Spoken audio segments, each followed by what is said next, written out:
everyone to another bit of madness and mayhem. It's a little bit of a somber start for William and I today. We just found out we've lost a long time, for him, much longer time friend.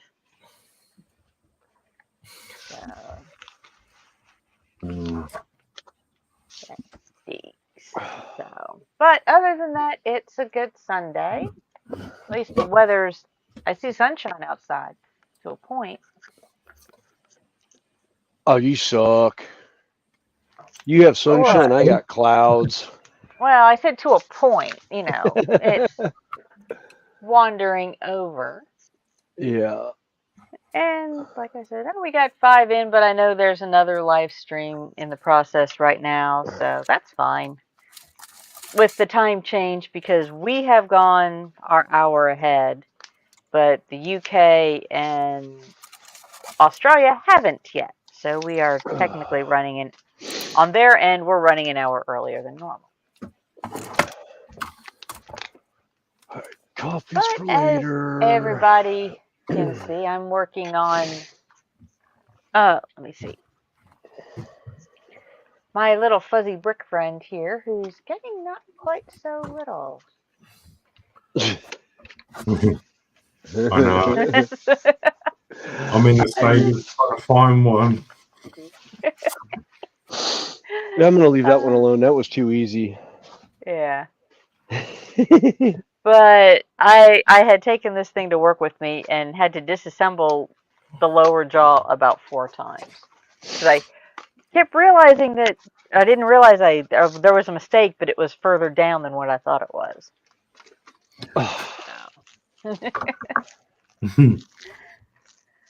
And it looks like the rest of the well, I'm not sure what Fenris has got on his plate today. It looks like he's painting. Yeah, I'm bouncing cameras right now. I've got it on down camera. I'm probably going to end up flopping over to the airbrush station and play with the airbrush for a little bit.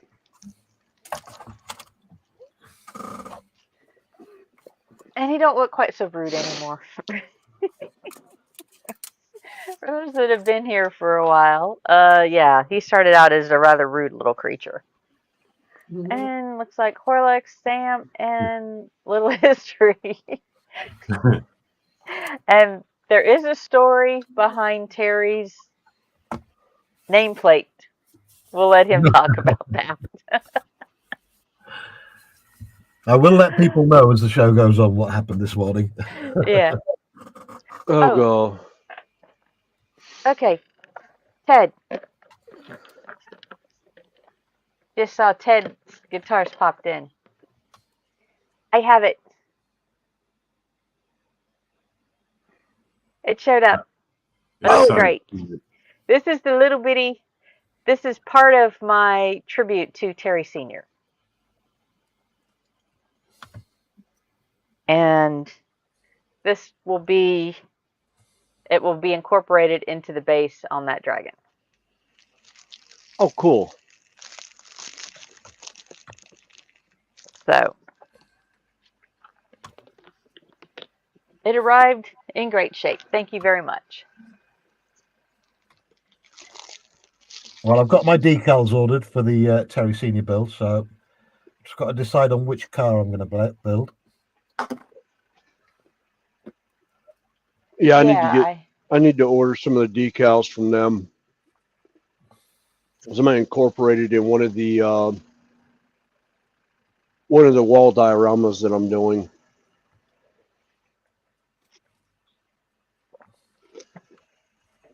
As a graffiti, as graffiti on the walls. All right. And then, let's see. Hot Rod Rodney was in early this morning.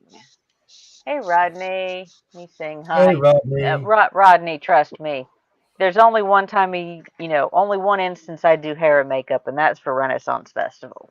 Definitely not streaming. Hence the reason it stays on down cam. And Terry Woodburning is in. Hey, Terry.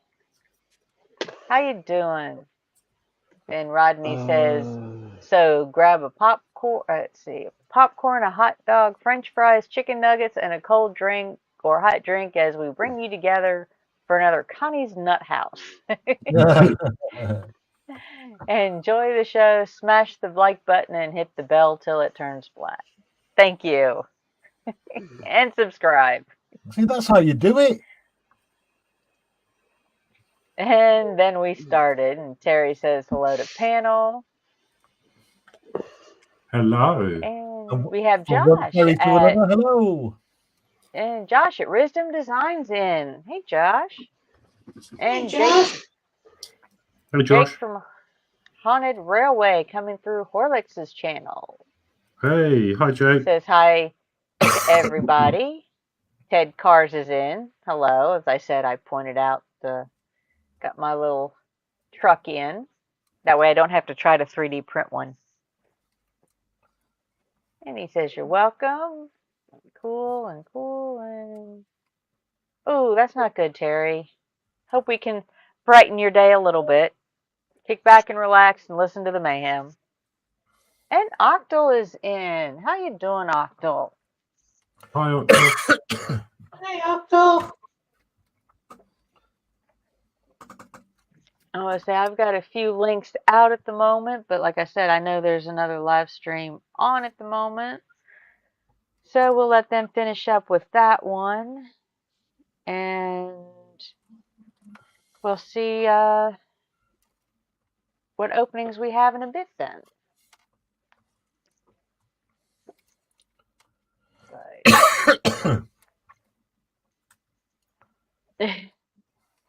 Oh, I figured. Like I said, I do actually put makeup on, like I said, for a festival, but that's about it.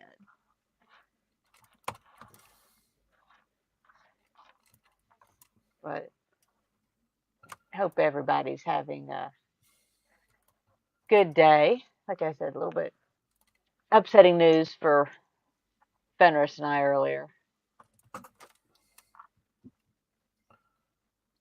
But nothing we can change. So it's just a matter of dealing with it later. Yeah, I like Sunday. Well, I like Sundays because they're chilled, but I don't like Sundays because it means work tomorrow. Fortunately, I don't have to go to work until the afternoons. Yeah. So that's why I can do the later stream. Hey, Marcus. And John Alec are in. Yo, John Alec. Hi, John. Marcus. Oh, Ted's at work. Marcus, let's see. I can send the link out to you if you want. And I think I've got John Alec. If not, I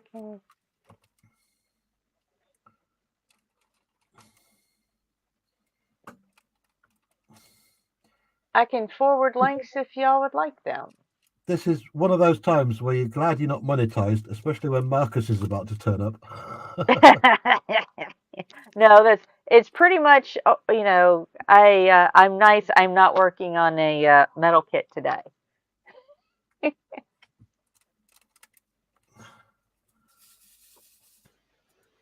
Tasha was in earlier on another stream, and she's got the link to come in.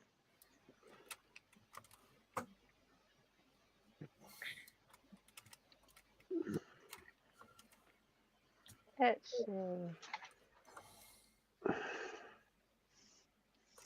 I don't think I have a connection to you, Octo. Hey, Manuel, how you doing? Hey, Manuel.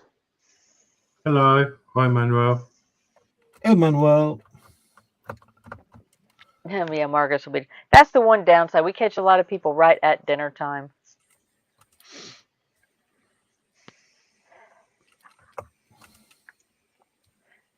But that means we can be your after dinner dessert. Or wind down, or whatever. Although we have been known to put a few people to sleep Yeah. On panel, on no panel. less. On panel, no less. I don't think you saw that one, Horlicks. We had literally, well, one person, she thought she had signed off but didn't and went to bed. She took, you know, she shut her camera down, so it just left her avatar up. Yeah. But she thought she left studio and she didn't, so, and then she went to bed. Yeah. So we get this nice snoring and Joshy interviewing her. Well, no. Well, the funniest one was Randall, who was actually on panel and fell asleep without meaning to. Yeah. And we hear all of a sudden we hear this. It's like, is somebody snoring? And everybody's like, not me, not me, not me. Randall, Randall. And Joshy does an interview with Randall while he's asleep, and it just worked out perfectly. Joshy'd ask a question, and this is really good because Joshy has, he's got a delay on his phone. So he would ask a question, and right at the correct time, Randall would snore. Yeah. Well, something I've not done yet though. Is fall asleep on a stream, but I don't know. There's always a chance. Oh, I've seen it happen before. I've seen it happen to the host of a stream, and there was nobody to turn it off. Oh no. Yeah. Yeah, because he was doing a solo stream, and nobody had, and you could hear his text message tone going off in the background. Yeah, it was a friend of mine. I was actually on it. I had signed off during the stream and thought that he was signing off shortly, and then I woke up the next morning. The stream's still going. He's still asleep. Oh no. Yeah, it stayed up for about an Ronnie's extra like, 8 or 10 "Boy, man." hours. Yeah, I wasn't going to call him out on it because that was a great stream. But we had been known to do streams like that where I would leave at like 1 or 2 in the morning on a Friday night, wake up the next morning at like 6:30, and he'd still be going. And they'd usually stop about 10 o'clock the next morning when another stream would start here stateside in the train community. Yeah, let's see. We have Rascals in and Hobby Time. Yeah, it was our Ron Toyman. Hey Eric. Let's see. Ethel McNicholas in. Oh, this is where all the cool kids hang out. Well, Yeah. up at mine, tanks and pipes are primed, sand-colored Vallejo primer. I think I've got that color. I've got a bunch of Stilrenes in different colors. But then I have a slight paint addiction, so. A slight paint addiction. My God. Slight? God, I'd hate to see what you're going to have. Yeah. I have stayed away from too thin coats, outlaw paints. There's a couple others out there that I don't have. Funny, there's 441 different colours in outlaw paint. Yeah, it's about Don't get me as started on those. I've already tried to buy in the some. Pro Acryl. I've got the Pro Acryls at the moment. I've got the entire Vallejo game color. I've got the entire Army Painter War paints plus the speed paints, and the next phase of my addiction is coming in tomorrow because I've got the new Army Painters coming in. Yeah. I want to get some of those green stuff, well, paints that Sprue's got. The color shift. Yeah, the color shift. Yeah. This set? Oh, the color shifts. There you go. Oh, you got if they're metallics and color shifts, I probably. Well, Joe, I'd love them. God. I think I have to get them from over your side, over the pond. I don't think we have them over here. I have to get it imported. Which No, ones? The green stuff, world stuff. Actually, they're Spain. yeah, Was it Spain? I think yeah, they're Spain. yeah. They're in Spain. It takes about a Yeah, week or two to get stuff yeah, for they're us. Spain. So you should be able to Ah, get them quicker. oh, okay. Yeah, I'm getting confused then. I'm going to Spain in September. Maybe I could pop in somewhere and Buy them straight off the shelf. yeah. Mind you, I don't know if they'll get it through the airport. Should they? No, my luck. They'll take them away from me.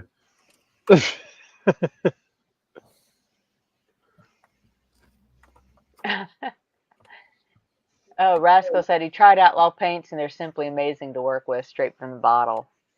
Well, the horse Mhm. has bolted with me for Outlaw paints. I've tried to buy them twice now, and every time I placed an order, it's on back order, and then you don't get it.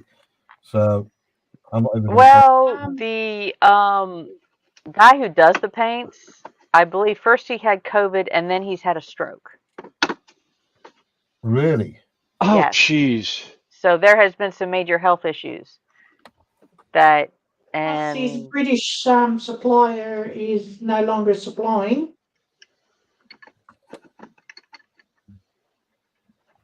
I I wanted to don't do, I wanted to do a comparison video of their chromes against the AK Super Chrome, and no matter which avenue I tried, I couldn't get hold of any. So Are you friends with Moss? I wouldn't say friends. I know of him. Because the British supplier is no longer supplying it, so Jason's waiting to see who is going to take it up. Right. As soon as we all know what's happening, you'll know. It's probably why the two shops I tried gave me my money back, because they knew they weren't going to be able to get his stock. That explains everything, really. But I wish the guy well. I mean, Jesus, if he's had a stroke, oh my God. yeah. And the Yeah. one distributor in the US, the last update they had is delayed until January. Yeah, because he's had to So, close the factory where he was working because the people who owned the factory were giving him a hard time. So he's moved back home again to his garage to start working again. Right. You Yeah. after the chrome? Are you after the chrome? It was the chrome, yeah. I've got a full bottle of chrome here that Oh I've no, got I can wait, Sam. Don't you worry. I can It's send not to high up on you. my list. It's not high up on my list of things to do. To be fair. Okay. Oh. I have a whole pile of them here. let's see. A couple of highs, and Athel says that, well, Connie, if you run out of models to paint, then those paints can be used for painting murals on walls. I have a 3D printer.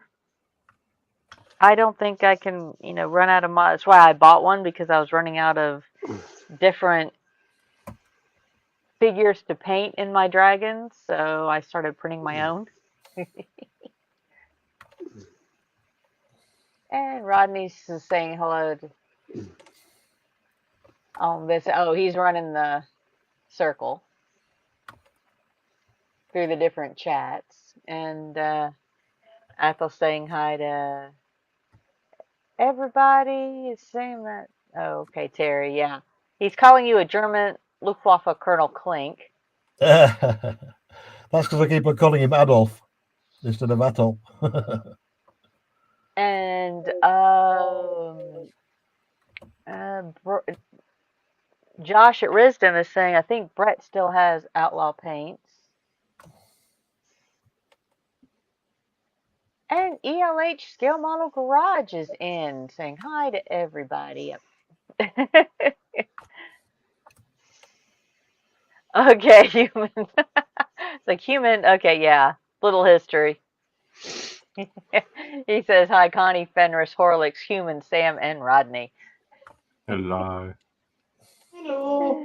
Hello. see, I think he's Oh. in on William's side. And Brett at High Altitude, I just checked their website. Unless I was looking at the wrong one, then they don't have them in yet. I just pulled it up on my phone to look. And Tammy and Ray are back. Hello. Hey, Tammy Can't and stay Ray. long. Hello. Timmy, Hey, Tammy. Hey, Ray. She says, "Good afternoon. Can't stay long. Running to store for pancake mix." get two, Timmy. Don't get one, get two. Yeah. Go ahead and clear out the aisle because. Yeah. You might want to Oh, get have you three. seen? I think Have Sprue's you on his way. seen her stacks of pancakes? I mean, the pancakes are like half an inch thick. Wow. Yes. So are biscuits. I said you might want to get 3 pancakes because 3 mixes because I think Sprue's on his way, isn't Yeah. Better make that 3, Timmy. he?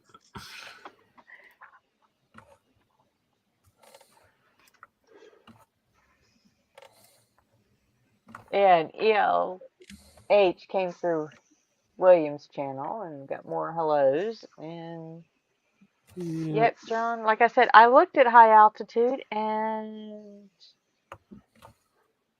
it still says that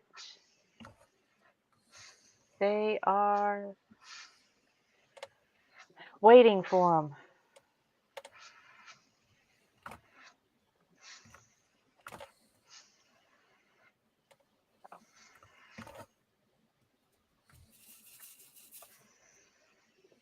I mean, that's the thing that I find on their webpage.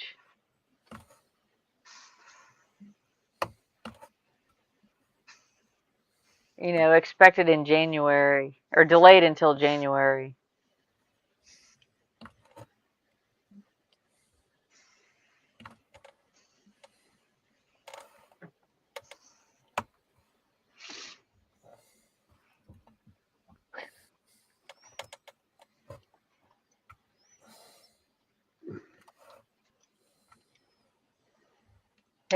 Bonnie says I can take some paint and sign her name to a rail car somewhere. I am not a very good two-dimensional painter unless it's walls in the house or my kitchen cabinets. I do better painting a three-dimensional figure. Yeah.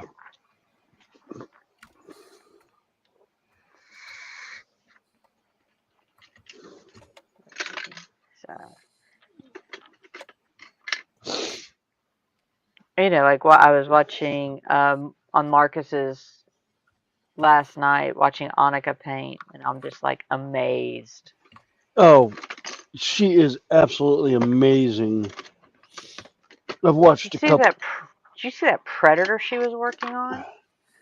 I don't think so. I saw one of her other ones, and was just absolutely flabbergasted by it. It was like, Let's put it this holy way. This looks smoke. like it could be a movie poster. Yeah, I saw one she did almost If looked like a photograph.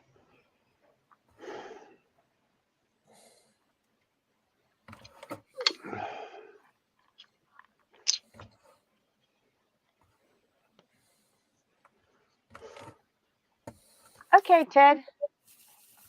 Have a good rest of your workday. Hope it goes well. And ELH says, can't stay too long. I've been shopping trip for my boss. Ooh. And he's been tasked with making the restaurant, Depot, and Home Depot run for supplies. Yeah, I made the store run on the way before I came in. That's why I was running a little late this morning. Had to stop and get more coffee and paper towels and some other little odds and ends for the shed.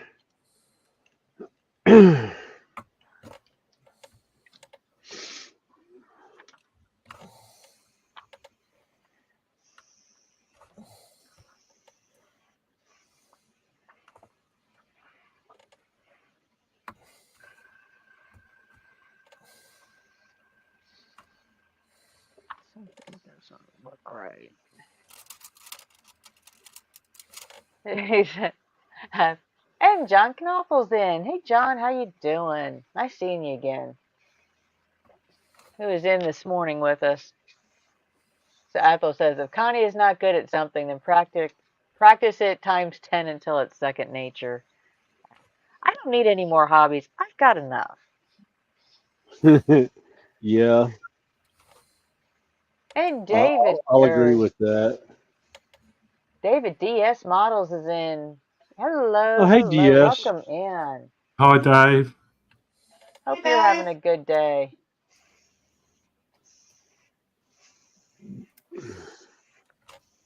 And ELH says, coffee is definitely something I do not run out of. He's laughing. And Josh is telling Yeah. Ted to get back to work.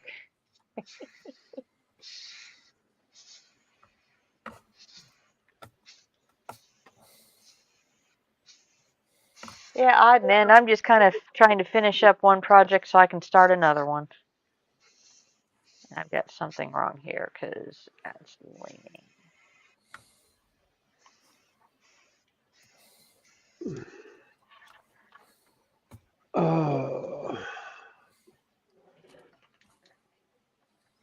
Oh, really? What the? Oh, I unplugged it. Oh, darn it. Oh, we'll do. ELH. She's actually.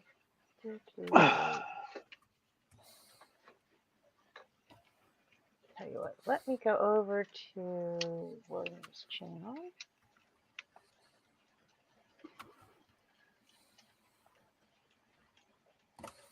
That is the link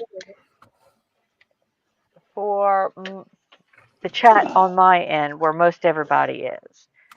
They just kind of migrated over that way Oh, over time. cool. I meant to put that. I couldn't get it to queue up before. That's better. Now I can see what I'm doing.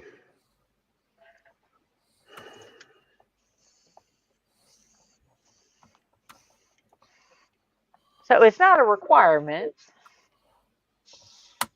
Okay, thanks, John Alec. He just emailed Brett on the Outlaw Paints. He'll let us know. Cool.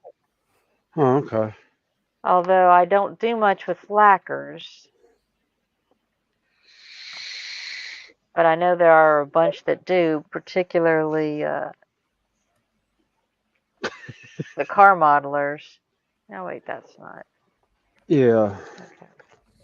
Bonnie, that was my message bank letting me know that you had just started your stream. Oh, half an hour late. Well, it's better Yep. than an Wow. hour. It's getting better. Yeah.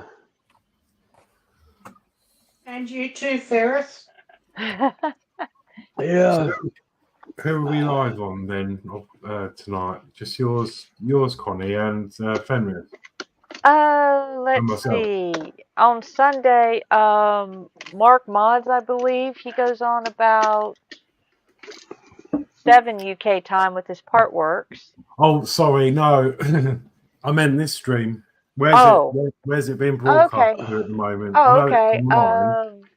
It's Yeah, yours. mine, Fenris's, and yours at the moment. Right. I haven't worked out how to do it yet. If you go up to your, where in the StreamYard, where our chat panel is? Yeah. If there should be a little blue button at the top that says stream to your audience. Yep. You click on that. Mm-hmm. And it Well, should let most of my audience would be in bed. But we'll try. Let's see. Yep. And then it says select destination. Yep. YouTube. Yep. Email. Continue. This will allow you.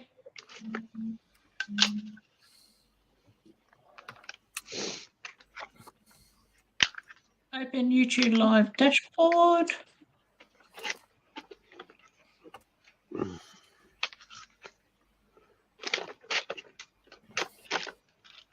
It's thinking.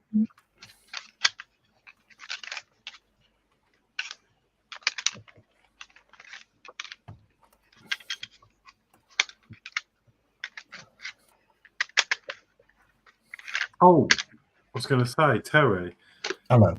you know, the other day I was having a right old mare about this tyre of mine on the This car. what, boy? I was having a mare about the tyre on the car. Oh, yeah. It was covered by my warranty, so I didn't have to pay a bean. Oh, brilliant, mate. Yeah, that was a good day. You better warn Lord Peter. He's probably sent you a bunch of tyres. Knowing him, yeah. Yeah, he's naughty.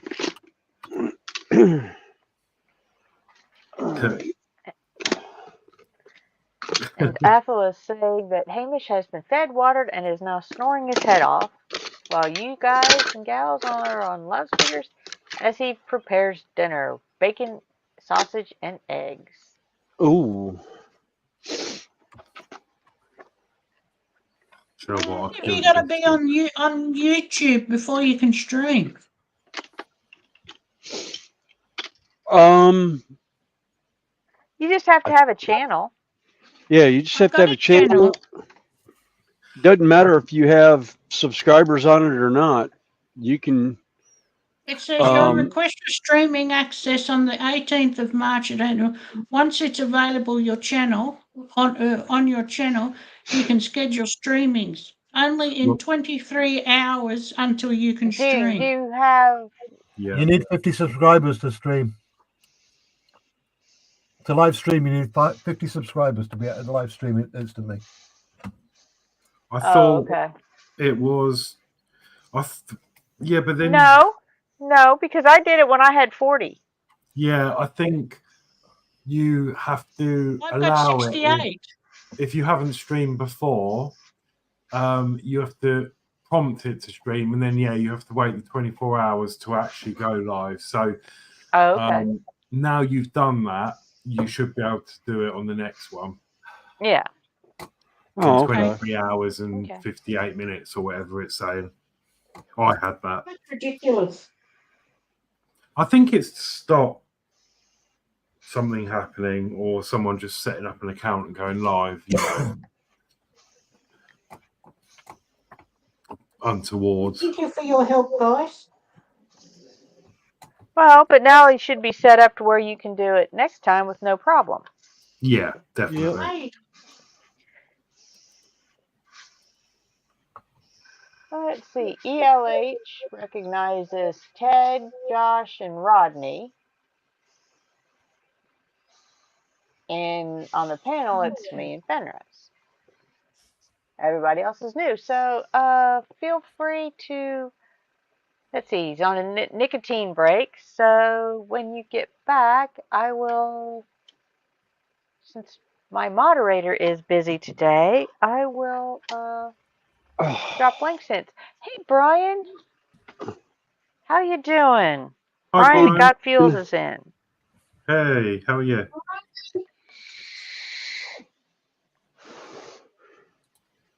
Wasn't it, Brian? Were you the one that had the Terry Senior Yes. water slides and stickers? I need to go to you for. I need to get your email at some point so I can email you some stuff. I need to get some stuff for that.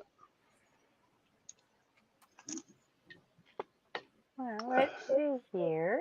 Do it this way.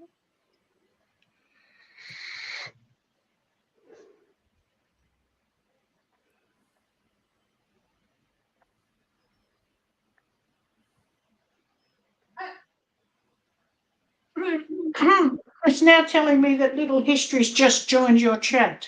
Yeah, he just did. I'm just streaming to my channel.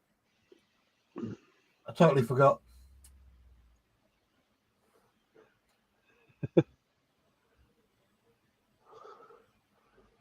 Well, man, wait a minute. It's got you up there twice. No, one of them's Horlicks. Oh, it's Twitch. There's Okay. 2 H's. Well, yeah. yeah. Yeah, there's one Horlicks and one is Yeah, you got the a little Twitter history. feed. Yeah. It's Yeah, Twitter feed. yeah, the Twitter feed.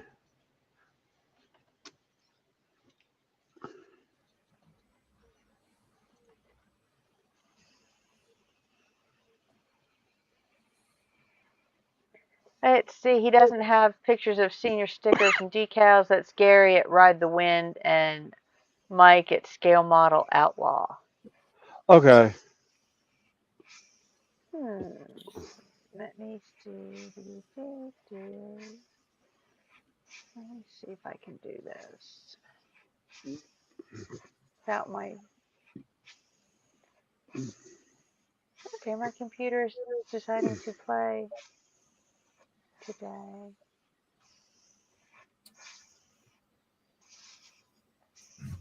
I'm just going to grab a sandwich and a free fresh coffee, and I'll be back. Okay. Scale Thanks for the warning. Outlaw. I'm really fancying some biscuits or something right now. No, Horlicks. We're both on a diet. No. Yeah. I can't. I haven't got any anyway. But I don't know why. Mind you, they say a ginger nut's supposed to be a better choice. Yeah, ginger nut cookies are all right. In moderation. Half a biscuit. Without the chocolate on them. Okay, Gary is going. See, John Apple's going back to his chairs. He's freezing, or it's freezing blanket time. And Lord Peter is in. Hey, Peter.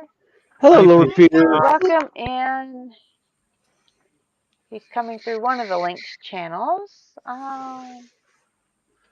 It's probably coming through little history, probably. Yeah. It's not. Yeah, it's not. It's not on mine. So yeah, it must be. William, in private chat, I put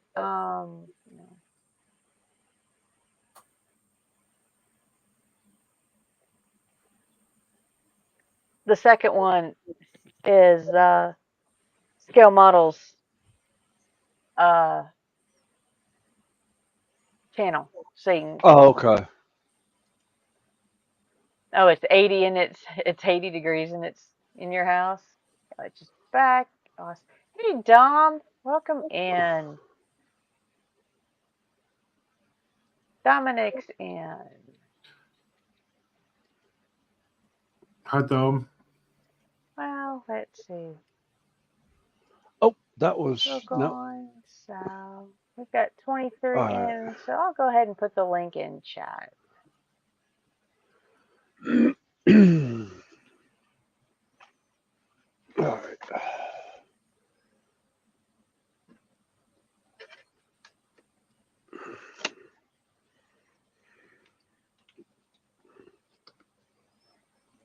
And everybody's saying his channel. Let's see, I'm good, Ed.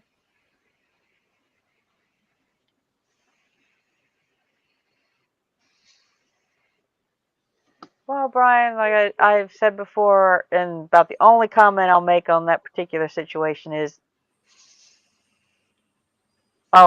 more good than damage has come out of it. Our communities have, now got lots of crossover now. So. Yeah. So, and that is a good thing.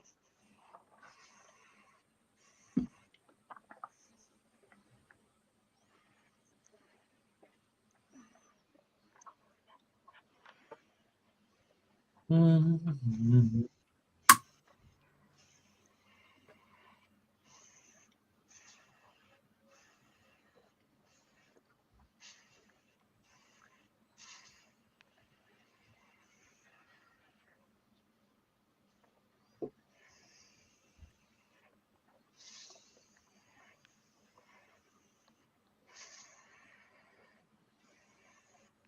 And at the moment we have, let's see,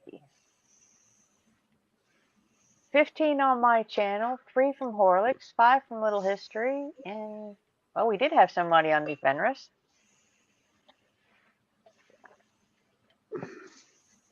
Yeah, they probably bounced over to yours. Yeah.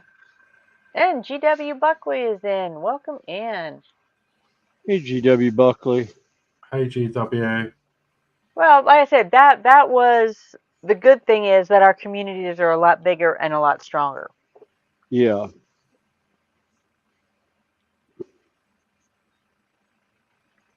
No, that's what I was referring to, that fact, not the other issue. So, you know, like I said, it if nothing else, you know, it brought our two communities into the same party, shall we say? Yeah. We can all party together now. Oh yeah.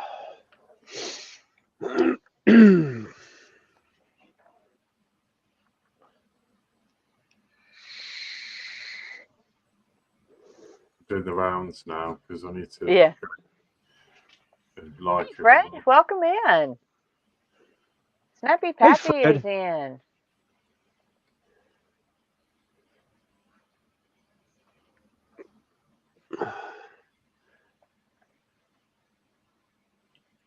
Yeah, parties. ELH is going, yay, parties. Ethel's doing channel hopping again. He's crossing streams.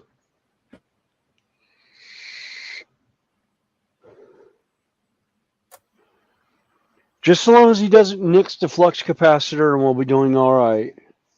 Who am I missing? Oh, Fenris. I need to go over to you, Snowy, and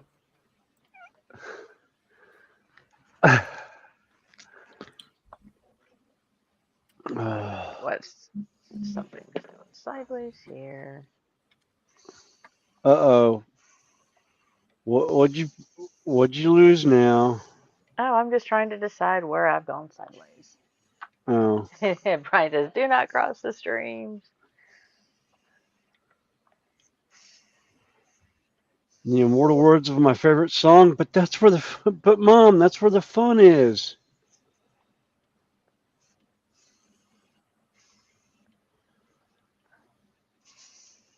I can't remember if that song came out in the 80s or the 70s.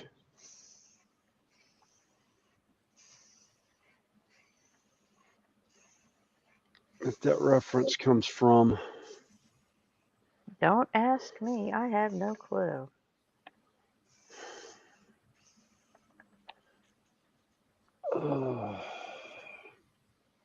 Brilliant. I've done the rounds.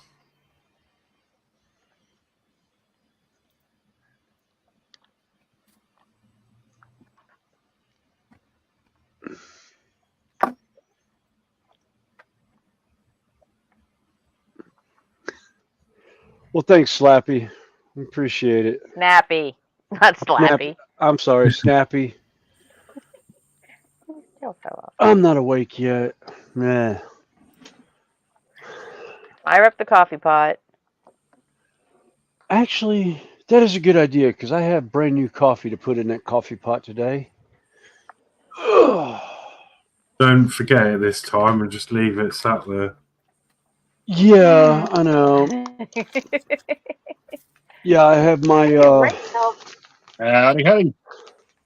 Howdy, Randall. Hey, William. Two favorite coffees that I'm gonna mix. Oh God, Death Wish. Yes, Death Wish coffee and their dark roast and Starbucks mocha.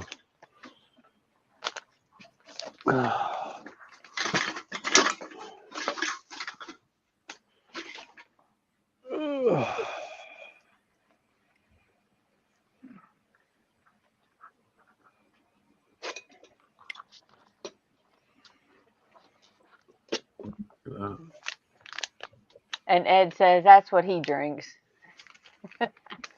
Which I don't one? drink coffee. I usually, I don't for the most part, but every once in a while I just I get a hankering for coffee just to wake up.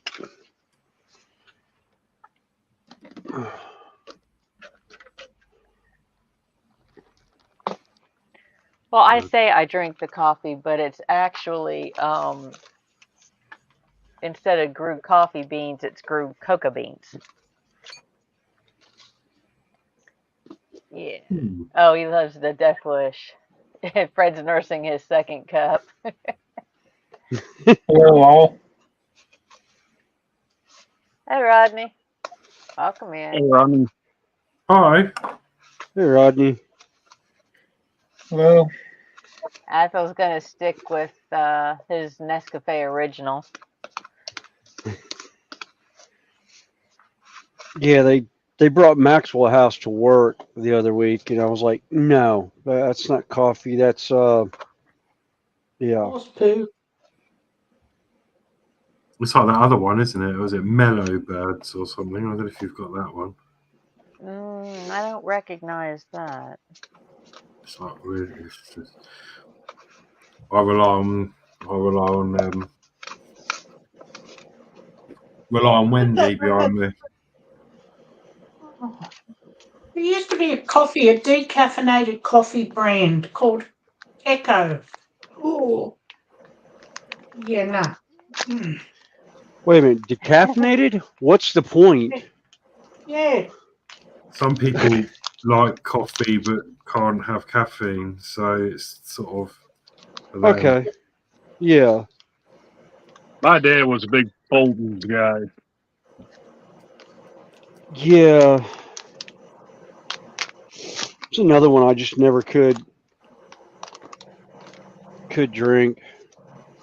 I mean, he would drink the other brands, but his big brand was Folgers.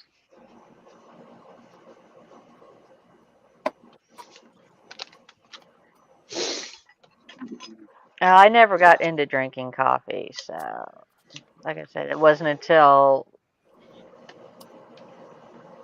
Fenris's wife introduced me to ground cocoa beans that I've understood the coffee addiction. I've got a massive box of beans from work. Don't know why they ended up there because I work in clothing, but so yeah, I've got a big box of nice beans. So I use these when in Wendy. She grinds them up and makes me fresh coffee. It's lovely. But my room ends up smelling like a cafe. I drink coffee, but I only drink 2 cups. I can't. It either put me to sleep or Yeah. I must be one of those reverse coffee drinkers that you Yeah. read about. I can drink coffee or anything caffeinated and lay my head down and be out in like 2 minutes. Yeah. Exactly the same. I can drink, I drink, loads of coffee during the day in my massive mug, and I'll have one just before bed and just get it off quite soundly. Yeah. But it's annoying because when I have a coffee because I want to stay up for something, it just doesn't work. Yeah. That's why I started drinking the energy drinks like Monster and that. It's like super. It's like super caffeinated. In the house. Hey, Lindsay. How you doing? Hey, Lindsay. Hey, Peter, Fred. Hey, Lindsay. Should stop drinking those drinks too.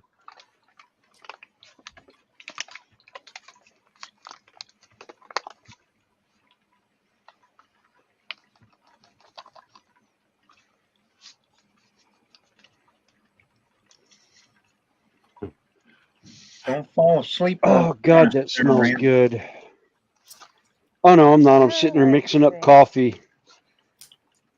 Yeah, I need to go and do that in a sec. Mixing the 2 bags together in a I'll be right back. I'm my gonna Tupperware that I leave it in. go fix my stir fry right quick. Okay. Rask. I thought maybe he was going to go take a nap. Yeah. Nope, yeah, fixing something. So we could Yeah, interview they had him. a model show that they were talking about. I bet. And then Rascal saying the strongest coffee he ever had was in the army. From what I understand, midnight or no, sorry, not midnight. Sack coffee out of the Air Force. I gather is some of the Sack or Mac, one of the two. Midnight Air Command, maybe. The spoons wouldn't stand up; they'd dissolve in that stuff. Oh, yeah, great stuff. Uh, Maybe I should just chew on the beans I've got. That might give me a bit of a boost. Yeah. Yeah, never Make put up your more coffee in highs the and freezer. everything. Fred says he's lazy. He uses a Keurig. That's what William's using. well, no, this No, is actually you've got your pot now, don't you? You yeah, changed. yeah. I've got a regular. Well, both of them were. I could do brewed coffee in a, but it's individual cups. It's not actually a pot. And I was Peter also likes Yorkshire tea. yeah. Actually, I think Fred would more or less say probably boiler room coffee off a carrier is probably the most potent coffee you can get your hands on.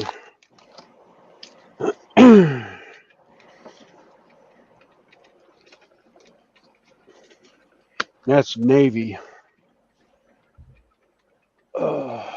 But it's been a while since I've dealt with anyone. So I was in ROTC in high school, and that's been 40 years, 30 years ago now. Yeah. 35. Oh. And Ed says you can get Death Wish for the Keurig.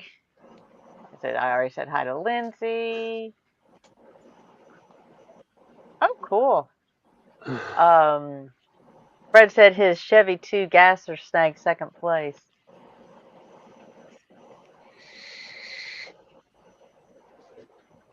And his Mustang snagged second. Cool.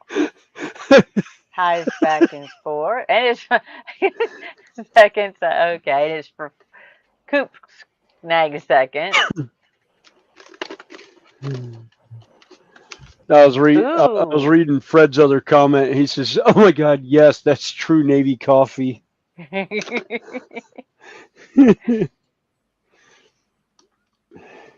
And if I remember correctly, there was a couple of.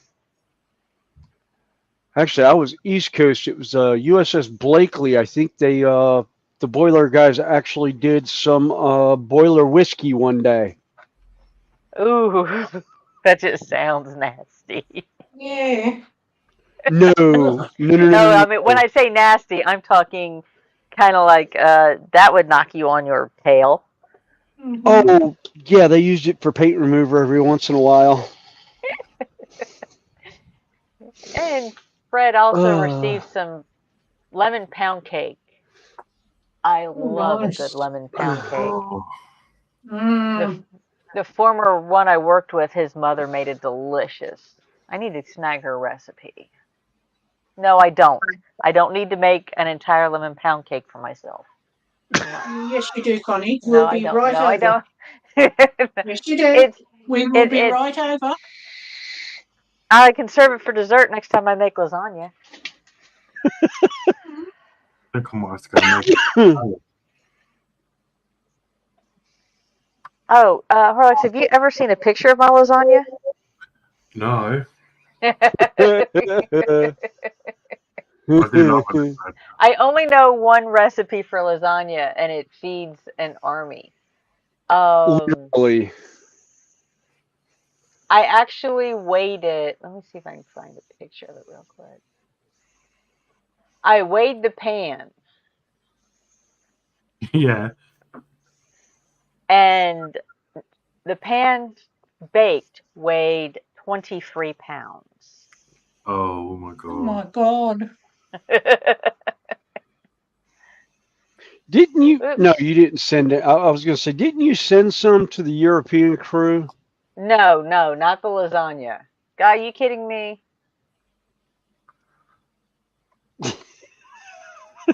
Oh no, that's right. It was cookies you sent them. Cookies, I said. That's the pan of lasagna. Good God. Wow. It's a glass pan, but baked.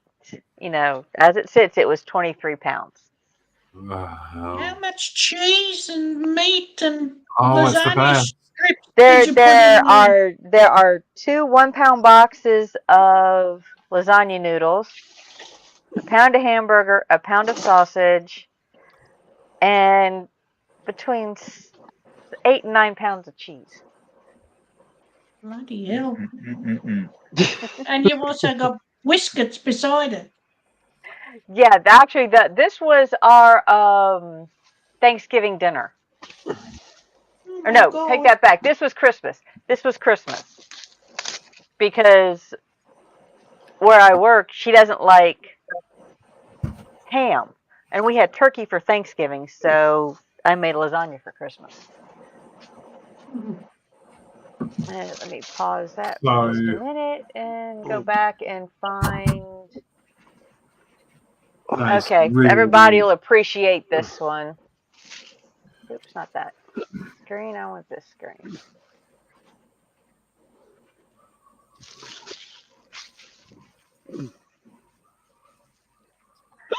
There's a cross section of a slice of the piece for reference. oh wow. Oh my God.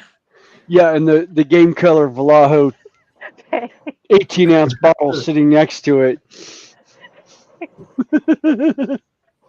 Right. Good grief. I'll be right back. One is on a diet, just to remind. Yes. There's a reason I only make that if I have people, a specific reason, and can have a reason to share it. Well, that wasn't a reason to share it when you people on diets. Oh dude. No, that's good. I do like lasagna. The thing is, I'd probably have it if it was made with like the 5% mince and the low fat mozzarella cheese or something, and in a small quantity, it's fine. And Festus 67 isn't. Yes, I realized, Colin, that you were live, but I realized it this week right as we were going live. I was like, wait a minute, Festus still live. It's the time change. I won't run, give us another week, and once you go forward again, I won't run over the tail end of yours. I wasn't expecting anybody in until you finished anyway. I'm sorry. But do thank you for coming in. I said it was not intentional because normally you end a half an hour before I start, but the time change and the difference in time changes throws it all off. And Richard, Thomas Scale Model World is in. Fred says he makes a killer baked ziti. I like baked ziti too. Let's see. And Fred says, yeah, half the pound cake is gone. Like I said, I love it. Black Rifle coffee sounds dangerous. Dim coffee. And we're running low on coffee grounds. We dry it in the oven and rerun it. My first husband was Air Force, and his preferred method of coffee, since I didn't drink it, he would start Monday with a clean filter and brew enough for about 2 cups of coffee. He'd leave the filter in and would just add fresh grounds every morning. So by the time the end of the week hit, some of the coffee grounds have been in there for 5 days. And my best friend would show up to the house with her coffee mug just for a cup of that coffee. Ugh. And Jeff Light's in, and Wayne, welcome in, welcome in. I'm just trying to catch up here. Got Hi, distracted Jeff. by Hi, showing Maggie. off. Hi, Jeff. Hi, Wayne. I'm just going around subbing to people and stuff. Yeah. I couldn't find Jeff Light's YouTube. I don't know if he's got a channel. Well, he should have a channel if he's on Google, but I couldn't find it. Okay, let me see.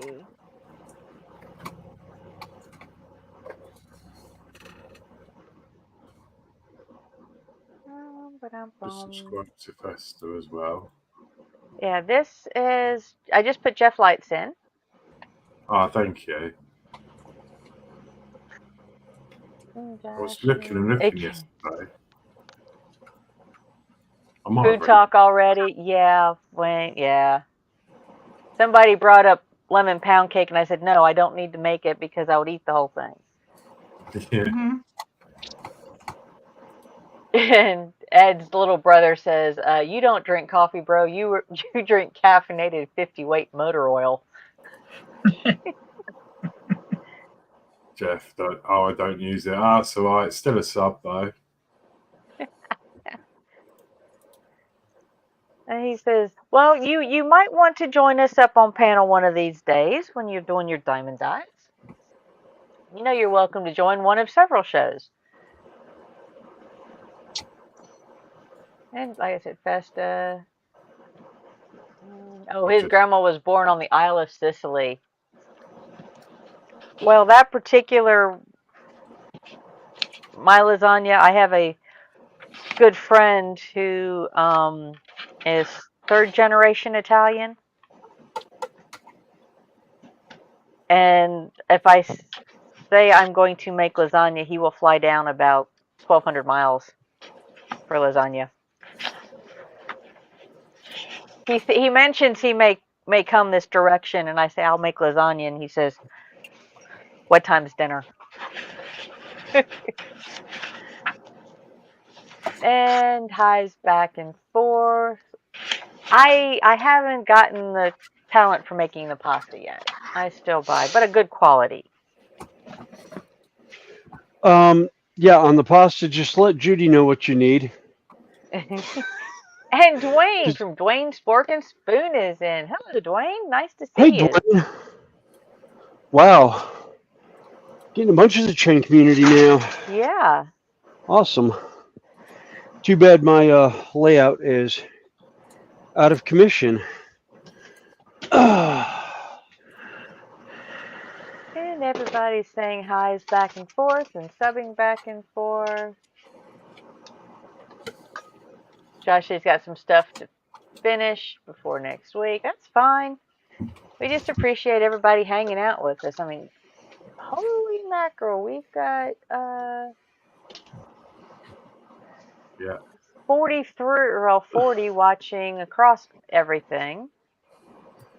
I've got 18 and Little History has 15. Ooh, Cool. wait a minute. And Scale Model Outlaws in. Hello. Hey, Skimmo Outlaw. Whoops, who do we just lose? Oh, Rodney. Looks like Rodney.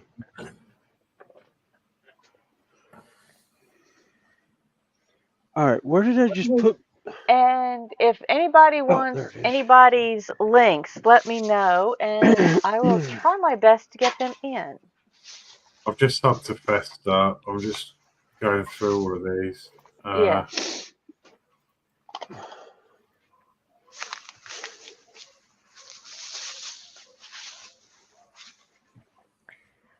Let's see, get over here and see if I can figure out where I've got a mistake.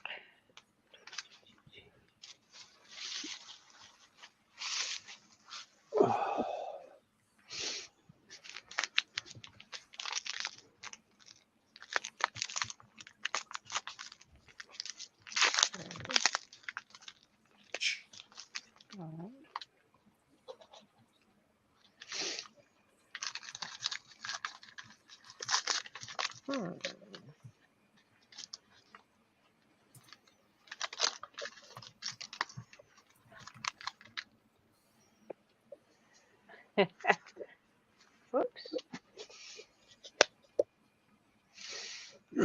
we just lost little not little history. We just lost somebody else. Sam. Oh, yeah, we lost Sam.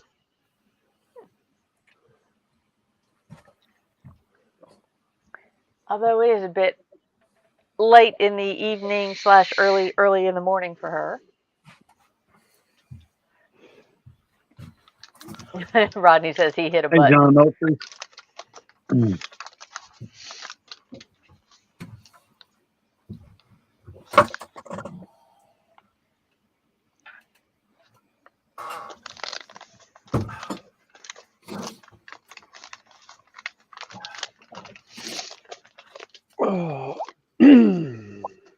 Oh, that's Jeff. That's completely unreal. She's here in chat, and James TBG is in. Hey, TBG. James. Yeah, I'll be in on that B2 build also. That's going to be fun because my workbench is not that big.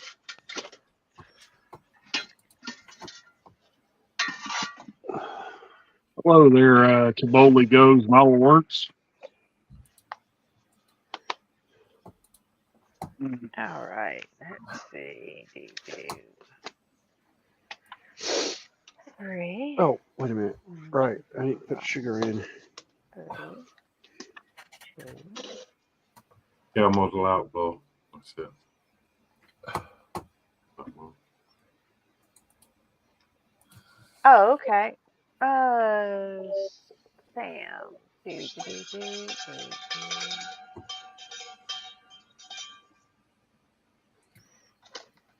Hey, Snappy Pappy. Sorry, I was getting some food and a coffee, which I've now got, and I've just eaten a nice chicken sandwich. By the way, I got the Missouri Pacific F units running on the inside loop today. Figured I'd break them out and run them for a while. Oh, cool. What I want. Oh,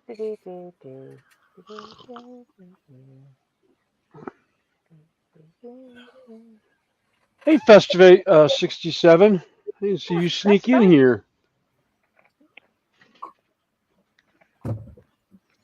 Anybody wants to look at them. There they are. Oh, I could watch trains all day. I really could. Yeah, I love them. Okay, Sam, I put it in Messenger for you.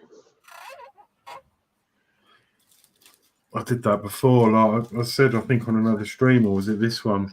Like, you know, I can build circuit boards and things like that and make Bluetooth things, but I couldn't wire up a railway. Just oh yes, you could.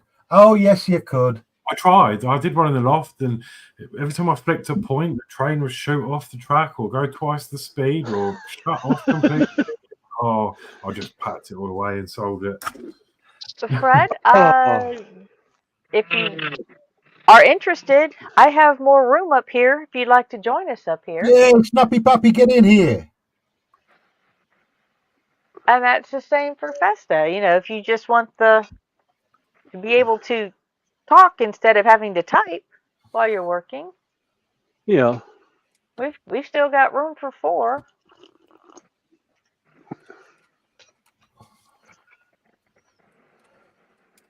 But like I said, I just appreciate everybody hanging out with us.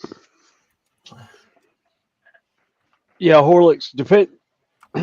Yeah, sometimes trains can get real finicky with how they go together sometimes. I got the I got a set, and then I got all of the track packs to go with it. So it wasn't a custom layout; it was the one that they supplied, and I bought all of the extra track packs and made the whole unit. And I was trying to follow the manual, and it just didn't make any sense. And I thought I'd done it the way it told you to do it, but of course, none of it wasn't DCC or anything like that, or nothing digital like it is now. Right. The old school DC. And just couldn't, all sorts. Every time I flicked a different point, something different would happen. So, as I say, either the train would just stop dead, or I'd flick another point, and then the train would go twice the speed and fly off the layout.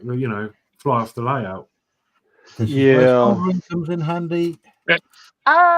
Yes, you can. I believe you can. Yeah, I'm using Buckley, my phone through WR. you know, sometimes there might be a slight delay in communications.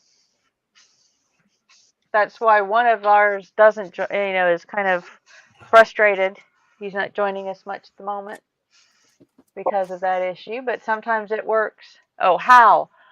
Oh, pretty much if you're watching YouTube, you can click on the link and you will enter StreamYard. Yep. And Yeah, just now go to mine, settings. yeah, mine doesn't I have better luck running it on my iPhone or iPad than I do my cell phone. Because for some reason it wasn't wanting to pick up my headset. Yeah, just go into settings to set the camera for the because I've done it on my iPhone. Set the camera for the camera on the iPhone, and then the mic set for your phone also. And it's real easy because I've actually jumped on Green Room with oh god, his name just flew out of my head. One of the morning crew, Connie. I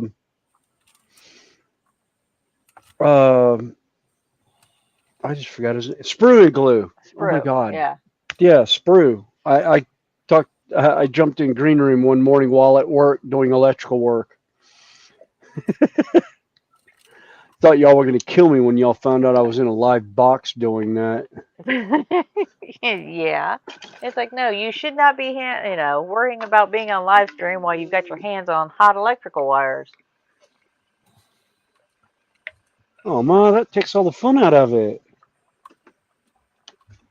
Yeah, you wouldn't have been called Snowy. We would have been calling you something else.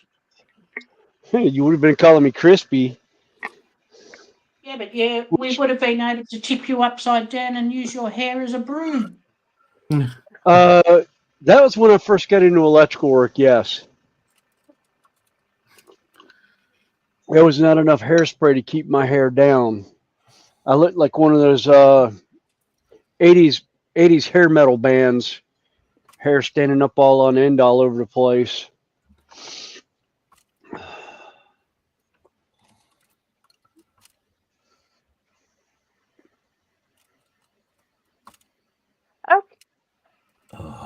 Okay, Peter. Well, nice having you in. Enjoy the rest of your evening.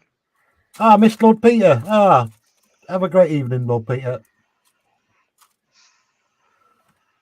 And Skill Model says he's got honeydews to get done. I'm playing Dragonfoot and not getting them done. Okay, yes. Buckley's on an iPhone. I have an Android. So.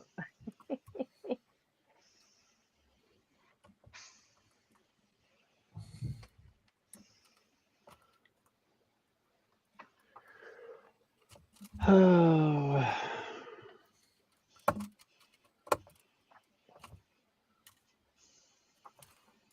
All right.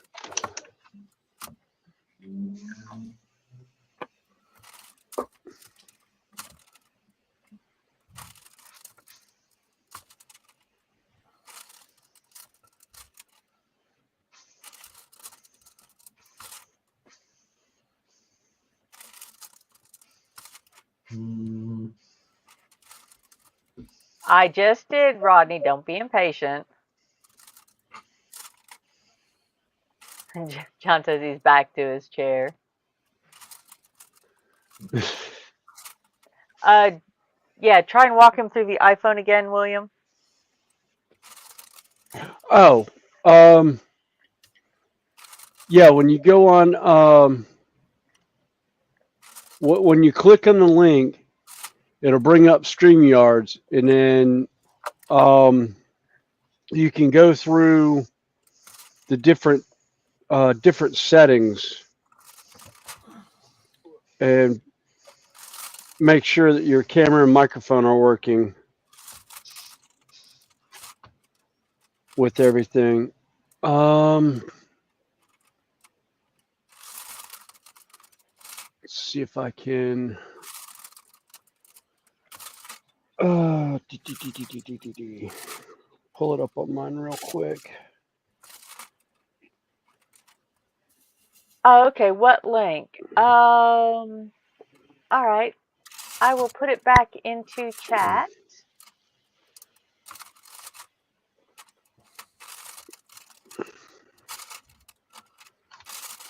There's in the chat, whichever, it's going to go to all of them. So whichever chat you're in, you'll see a StreamYard link.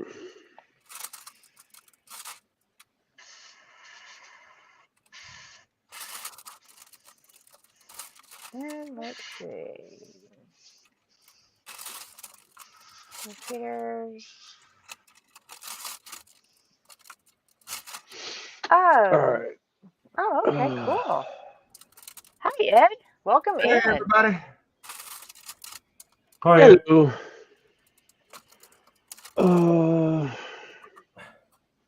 Oh, there it is. Let's see. Somebody asked what somebody was working on. I've got what I call fuzzy bricks. These are interesting little bricks that interlock side by side. And let me show you a side view real quick. That's what he looks like at the moment. You're working on the same kind of thing that Tasha's working on. Yes. That is cool. Yeah. This is the same one we started on. And mine was rather rude a couple weeks ago. Kind of. She's every teenager inside us all came out at once.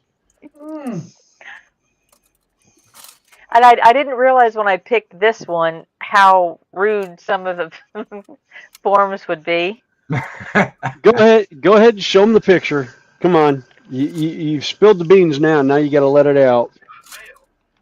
Show the instruction. I mean, this is what the instructions look like for the first couple of stages. Yeah. That's just a little bit inappropriate looking there. And I didn't realize it when I started it, but when I looked ahead, I was like, oh my goodness. Yeah. This is not going to go well.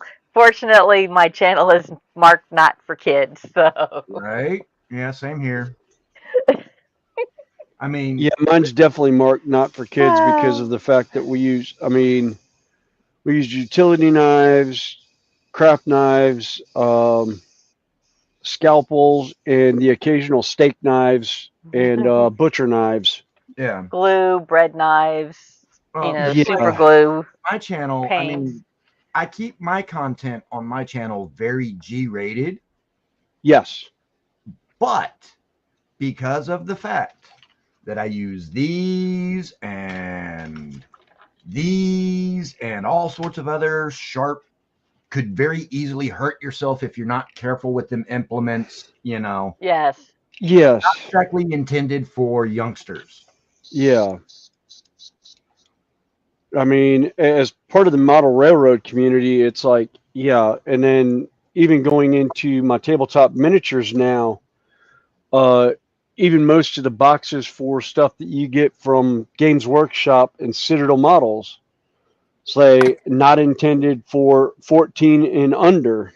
Right. And it's not because of small parts, it's because of the content. Yeah, well, the contents of having to build it, using scalpels and utility knives and whatnot, and sprue cutters and super glue and everything else under the sun, and it's just like, yeah. Well, my channel's pretty much, I do the live stream. Yeah. So, and things can go our conversations can go sideways, and we spiral helix. Everybody says get your mind out of the gutter, and we said no. We've already hit like 3 stages down in the sewer. Yeah, we're in the sewers. We've already passed the Teenage Mutant Ninja Turtles, and we're on our way to the power plant. You know, it's Yeah. very rarely does the language get blatant, You need but the innuendo is there all the time. hold my beer and watch this stuff. Come visit on Saturday nights. I have. I have. Hold my Welcome beer. in, Hold Sandman. my beer. Hold my beer. I'll come visit ours every now and then. Yeah. The language in our hangouts over here on this side, Snappy Pappy can attest to this. We tend to get a little rough at times. More Well, than Ours is so bad we have to put a disclaimer up first. Oh God, I mean, I hadn't heard it get that bad. Well, actually, no, I take that back. I heard it get that bad once. The best roast I ever heard. that was awesome. I'll leave it at that. yeah, we're gonna. Yeah, that's as last night's disclaimer said. That's water under the bridge. Let's move on. Well, like you know, this. Right? Oh my God! Yeah, exactly. Mm-hmm. You know, like I said, that's it. Now- My mom, Oh, son of my a. mama, when my mama had enough, this is what she would do. She'd go, nip it. Mm-hmm. I'm like, yes, ma'am. Oh no, no. Because that meant no. that meant the butt whoopings is fixing to start. Yeah. Snappy. Yeah. Or the beatings are about to begin. Yeah, when I heard nip it, it was usually if you didn't nip it right then and there, it was go to the yard and pick your switch. And if you didn't There was a little hickory tree out in the backyard and if you that didn't never grew more than 2 foot, 3 foot tall because we had to cut branches off of it. Oh, and it had a pair of pruners sitting there so you could cut them off. yeah. And if you didn't get a good one, she was going to use the one She'd go back and harvest one herself. go get another one. Yeah, you'd either get sent for another one or After she used the one that you brought. yeah. Let me tell y'all a little funny story about when I grew. Well, not just when I grew up. I'm still growing up. Hell, I'm 61. So, when I was a kid, we lived out in the country, and we had these things down here in the South. It's called yellow bells, and they're beautiful. They're long. Oh God, everybody knows what they are. They're long, sweeping branches that grows up out of the ground. They kind of resemble a cane. That's about what they felt like. But anyhow, my mother had a bunch of them. She had them planted down. It was kind of like a border between our property and our next door neighbor's property. Anyhow, that was my switch, and she had about probably 40 of them down the lane, a little row right there. They were pretty in the spring when they would bloom. Then. Of course, when I would act up or my brother would act up or when we would both act up, she'd be like, all right, go out there and get me go out there and break one of them off, and we'd get our tail tore up. So, that kind of, you look at them, every time I'd cut them, I'd be like, I hate y'all. I'd cut right by them. I'd be like, I'm going to mow y'all down. Nope, had never happened. So when Mother and Daddy decided they were going to move from our home place that we had lived at all of our life, they moved up and kind of the north region of our county where we live at.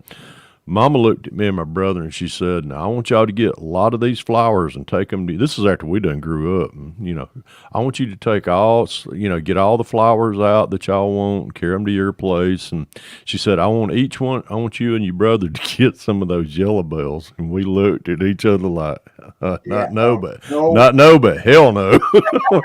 Yeah. I don't want to dig them things up. I got my butt beat with them. I sure as heck ain't going to take them to my place. So, but moving the story a little further, yeah, guess where they're at? They're at my former place where I used to live. So, and on the desire to mow them down when you was mowing the yard as a kid, even though you may have wanted to, you knew better than to. You ain't kidding, because I was usually older by then, and I knew what that meant. Hey, Fred. Yeah. Yeah. Look at the size of that one. Oh my God! I just shuddered. That's just one. That's just one. Is that the one over by? That's the one at your place, isn't it, Connie? Yes. Oh wow! I forgot. Oh man, I forgot. That's about how that. I remember them never too. Hey, JC. Never put it together. Yeah, that's how I remember them too. Hey, Got my JC. Yeah. Yeah, Okay, so- AKA Forsythia. Yeah. Hey, JC. I would have brought it up on bigger picture, but it That's hasn't all right, uploaded but to those Google are yet. But man, those are beautiful though. Golly, brings back a lot of memories. and I say that one was planted by my mother-in-law back in 2000, I believe. Yeah, And it's just one bush. yeah. Well, Yeah. Because once they get established, they start really, and that was one of the things. I started a landscaping business of all things, and that was it's a good border plant or a backing plant that you can start out, and then if you're trying to hide your neighbors or something like that. okay, Outlaw. Ooh. Brian said he had to pick his from rose bushes. Ouch. Godfields, I don't know what the name of these kits are. I will see if I can find a link on the Emu site that I buy most of mine from, and I'll send it, and you can kind of find it from there. Yeah. I just call Yes. them fuzzy bricks because they've got the interlocking edges. And to Okay, what have I got? belatedly answer the question of what you're working on, I'm working on the pickup portion of my tribute build, and I've started stretching out the frame. You can see the addition of the styrene right there to the original frame. Oh, nice. And what I'm going to do is I'm going to use more of the same styrene to just run a straight rail all the way back to the end of the wedge bed. And then I'm going to take my razor saw and cut the spring mounts off of the factory chassis, as well as the two cross members here. Plus I'll use some 1/8 rod to add more throughout. And I'm just going to mount the springs to the, what is this, 0.1 by 0.25 rod that I'm using for the rails. Put a little bit more putty on the side panels, one to fill in the holes over here where the hinge holes were, as well as cover up the surgery marks where I moved and shortened the wheel wells. Hey, Sarah Jane. Welcome in. Sarah Jane says she recognizes what I'm working on. She's probably building one. These are fun little cars. They're pain in the butt to build, but they are fun little cars. Wait, is it a winged outlaw? It's not a winged, but it's just a open wheel. Well, it's an open wheel.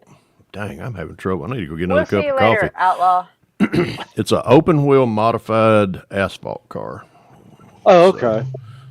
But they're great. They're fun little cars to build. They're so precise though. Everything has to fit perfectly in order for it to not have any tweaks or twangs here and there. And it just, I don't know. It's fun. This is the first one I've ever built. These are one of the new J.R. Salvinos and Wes's model car corner kits, and they're great.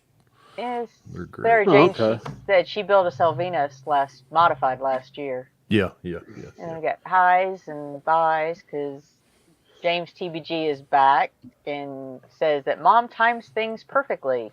Wait until the carer's left and then has an accident.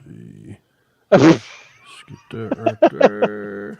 Really? I think I'll be good with that. Okay, but I gotta get the glass in first. Ooh. I know Ed asked about this one last night, and he was like, "Did you get it done?" Nope, I didn't get it done. It stayed here. I didn't want to rush this one. I hear you. But it will be at the next. I think our next show is Anniston, Alabama. James, is that JC? Is that going on to the yellow car that I'm holding the kit for you at the moment? If so, I'll show that first. But this is part of. This came in for me last week or Friday. Oh, nice. That was from Ted. Remember I said I was going to try to look for a little truck? Yeah. And it's going to go on a base with this. Oh, wow. That's going to be awesome. Look forward to seeing that one. And the way this hand is, it's going to hold a banner, and you'll probably only need half a guess as far as what that banner is going to say. Yeah. So I figured I would work that in on the base somehow. Sarah Jane, it's the same one that I'm building. It's the Fleming family Connie, racing. So she says she did hers red, and I did too. Would the initials of what that banner is going to say be something along the lines of KMA? Yep. Yep. Awesome. I was telling Connie and them earlier that I need to get a hold of those guys because I want to get some of those stickers and water slide transfers in like a 1/48 scale, and I plan on doing them as posters on walls. Where is one that I've got? Well, this is some pictures that JC sent me. This is kind of a heads up on what he's planning. That's a kit that has come in for him. Oh, the 34 to F1. Nice. Yeah. Excuse me. That's what he's doing with it. Oh, nice. Ooh. Let's see, I tried that. Yeah, that's the car. That's the kit he's going to put on it. That's going to be sweet. And I think that's the one the decals are going on. Oh wow, that's yeah. Yeah, I've got. Yeah, that's going to be awesome. Yeah, I've got terrain ship walls that kind of look like that. And it's going to be plastered with, every once in a while, I'm going to throw, you'll have a poster sitting in the middle. Yeah, either a wanted picture or just a picture that says, the KYS or KMA. KMA. Blah, blah, blah. Can't speak today.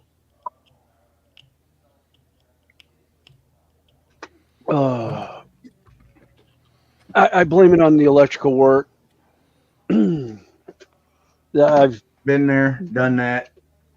Yeah, fried brain cells on 277. Let's see. While I was in the Navy, I got hit with 440, 660, and 880. So, ooh, yeah. Thankfully, an electronic warfare technician working in very confined spots, and past not being careful. Yeah, I do commercial electrical work, so I'm 277 and 480. Ooh, 277 hurts. Yeah. Yeah, no 277. No neutral. Oh no, it has a neutral. Yeah, it's called ground. Yeah, it's called ground. No, you've got your brown, orange, yellow, and then you've got a neutral. You've got a gray neutral on it. Yeah. Yeah, you're right. You just got two hots. That's it. Yeah. Yeah, you got two hots. That's right. Still hurts. It's one hot. That's 208. You're thinking. And we have Boxcar Jerry in. Welcome in. Hey, Boxcar Jerry. I would still rather get hit by those higher voltages than by 110. No, really, the voltage that kills you is the amperage. Well, yeah, that those higher voltages will throw you. Yeah, they'll knock you. Then, But they tend to blow stuff off. Yeah, well, That's- that's 277 will make you seize up on it. It'll grab hold of you depending on how you grab it. Thankfully, knock on wood, namely my desk, I've never gotten hung on 277. I have gotten myself knocked in the dirt by it. Oh, right? But yeah, it's There was a question. One of the UK crew was asking, what was Senior's favorite car / 69 Camaro. He had a 69 Camaro that he that was really his. It was called, actually he had it lettered. It was a drag car, and it was called Terry's Toy. And on the side of the door panels, it said Thacker's Garage, which he ran a garage for a while. But in the back rear quarter panels, it said Terry's Toy, and then had a lot of sponsor decals, up through it. But it was a 69 Camaro. That was his favorite one. And he liked black. He loved black cars, which I will be. I will be painting a '67 Chevelle the same color for him. Oh, 60. That's what Senior wanted me to. he wanted me to build. Shitville, as I used to call him. He was like, Pappy.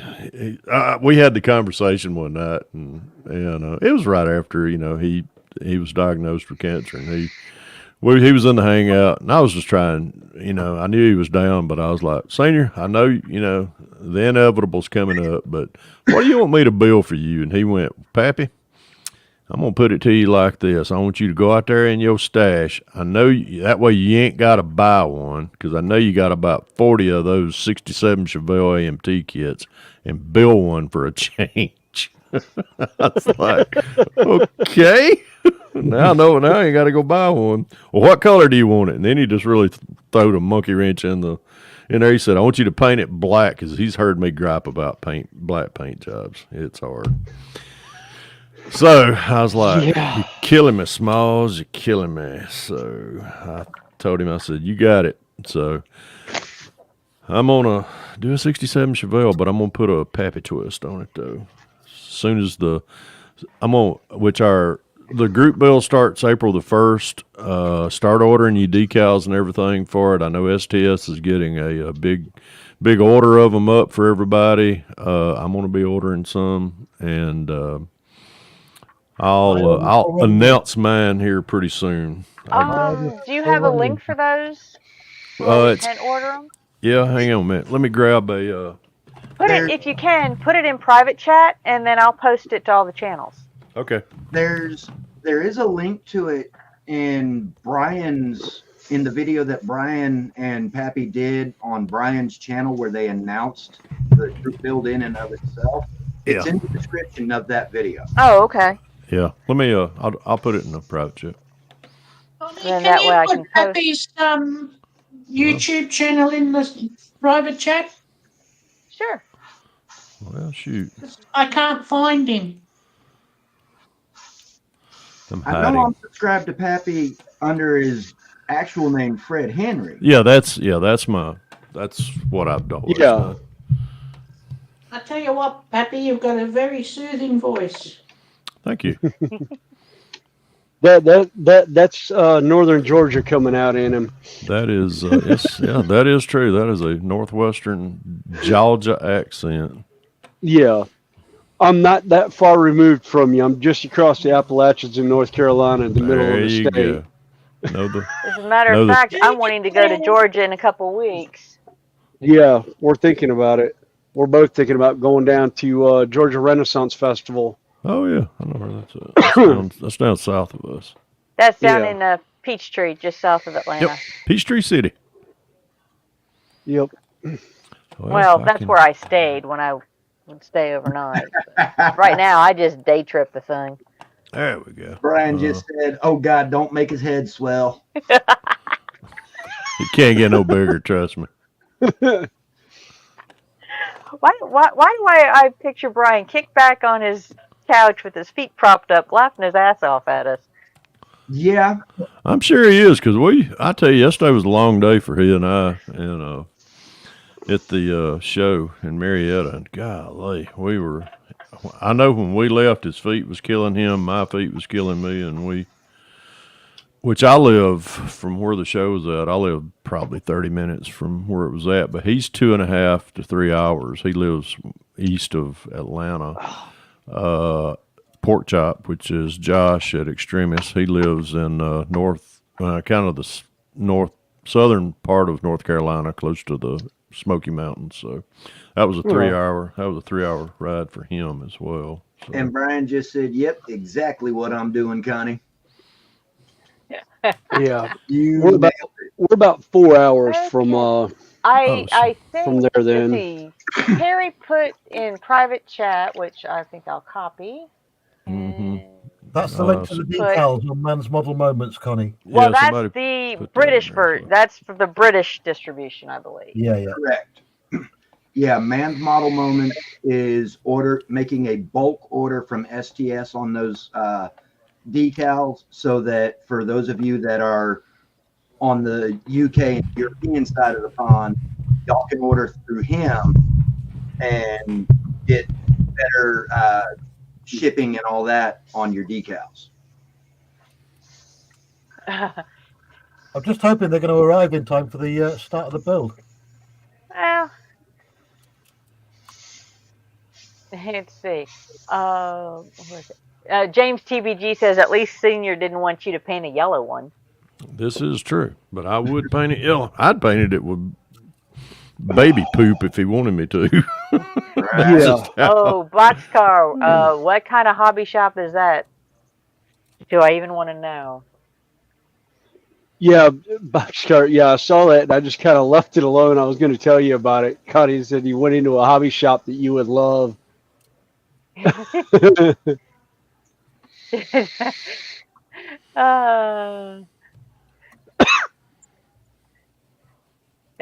I don't agree with you, Yanka, but this time one I'll agree. Is Jeff Model Garage is in. I was fixing to say when I heard you say Yanka, that's the only person that calls Brian Yanka is Jeff Ciacanelli, my little buddy. It's good. Talk about the stream going south now. Hey, it can't be any worse than what's happened on this one before. Well, somebody losing a tree branch, can't hold her wood. We've had I've had people in chat tell me they have fallen off the bed or off the chair laughing. Yeah. They got kicked off a public bus. Yeah. Sounds dangerous. Yeah. No, I was looking at Got Fuels and was saying, heck yeah, that nose will be an easy to hit. And Jeff's Model Garage comes back with "You'd still miss." Even from Georgia. Hey, Rodney. Oh, jeez. Yep, normal then, James. Yep, we're back to normal on this one. That's why I love it, because you know what? Thank God I got a white mat right here that I can draw on, because I'm fixing to draw a stick figure of a certain person. I just got to find a black marker.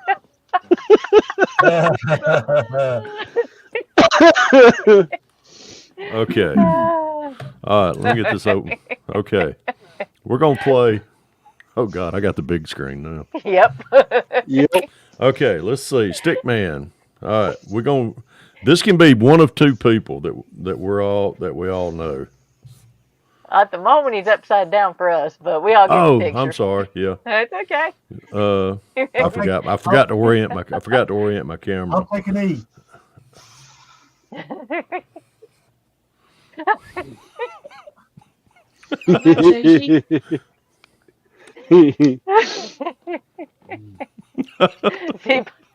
See Papa Z now. Hey, Papa Z.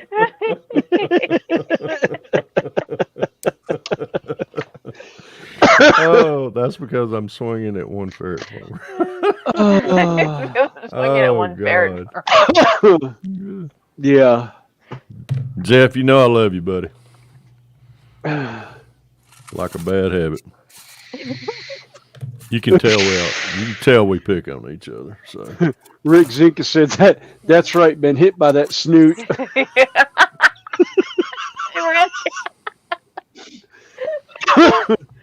Oh, it's like me last night. I didn't tell you, Connie. I ended up having to give up my pillow to the fur missile last night.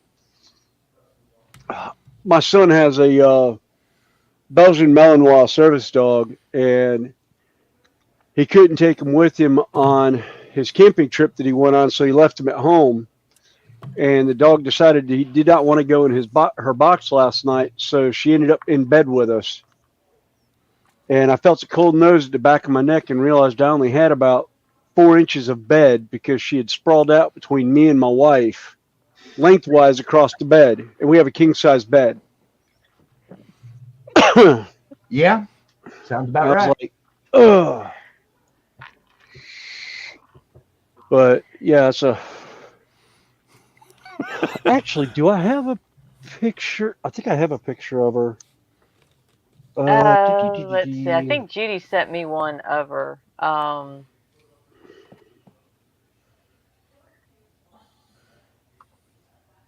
It's raining again. oh, hey Connie, I got another funny. Put me on big screen.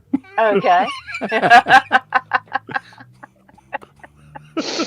Uh-oh. My open wheel modified ran over him, but either that or he's working on it. So, when I need a lift on it, he just turns his head and it does this.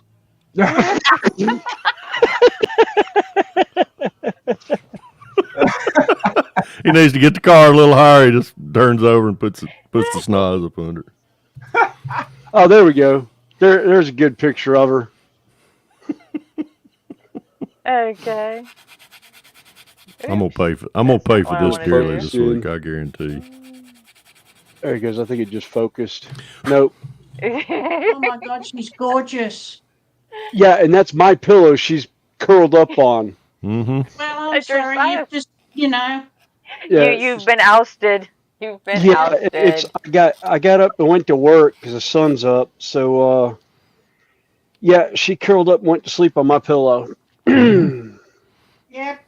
I love just that lost fur that missile one. sometimes, but there's some days I want to put my foot in her. I love her to death, but I can't go down the stairs without her standing at the stairs barking at me, wanting with a bone in her mouth now. She has one of those Nalahide bones that we throw for.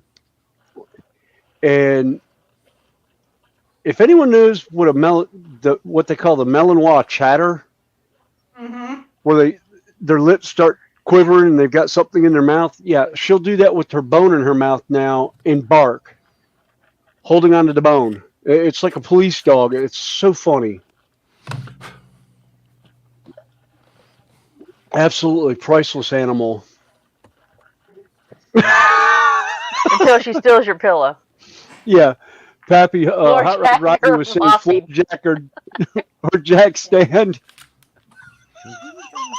Hold on. Oh, Wow. Where you at? oh. Jeff's in the chat, and I said, "Look, I'm gonna draw a stick figure of Jeff Coyle making fun of his nose." So I drew that, and I said, "Well, anytime." I said he needs to get the car higher. He just turns over and hits it, and it pushes it up.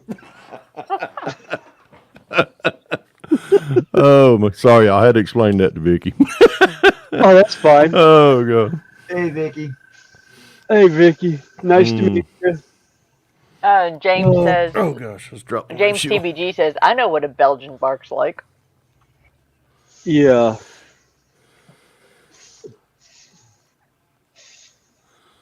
Although I don't know which is more fun, a Belgian Malinois or a German Rottweiler.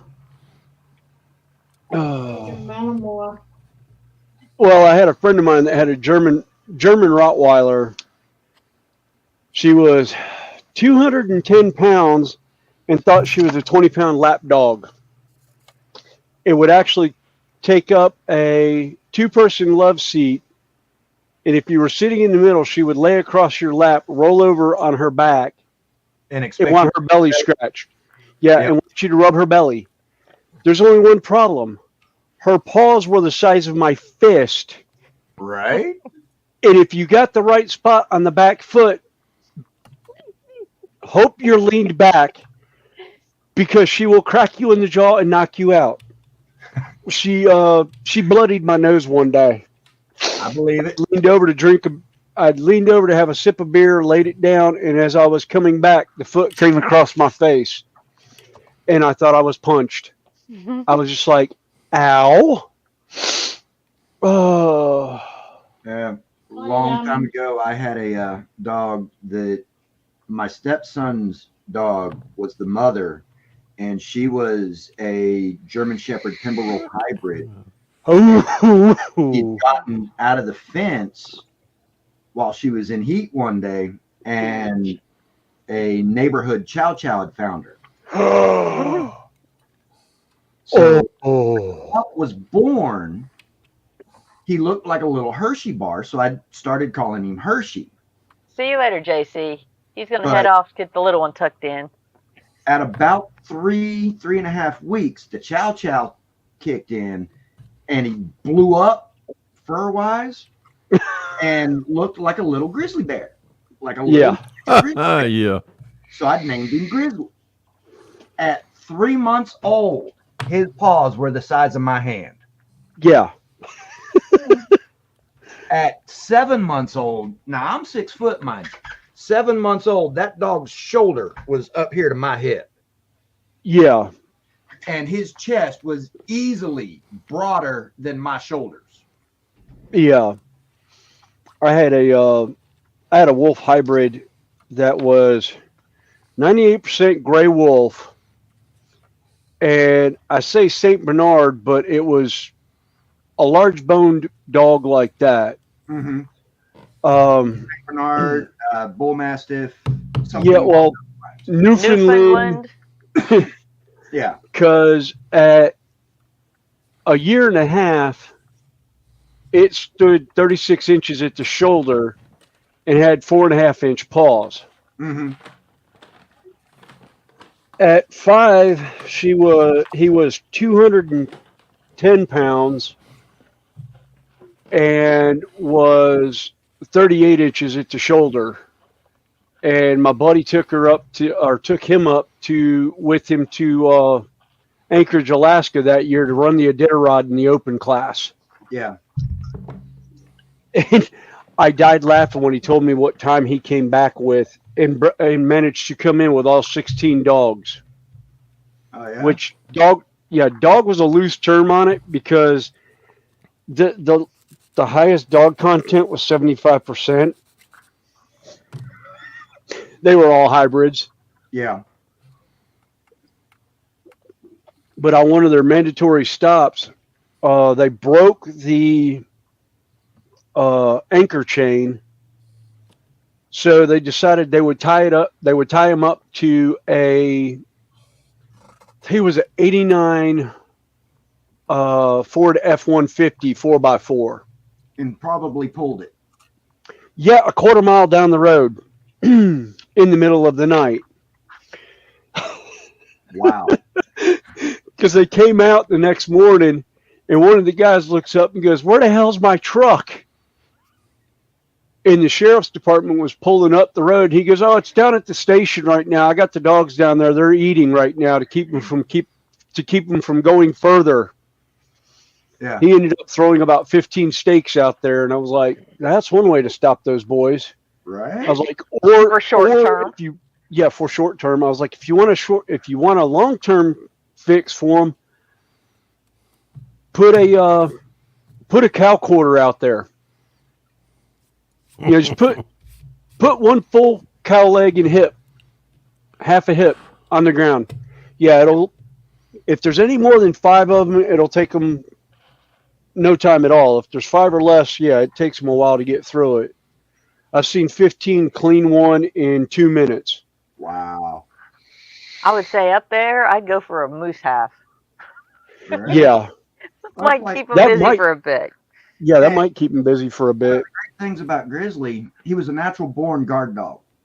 Didn't have to train for it at all. Yeah. But he and Grizzly, I hope you feel better. The Pit Bull Shar-Pei mix that I'd had at the same time. During daylight, John. you walk up my driveway, come knock on my door, no big deal. Drive up my driveway, get out your vehicle, come up, knock on my door, no big deal. But if it was dark out, do not walk up my driveway. Drive up my driveway, but do not get out of your vehicle until I get out the door and let my dogs know that it's okay for you to be there. Yeah. Yeah, I had a buddy of mine that had that. There was that's where I was keeping my wolf when I had him in Mecklenburg County in North Carolina, because he had the exotic animal license and also had another hybrid. Yeah.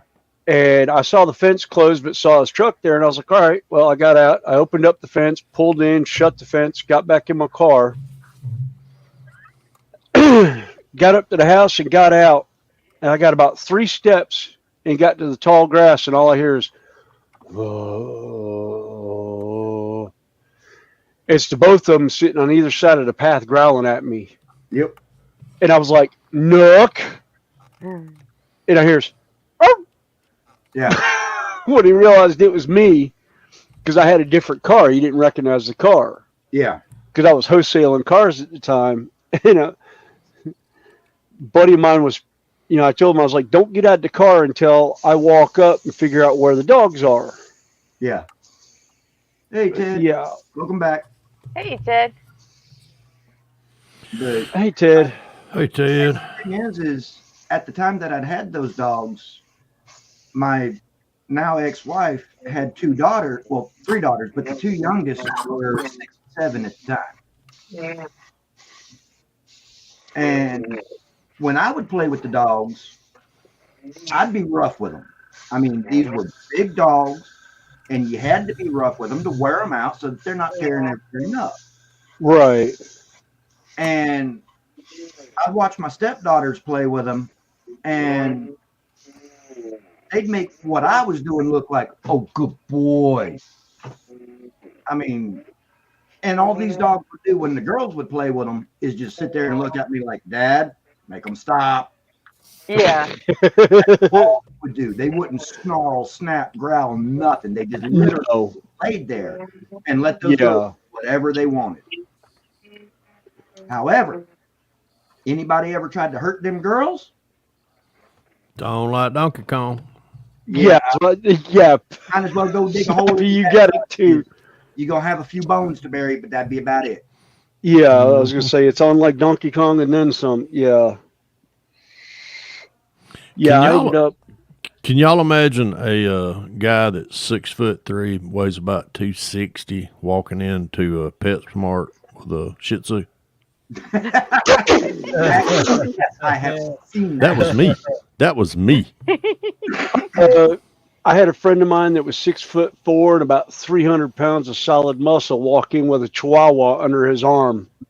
Pappy, it's okay if you walk in while you're carrying the Shih Tzu, as long as you're wearing a pair of pink slippers. So you got the pictures. Okay. I got a picture.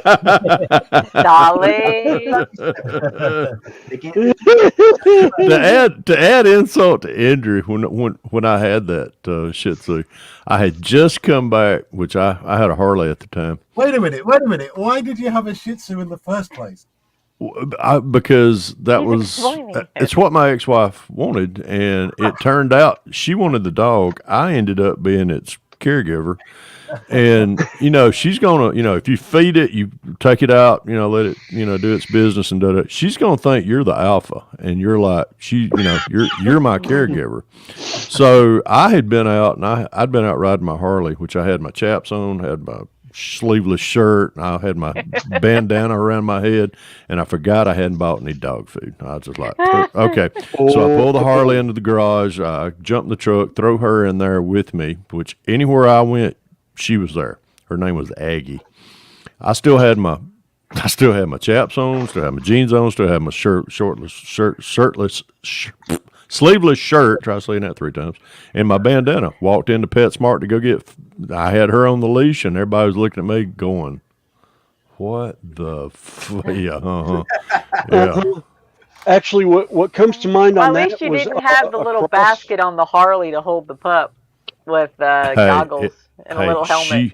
She would ride. She would, well, not, if I was riding down the road or something like that, she would jump up in my lap and I'd run, maybe a mile down the road, but no, I never did travel. No, but I thought about putting her in but I knew she wouldn't have that. She'd be like, "Nah, you ain't putting me in that carrying case." Cause I had a big ultra classic, had the saddlebags and the trunk on it. And I was like, "Nah, I ain't putting you in there." Yeah. When you were describing what you were wearing, the first thing that came to mind was a cross between Freddie Mercury and the Village People. Yeah.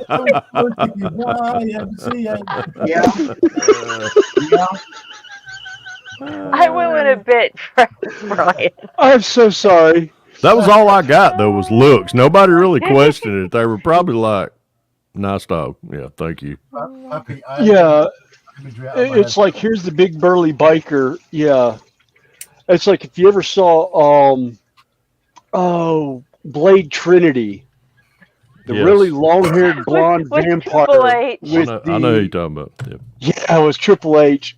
Like, oh my, to see him with the Pomeranian, I was just like, Paul, no. Oh my God, no. That was just so wrong. Oh my. Oh, he was, oh God. He got no end of crap over that when that came out. Everybody gave him shit about that. Thing is, though, a dude with a little cute dog, right? They are just a girl magnet. Absolute girl magnet. You you are so right. Oh, yeah. Now, in that character's defense, that was one hell of a BA Pomeranian. Oh, yeah. Yes. Yeah, it was a Pomeranian hybrid. Yeah, it was, yeah. It was bad, but still a Pomeranian. Yeah, but still, it's a Pomeranian. I mean, well, look at it. Look, he was the leader of the pack with 2 Ronnies as backup. Yeah. Yeah, and the other thing about it was, every time I think of Pomeranians, I think of Fizzgig from the Dark Crystal. Yep, Ed got it. Itty bitty body, big puffy head, and they are mouthy. So mouthy. Because all I see is the big open mouth. And yes, I'm that old, Ed. I'm actually 53. I'm 53. I'll be 47 in May, so yeah. Oh, I'm probably the second oldest up here. Yes. All right, who's oldest? Me. No, you're third. I think history is the oldest. How? I'll be 60 in September. Okay, yeah, you're older than me. Then I'm number 3. Yep. 61. I'll be 60. Same age as Snowy. Next Thursday, I turn 61. Oh wow! Happy birthday for them, then, mate. Happy birthday early. Thank you. Now, do what, Sam? I'm the same age as you. Let's see. Question in the chat. Pappy, where do you get your dirt track models at? Actually, from Model Roundup. I buy a lot of my models from Model Roundup. Or I find them at shows and things like that. Or Hobbytown, USA. So. Oh, yeah, Hobbytown's great. Hobbytown, yeah. Connie and I have one. It's about 20 minutes from her house. It's about 45 minutes from my house. It's right in the middle of the two of us. I have 2 of them. You got the one up 20 in minutes Hickory. the other direction. I've got 2 of them. Yeah. I've been to, we got one probably 30 minutes from us in Kennesaw, and then there's another one south, I think, close to Columbus. And there used to be another one east of Atlanta, and I never went to it, but I did go. I go to the one when we're in Tennessee. If we go up to Gatlinburg or somewhere like that, there's one in Knoxville. I always like to come back through. They've got a lot of RC, but I think I bought a I bought one of my Holy Grail kits from up there one time. I found the great big 148 scale Tamiya F4U Corsair that's sitting out there that ain't never probably going to get built, but it's in my stash. So Yeah. I've got Nice. but The it's always FP Corsair, I built it in. Actually, I did build it in 148 scale in the Tamiya. I've got a little mom and pop hobby shop, G&G Models, less than a 5-minute walk from where I live. Also happens to be the oldest, longest running hobby shop in the entire state of Texas. And then Nice. I've got a slew of Hobby Lobbies here in Houston. Ew. And I will bet you money that what you've got at yours there is the same thing I have in mine 5 minutes up the road right here. Yeah. I kid you not. Every one of them, anytime we go on vacation or something like that, I'm always like, well, got to find a Hobby Lobby. We walk into one, it's the same crap that's in mine. Yep. And I go somewhere else, same crap that's in both of those. So Yep. They need to up their game a little bit. That's why whenever I want to go to Hobby Lobby, I just go to the one that's maybe a 10-minute drive down the road. It's the closest one to me.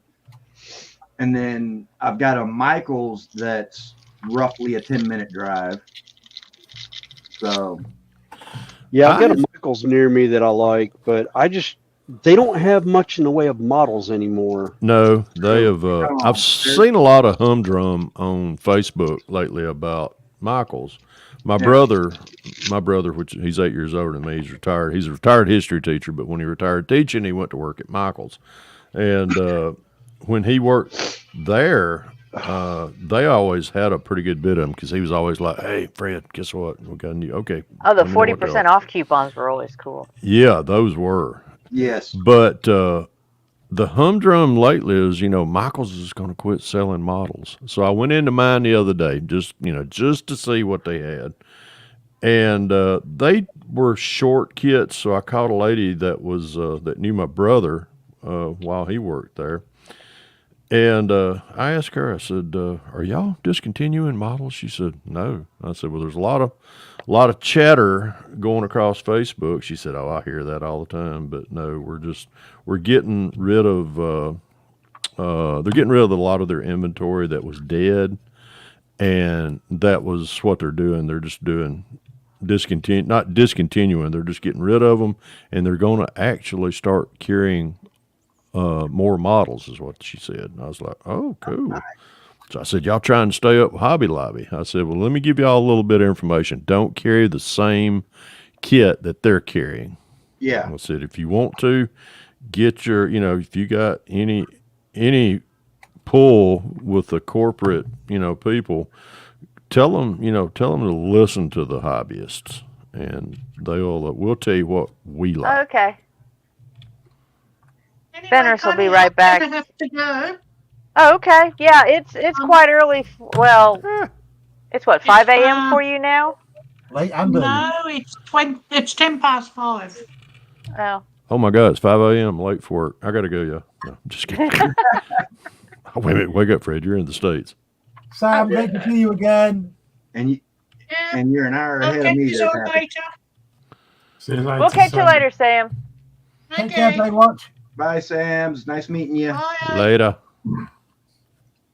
I've got to Guys, put my gotta tell glasses you, on. I'll be whenever able you to come- see. If ever you come to the UK, you have to visit Hey, Mikey. New York. Hey, Mikey. Hi, Mikey. Hi. And visit the Monk Bar Model Shop. It's been going since 1963. It's awesome. Wow, that's a brick and mortar. The one that's been there for a while. That's the ones I used to enjoy. I bet that one has some dusty ones in the back corners. I bet they do too. It was originally started out as a railway place, like the model trains and stuff like that.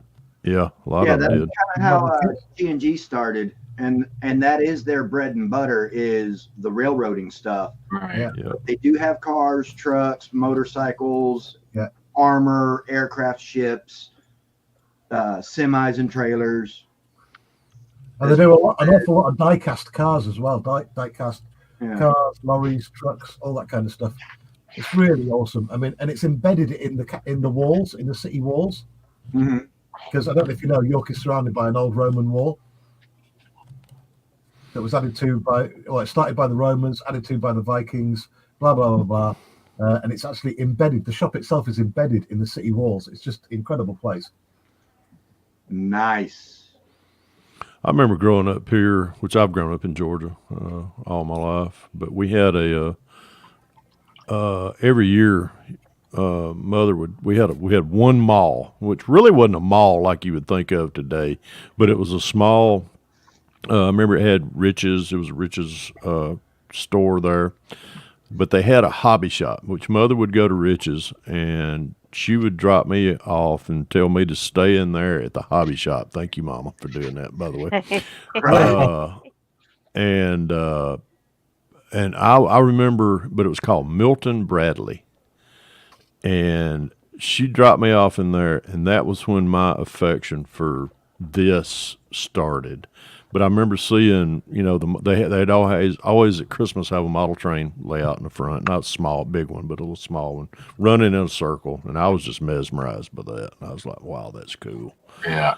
And then they started, the art. Well, they had control line airplanes.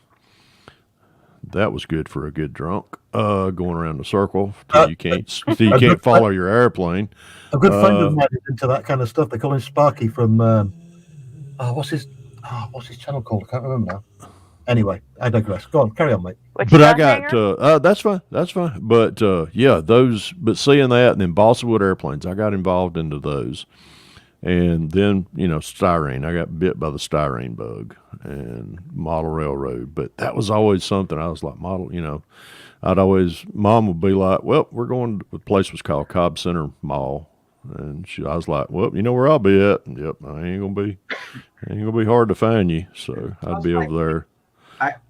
I got my start in the hobby, in the overall hobby, when I was like 7. I'd been given a Lionel train set. Wow, man, I always wanted Lionel. And that's what got me started in the hobby. But then, like Snappy, I got bit by the styrene bug, and I started building 24, 25th scale cars and trucks. And yep, happens to the best of us. Trains kind of fell to the wayside for me. I mean, yeah. Then I hit. Then I hit puberty. Yeah. Then I hit puberty and I started working on the real stuff, the one-to-one. Then I got hit by the fumes, the car fumes and the perfumes. Right. Methanol exhaust. I'll never forget bringing my first girlfriend home. I must have been about, 16, something like that. Because I was never into girls until I had left school, because I was into models and things like that. I brought my first girlfriend home, showed her my room, as you do, and I had a massive scale X-trick running around the room with model aircraft hanging from the ceiling, all the other models, and the look that I got off of her. Oh my God! I remember asking Mother and Daddy, I wanted a HO scale, and of course they went and they bought for Christmas one year it was a AHM. Was the brand name, and it was a Santa Fe EMD whatever, EMD 40, something like that anyhow. But I ran that thing around, but then I was like, I want to build a layout, and that Mom and Dad was like, no, but hell no. That's no. We're country people. We're simple. I was like, okay. On my train stuff, that was the only scale I ever dealt with was HO. Yeah. Now, I had an uncle out there in Virginia that he did a lot of N-gauge. Yeah, that was one that I got into when I got older. That was some small stuff, let me tell you. Have you seen Z? Yeah. Z gauge? Oh my God. He actually had a couple of Z gauge sets too, and I was like, ooh, wait. Yeah. Yeah, that was. I've got something here. I'm not into the model trains. I didn't get much into modeling until like 10 years ago. But better late than never. Yep. How about T-scale? I have heard of it. What's that close to? Is that T-scale you holding up there? This is a T-scale building. Wow. Oh my God, that's a smaller two-story. than Z. Yes, I think it's 480, something like that. But this is a 2-story switcher station. I'm out. So one inch is what, 480, or 1 foot is 480 or something like that. God. Oh my God. Connie, no, I was just playing with the building one day. I broke it all to pieces, but I keep it just for scale purposes. I mean, wow. Yeah, that is a T-scale building, and for better reference, there's a bottle of paint. Wow. Oh, wow. That's tiny. So. Okay, now I got to prepare here. Let's see, repair. But I just, like I said, I tried to build this. It was the first brass kit I ever had. I'm just like, I broke it, and I said, no. I just keep it for grins and giggles. Yeah, that Fenris, that nitromethane, that stuff smells pretty darn good, I have to say. Yeah. My mom worked at an ice cream store, right? But they had a hobby shop out back. And then they closed the ice cream store and they had a train store. Man, I was so sick of that. I was. Started in HO, and I got now and scale. My rocks look like real limestone. But the first model kit I ever built was probably, about 10, 11 years ago, was a Fine Molds Millennium Falcon. Oh, 144 or 172 scale. Yeah, cool. My first was the 124th or 125th scale MPC Bantam Blaster. And it was a glue bomb from you know where. Hey, Tasha. Hello. Tasha. Yeah, She's your fuzzy wicks too. Hey, Tasha. Oh yeah. Yeah, Rodney's saying T gauge is smaller than Z. Yeah. Talking of railways, I was saying last week, my father's going to leave. Well, he's left me. When he passes, he's got a Lionel railway from 1954 that will be coming my way.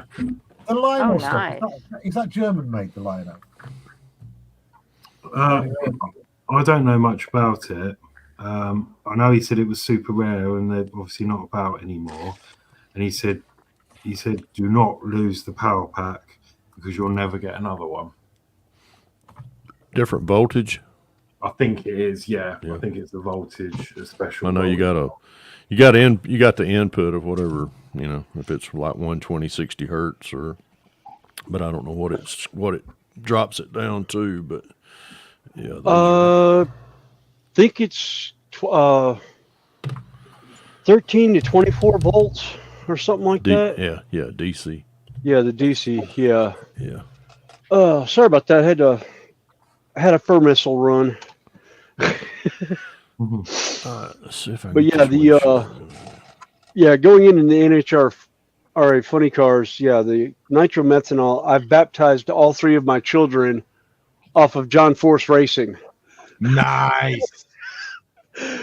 My father used to be the executive vice president for Bruton Smith, who owns Speedway Motorsports and Charlotte Motor Speedway and Z-Max. And used to own Atlanta Motor Speedway until he sold it. Still owns it. He still does? Yeah, as far as I know, he still owns it. I thought he got rid of that. But I'm okay. Anyhow, I'm sorry. Oh no, that's fine. But yeah, my father was his executive vice president for 49 years, and he used to get me tickets to Z-Max, and he and John Force got to talking on the phone because my dad had contacts with USA Today, and John wanted to promote the 4 wides in Charlotte when they first started. So they got going, and I took my oldest daughter there to the first 4 wides, and Ashley was still driving. Oh, wow.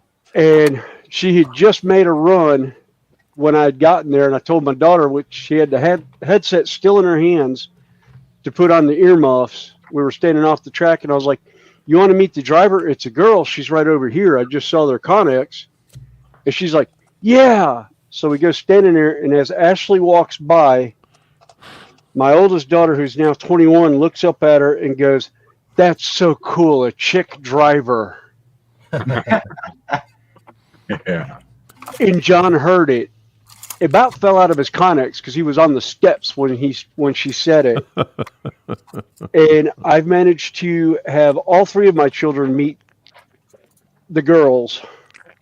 Nice. And I got a great pic. I don't have Blue my Ridge iPad Models down here. is in. Hello, Yeah, and Stephen Haynes is in. Hello. Yep. Hi, Stephen. Now, But yeah, they I've never Louis. been lucky enough to meet John's daughters or anything like that, but I have met John Force. yeah. An amazing, amazing man. What you see in his after race interviews, that's how he is. Yes. That's not a front. That's not a mask. No. That's genuine. Yeah. That's how he is in the pits. Yep. That's how he is when he's going through the promenades. Yep. My same daughter, that was the Z-Max 4 wides, which were in April. We came back in September for the Winter Nationals. Mm-hmm. Same year, she's walking ahead of me through the crowd, and I happen to see the crowd parting for John Force on a moped. Yeah. He locks up the brakes, stops, goes, "Hey, Bree, where's your dad? You want a picture?" Oh, nice. Nice. Like, remember, that's like, awesome. John, how do you remember one nondescript 9-year-old girl 8 months later? He looks at me, he says, "William, one reason. She called Ashley a chick driver." Yeah.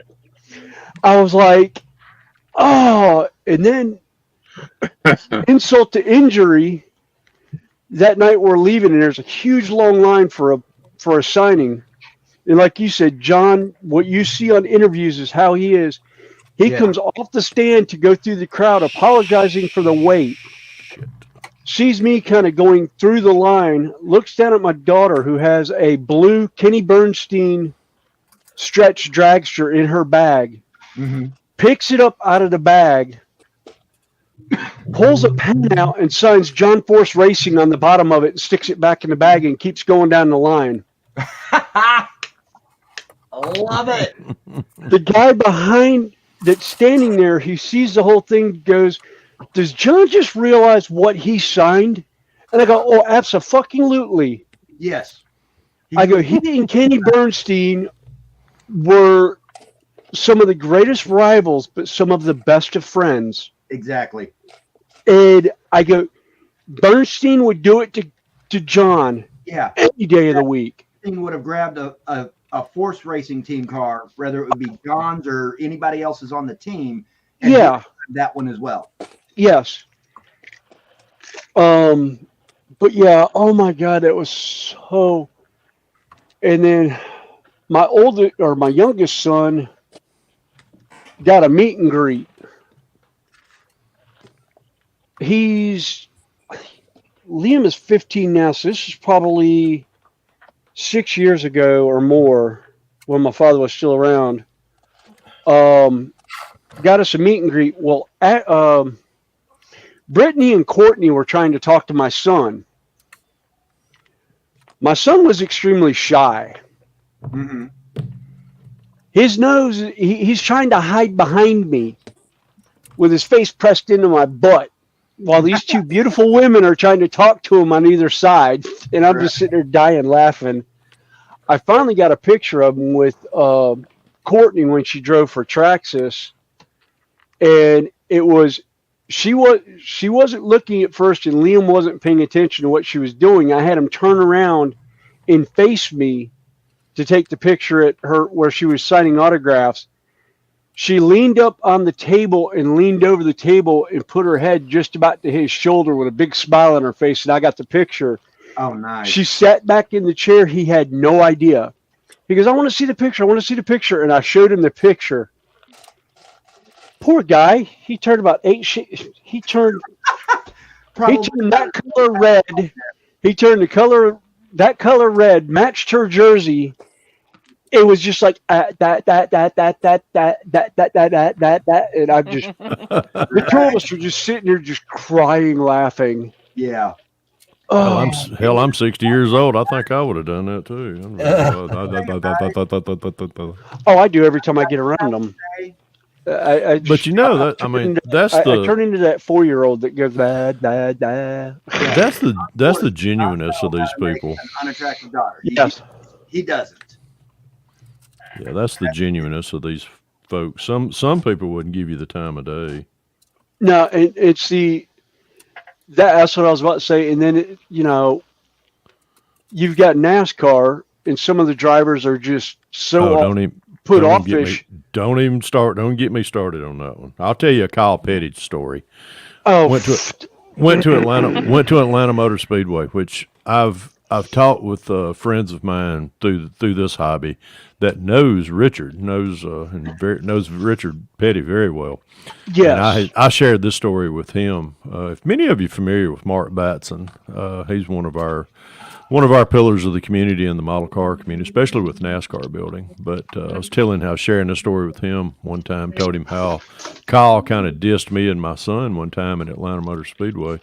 Mm-hmm. And we were in the pit, or actually in the infield, and it was right before a driver's meeting. And we seen Kyle going down through there, and my son, which I forgot how old Zach was at the time, but he was getting his program signed and all that. And we seen Kyle come walking down through there, and I went, Kyle, can my son get an autograph? He's like, I'm late for a driver's meeting. I ain't got time. Yeah. I'm like, and I was like, I hope you hit the wall. Yeah. Pecker head. So yeah. But they are. But he, I wouldn't wish ill will on anybody. But you got to remember, I just made your paycheck. I just donated your paycheck. Exactly. Yeah. Well, that's like everyone always told me Dale Sr. was the biggest douche they'd ever met, and I was like, no. I was like, wait a minute. When did you come up and ask Dale Sr. for an autograph? They go, well, it was, before the race when they were around the driver's stand. And I was like, okay, there's your biggest mistake right there. No, he's getting ready to go up and meet go to work. He's ready to go to work. He's ready to go to work. His mind is on a 600-mile race right now at Charlotte Motor Speedway for the Coca-Cola 600. Yeah. I go, when else did you talk to him? One of the other ones is like, well, I talked to him when he was over by the infield hospital. And I was like, did he wreck? They're like, yeah, he wrecked and he DNF'd. I was like, there's mistake number 2. Right. You just came up to him after he's coming out from seeing a doctor and tells him he's not going to be able to finish the race today. He just totaled $1 million car in a wreck that probably was not his fault, that he got collected in, or he started. Rubbing Drayson. Yes, he used to say. So there's mistake number 2. I was like, the best time to catch him is early in the morning in the garage, or after the race is over and done, all the festivities have gone out, he's had time to decompress. That's the 2 times to catch Dale Sr. Yeah. And I have a door panel right now sitting in my house from Watkins Glen that has tire rub on it, signed by Dale Sr. And I've got a tire signed by Dale Sr. from one of his former crew people, Don Hawk. Yeah. Don Hawk came to work for my father after Dale Sr. passed away. We have no idea where the tire came from because it's unbarcoded. There's no barcode on it like they have now. I literally have to go through. I have to go through the serial number of the tire to Goodyear Racing and find it. And I haven't bothered because I don't want to know when the tire was signed because he was such a great driver, and I love him so much. Right. Yeah, he was very, I remember seeing him, if he was sitting in the car, he'd look at you and go, I'm sitting in my office. Because that was his office. He was ready to go to work. Yep. And that's where he made his living. That's where he died at. And yeah. But yeah, all these drivers, especially these newer ones, they didn't, they're not drivers. They're just they're running around technological marvel. Yeah. They're not running Yeah. stock cars. No. Well, years ago, I'm not a NASCAR fan, but I'm a racing fan. I just love the sounds and the experience. I prefer drag racing. That's what started this. Well, I prefer drag racing, and because I remember the first NHRA event I went to. That's cool, Joshy. I had to have been maybe a good at least 50 yards away from the opening gate. As in the opening gate to where you would actually go in to get your tickets and all that. The track itself is so much further away from there. Yeah. Unknowns to me at the time. And because the only drag racing I have experienced, other than what's on TV in person, was like your typical street race, which is not the same caliber, not in my age group at the time. And so anyhow, and I'm driving through the grass because I'm having to park way out. It was like a O'Reilly's nationals or whatever. And so, and I'm hearing this car alarm going off, and this bastard's loud. And I had, it was a summer day. The girl I was seeing at the time, we're doing up. Had the windows down. I had like the radio as loud as it'll go. Our eardrums are at a point where it's starting to bleed, and all of a sudden, it's the only thing I hear is the little meh, meh, meh from the car alarm and my radio. All of a sudden, I just hear, and all of a sudden, I'm like, what the fuck is that sound? And literally, everything was quiet. Only thing you heard was just, someone was doing a burnout. And I'm like, so, I quickly, just found the quick spot, and I'm getting around, I'm looking around, I'm like, oh my God, I'm about to see something, I'm looking around the parking lot, and there's no one outside, other than people walking to the gate. That was a top fuel that was at the starting line doing a burnout. All right. And I was like, and I walked in there, and I kind of, and I put one and one together, and I was like, oh my God, this is the coolest thing ever. And I was like, I turned into such a nerd. Yeah. And I was at the fence. Right there watching the NHRA on TV is not the same as being live. No. I'll get to that in a second, because there's also another thing I learned. So we're walking, we kind of got ourselves a little drink or whatever, and we're walking to the bleachers, and we're walking, and this guy, and it's kind of funny because even with the cars pulling up, they're loud, but they're not, what's the word, disruptive. As they are when you actually get them in the burnout and they're heating up the tires and all that, and they take off. Even just them pulling up, you hear them, you can feel them. The ground is shaking a little bit, but it's not as disruptive as they are when they're about ready to get down. Yeah. And I told the girl I was with, she was like, let's go find a seat. And I'm like right there, and all of a sudden they do the burnout. And literally, it's like it felt like I was walking on a trampoline on this concrete. And I was like, "No, we're going to stand right the F here for a moment." And I put my hand on the top of the chicken wire fence, and they took off. And I went to go say something like, "This is so cool" or whatever. not that she heard me, but it was like, because I was like shaking as they went by. But oh yeah, absolutely. As far as on TV goes, they look like they're going slower than what they really are. Now they're going, 7, 8, 9 seconds, whatever the case may be, and it's like, oh, okay, cool. But when you're actually there, yeah, there was a guy that had it was a, what do they call it, B-mod Cobalt. And then they had it was a Model T, it looks like.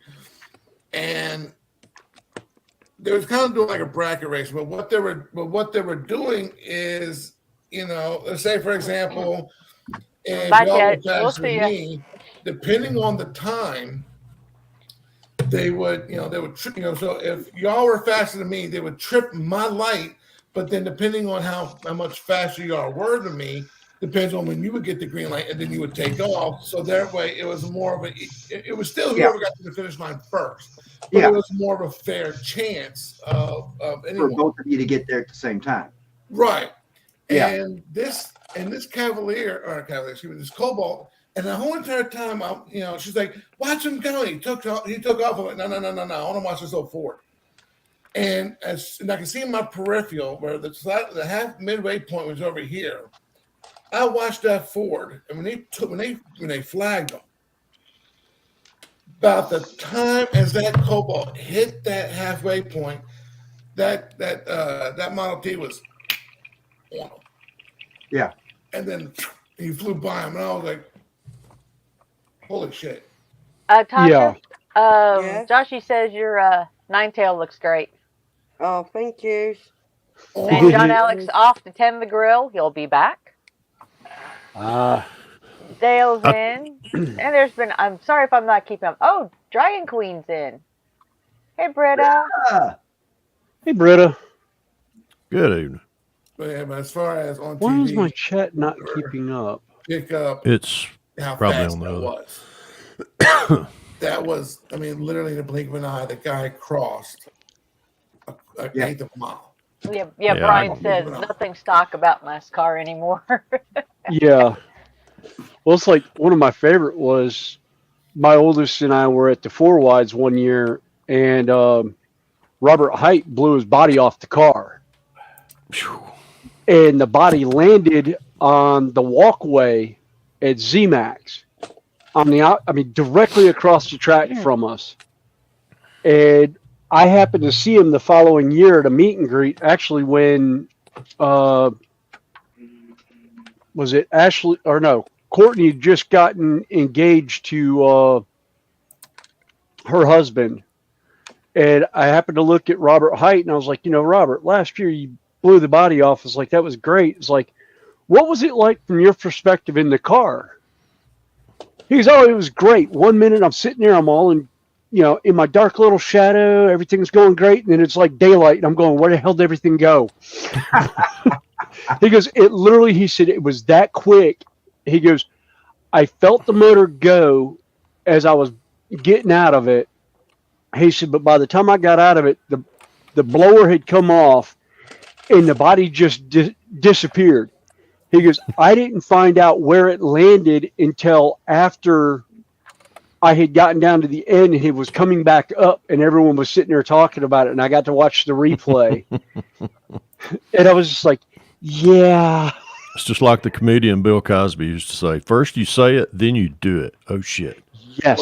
Well, when I was at that race, the coolest thing I saw was it was a guy, it was a girl. Oh, I shouldn't say girl, excuse me. It was a woman driving a purple.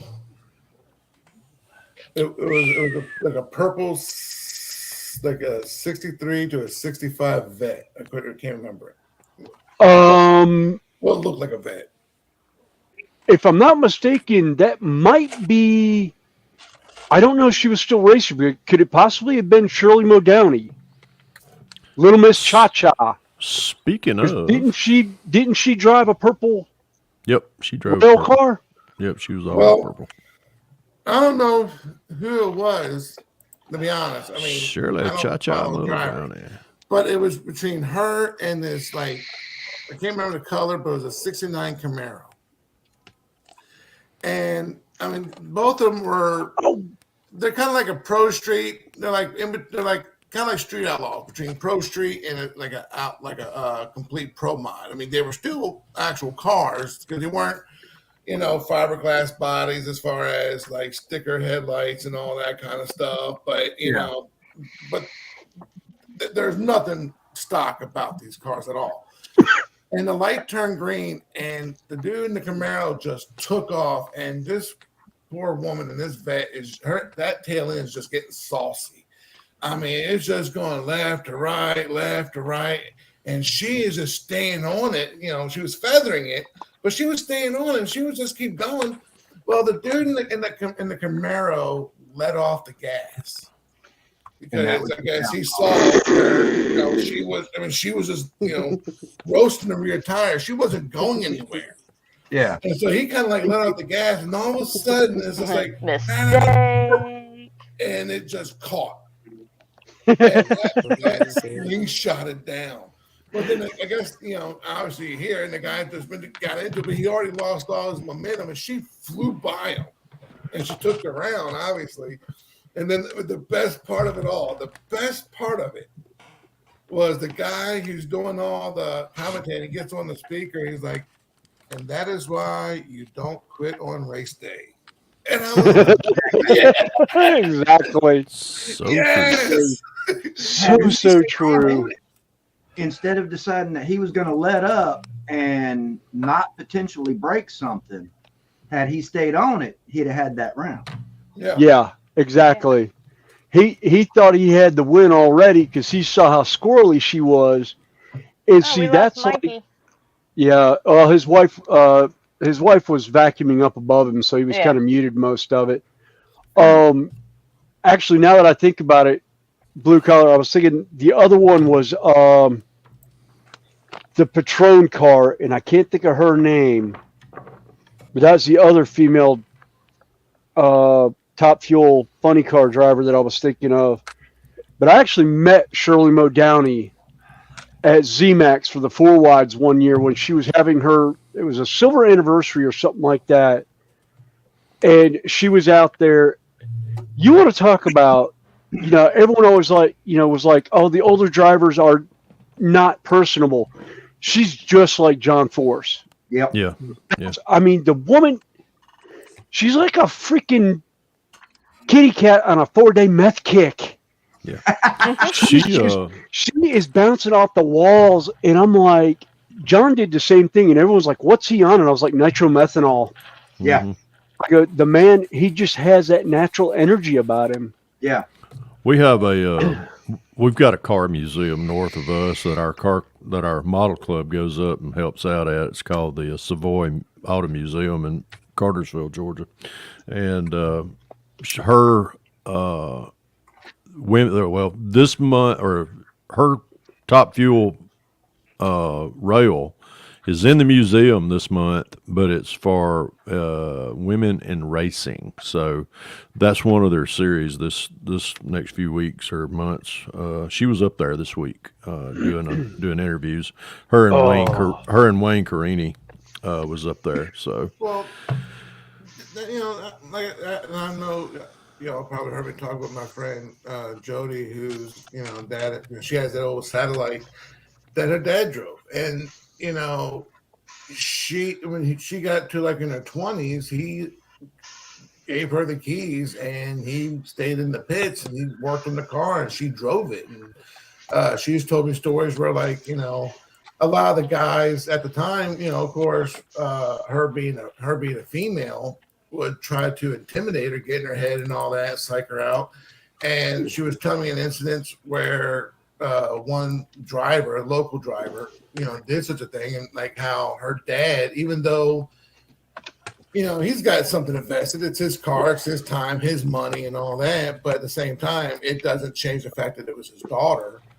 And went out there and went to the guy at the pits, and she was telling her dad, like, hey, this and this and this. He goes, oh, don't worry about it. I took care of it. And to have that kind of support, and what inspires me or what really makes, me happy to hear about, because it's something I always wanted for my daughter.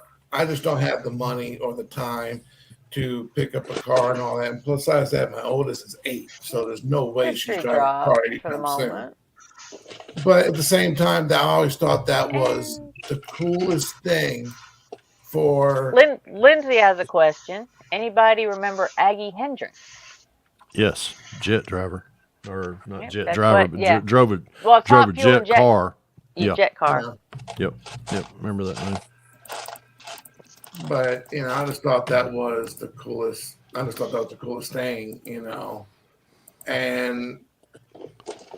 just, and to be honest with you, it's a sport that anyone can really, money wise and knowledge wise, you can get into and have a lot of fun in it. So, that just really, oh yeah, made me feel good. I used to have, when I used to race RC cars, I used to have a little sticker. It was on the side of one of my work boxes. It said, "Speed cost. How fast do you want to run?" And then it had dollar signs out beside of it. Because that's how. awesome. I mean, that's really how it is. Well, Snappy. That's when I raced RC nitro cars. Yeah, I had a Team Associated RC10 GT. Yep. The group that I ran with, on the back of our cars, we all had bumper stickers said, "The one with the most broken toys wins." Yeah. Well, there's 2 old sayings that when I was younger and I was tinkering around with my own Malibu, there was a guy, an old mechanic, what he said was, there's 2 things when you go, when you go put money into a vehicle, there's 2 things that you need to learn. One, and kind of what you said about the speed costs money, is horsepower costs money. How fast do you want to go? Exactly. And then another one was, there's 3 things you need to work on a car: money, knowledge, and time. Whichever one that you lack in, you better make up in the other 2. Mm-hmm. And I was like, damn, that's a good saying. Well, if you don't have the time, you got to pay somebody to do it. You don't have the knowledge, you got to pay somebody to do it or learn it. Yep. If you don't have the money, you better have the know-how and the you time better to have learn. the time and the know-how. Yep. Yeah. My appreciation for, I would say cars, which I was fortunate enough growing up. I had friends that, of course, what I didn't know, I had friends that could, I could always rely on them. Hey, well, how do you do this and what do I do that? How do I make it faster? But I always had fast toys. When I had 1-to-1 scale, I had a '69 Camaro. It was pretty fast. It started out as a small block car, ended up as a big block car, ended up as a pro street car, ended up with a big fat floor sitting on top of it and the whole 9 yards. My appreciation for speed wasn't at that point. My appreciation for speed when this guy named Richard Petty opened up a thing called Richard Petty's Driving Experience. Yes. And I was like, ooh, I get to pay X amount of money to go sit in a NASCAR race car. Yes. And drive. So I signed up. I signed up for a ride along. Let somebody else drive me around, risk my butt. And I was like, wow. I was like, I like this. I want to drive now. So probably the next year, I think I got my taxes back, and I was like, man, I went up there and I laid cash on the barrelhead, and I got to, of course, I went to Atlanta Motor Speedway, which is a super speedway. Yeah. And they told me that you're going to follow a pace car around. It's going to pretty much will monitor, don't drive around them. I'm like, okay, I'm not. And we got to do, and in my personal cars, I think the fastest I ever got in it was like 100, probably $110. And I Atlanta Motor Speedway, I'm following this little pace car around at $1.10. I'm like, I've been there, done that. I want to go faster. But I paid for X amount of laps, which was about, I think it was 8 laps is what they gave us. And top speed was like 115 miles per hour. I was like, seen it, done it, been there. So when I pulled in, my money was, my money had ran out on my little car here. I pull into the speed down the pit lane and shut the car off like they told me. And I'm going down there. And as soon as I stop, the guy comes over, takes the window net down, puts his hand in there on the steering wheel because they told us to pull the steering wheel off, put it on the dash. And he puts his hand in there over the cover, like, don't do that right yet. And I'm like, well, did I do something wrong? He sticks his head in there. He said, leave your seatbelts on. There's 4 of you guys out here that we watched, then we're going to give you extra laps. But there's not going to be a pace car. Y'all are going to chase a race car. And I'm like, cool. How many laps are we going to get? And first thing I said, how many laps do we get? He said, we'll let you know. You just watch he said, if you see the guy on the in the stand, in the flag stand, do the cross checkers flag, it means that's the end of it. We got 10 extra laps, and I got to and we actually got to pass. They took our helmets off, put us on a radio helmet, and we could hear pretty much.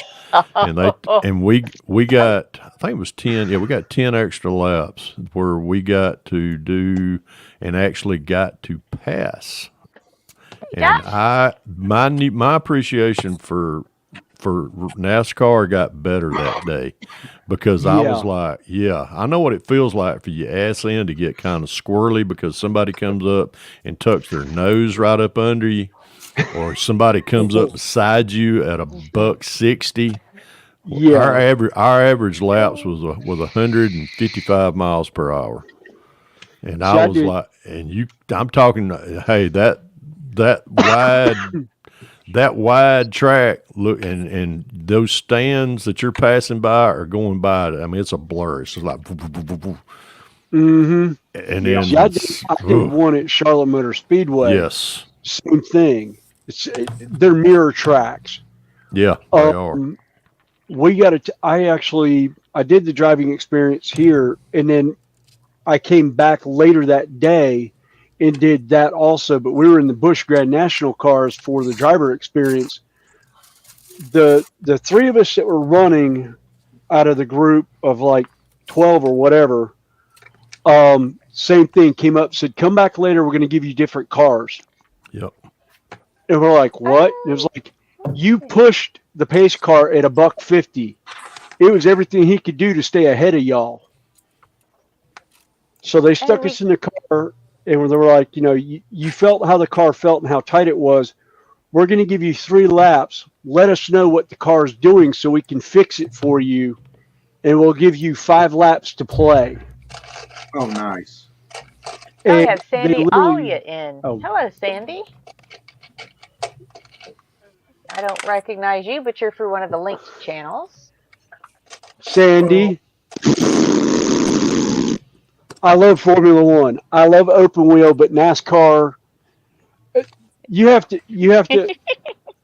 to excuse Snappy Pappy, Ed and I, because in Dragon Lover, we all we are in the belt buckle of NASCAR country. Well, man, I live in the county below Wilkes County, North Carolina.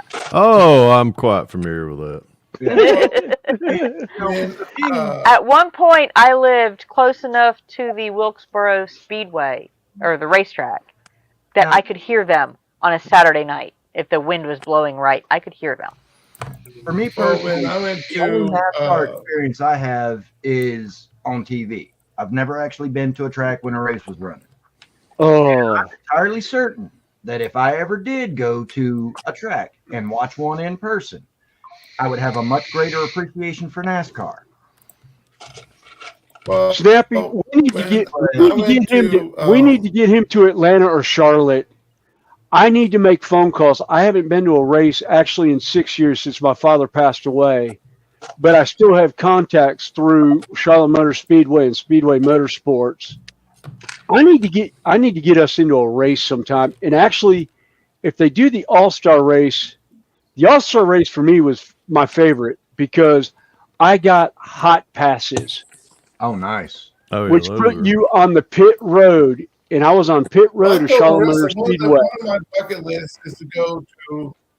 I told Marissa one of my bucket lists is to go to an actual NASCAR event, actually a big NASCAR event. Yeah, oh, they're great. Just for experience. For anything, if anything, just for experience. Andy has given a very British point of view. Drag racing. If you're in the stands, you're gonna come out looking like you had a. Well, especially if you're right there at the edge of the track, you're going when you leave that day, you will look like somebody took a pepper shaker and shook it over the top of your head because there's so much tire dust going to be on you. Oh yeah, the rubber dust. The first 10 rows, which now at Charlotte they've taken them out and they've taken the walkway out. And that stems back to the Indy race that was at Charlotte Motor Speedway where the debris went into the stands. That was a sad day for racing. I was actually at that race. One section over the same aisle as those people.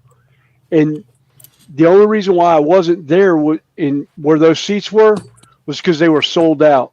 Those were my seats. I used to sit in those seats for NASCAR races because you look right into turns 3 and 4, and it's right even you look into what they called Humpy's Hump, which is a bump in the middle of the speedway. Humpy Wheeler.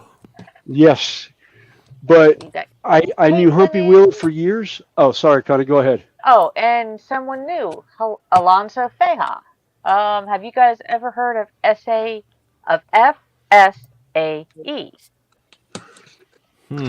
No. I just happened to look it up real quick just so I could understand it.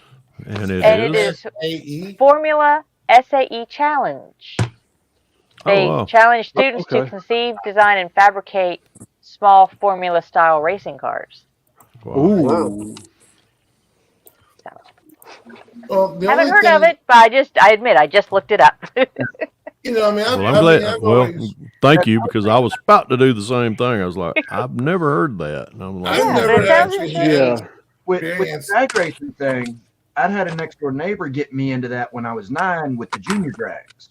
Started out with 12 horsepower Stratton. About a year and a half later, I bumped up to a 25 horse Brigden Stratton.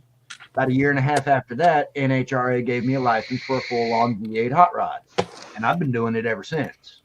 Yeah. But, and having not only driven down both 8 and quarter-mile tracks, as well as having been at NHRA-like races, the being there, whether as a spectator or participating, is a completely different ball game than what you see on TV. Yes. So I can entirely understand and I can entirely believe that if I ever got to a NASCAR race, my appreciation for NASCAR would skyrocket compared to where it's at now. Well, I'll tell you this, just because, or you take the same way home, or, you've been in the area that you live in for X amount of time, and you can take the, your favorite hairpin turn or 30-mile-an-hour turn at like 50 mile an hour, 55 mile an hour, don't mean you can actually drive. Exactly. Hold on. You ain't. You don't know what sliding up that racetrack's all about. You better leave. You better sit back and hold my beer and watch this, because that would. When you get out of that seat, your seat will have a pucker mark. On your daily driving, just because you can make a turn faster than what the recommended speed is, a lot of people think they can drive it. It's like, no, you don't. You really can't appreciate what the actual drivers do. As far as knowing how to drive. You have no sense of the sheer power No. that just No. There's a you lot just sit in a different. car like that, and it's just Yeah, like it's a lot different now. Piloting like a 200 or 300 horsepower front wheel drive car versus that of a 5, 6, 700, 800 horsepower machine well, that's the designed just to do one thing and go fast. the closest I ever came was my stepfather had a 1989 Firebird Formula. I got on that thing and I drove it to the grocery store, and I came back and said, I don't want to drive this anymore. No, I was a They state looked at, inspector. well, you also have to realize that I am very small. No, I Yeah, was a she's state I'm inspector. like 5'1", barely 5'1". I buy shoes in the kids department. One of the first cars I got to do a state inspection on was a 96 Callaway, 96 Lincoln Filter Corvette, excuse me. Oof. And I'm sitting Penny's there. pit stop is in. Hello, Penny. And I'm sitting there, and I actually purposely drove an extra block or so further away from the shop because I just wanted to get on it one time because I knew what Lincoln Filter was. Mhm. And I'm looking around, like no one's around. Cool. So I'm only had it in first gear, and I barely tapped the gas, and I That's let all it off the takes. clutch, and that ass end just. Mm-hmm. And I was like, you know what? If I learned anything from watching Clint Eastwood, and that's a man's got to know his limitations, this is it. I'm going to drive back to the shop. I'm not going to do it. You know what? Guy passed. I'm not going to do anything because I just almost wrecked this guy's car because even though I might have appreciated it, I underestimated it. Yeah. Oh yeah. And that's the problem. And and don't get me wrong, I very much appreciate those NASCAR drivers for their skill because I do know that what they're doing on those tracks is not an easy job. No. Just like you would think going in a straight line down either an eighth or a quarter mile. How hard can going in a straight line be? It's not the straight line. It's the just barely tamed rocket you are sitting on. Well, That's the problem. And if you ever watch those drivers, if you ever get the chance to watch an in-car camera, their hands are like this on the steering wheel. Yeah. Well, I'll That's give you all a funny. better one. How easy is it to put a model kit together or to put a train set together? Well, how detailed do you want it? How cool do you want it to be? How well do you want it to perform? How well do you want it to look? That goes with anything. So anyone can do anything, but to do it at the level of, some of the people that you look in magazines or go to shows to or go to events and actually see them perform, it's like, oh wow. You've got to actually get your hands on it and do it yourself. Well, I watched some of those where they test the rocket cars on the salt plains. Yeah. I was like, yeah. Connie, it's funny you said that about the on a barely tamed rocket. Yeah, I read a lot of history, and when who was it? It was Alan Shepard. They were sitting on the launch pad. I forgot what Apollo mission it was that he went to the moon in. I think it was 14 if I remember correctly. He's sitting there, they're waiting on the launch, and he looks over at his two buddies that he's about to blast off and go to the moon with, and he goes, fellas, y'all ever think about that this machine that's right up under us, that's really just a miniature version of an atom bomb, was bidded out to the lowest bidder? Yes, I heard that. Oh my God, yes.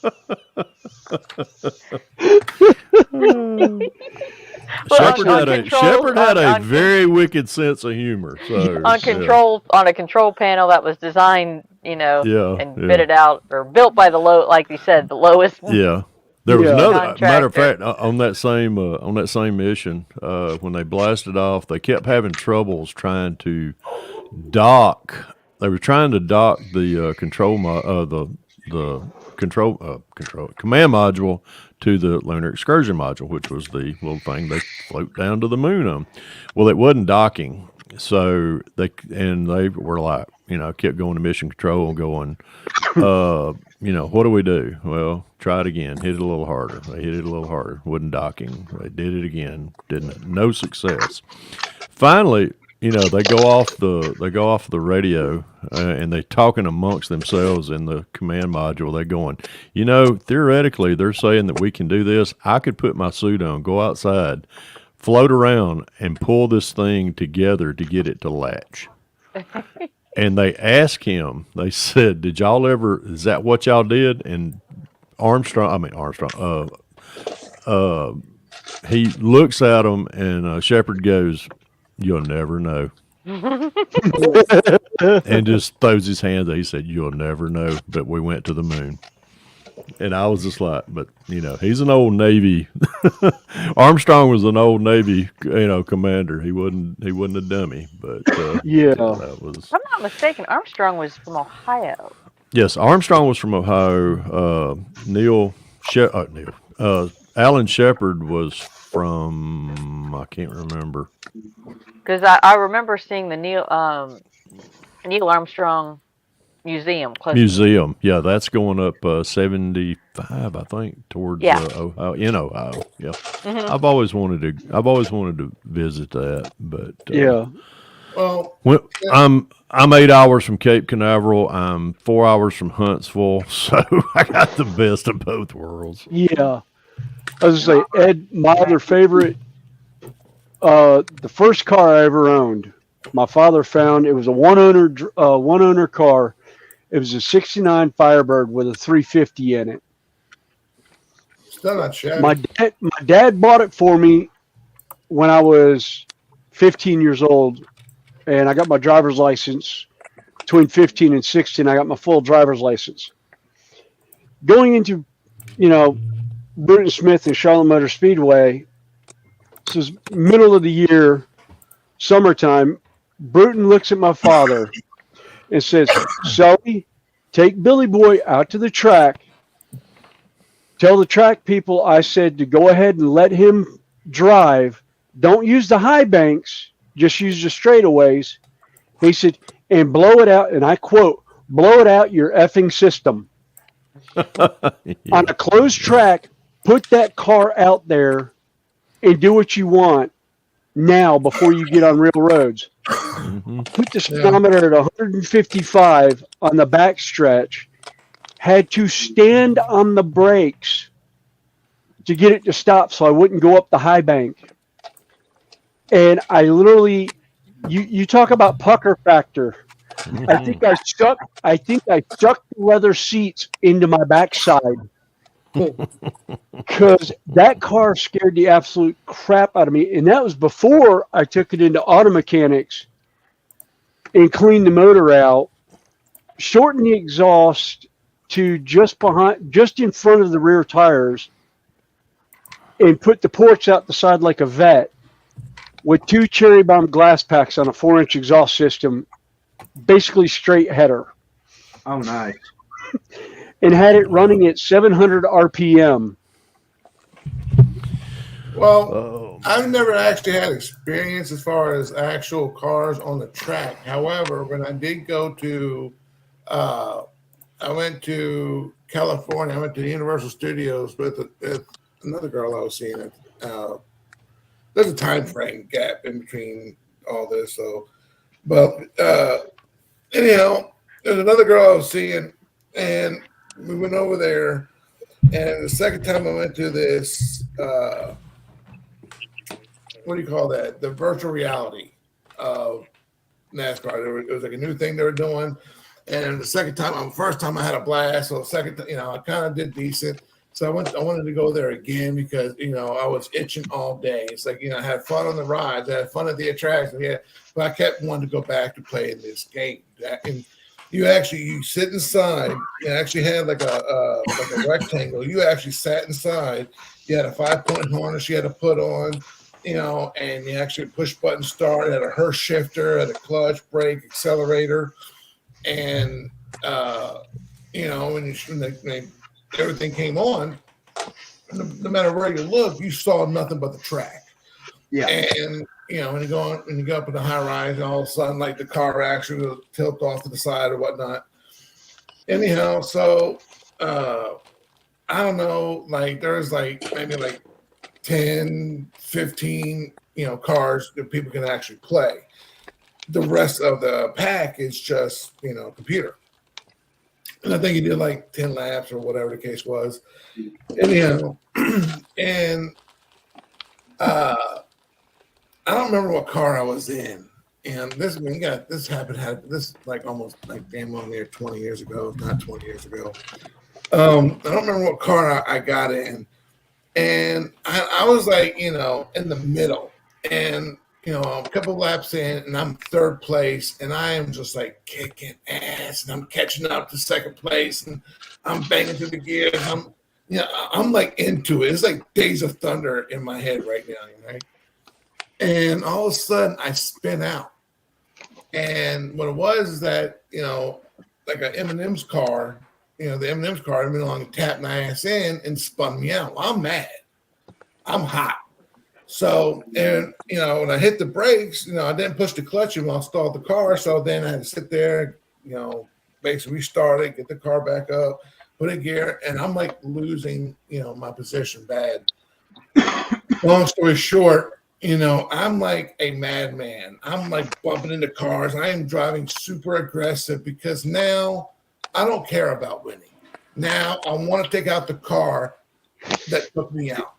Yeah. Now I have to get I'm from Texas. You F around and find out. Well, you showed me how much you want to F around. Now I'm about to show you, give you the same amount of finding out.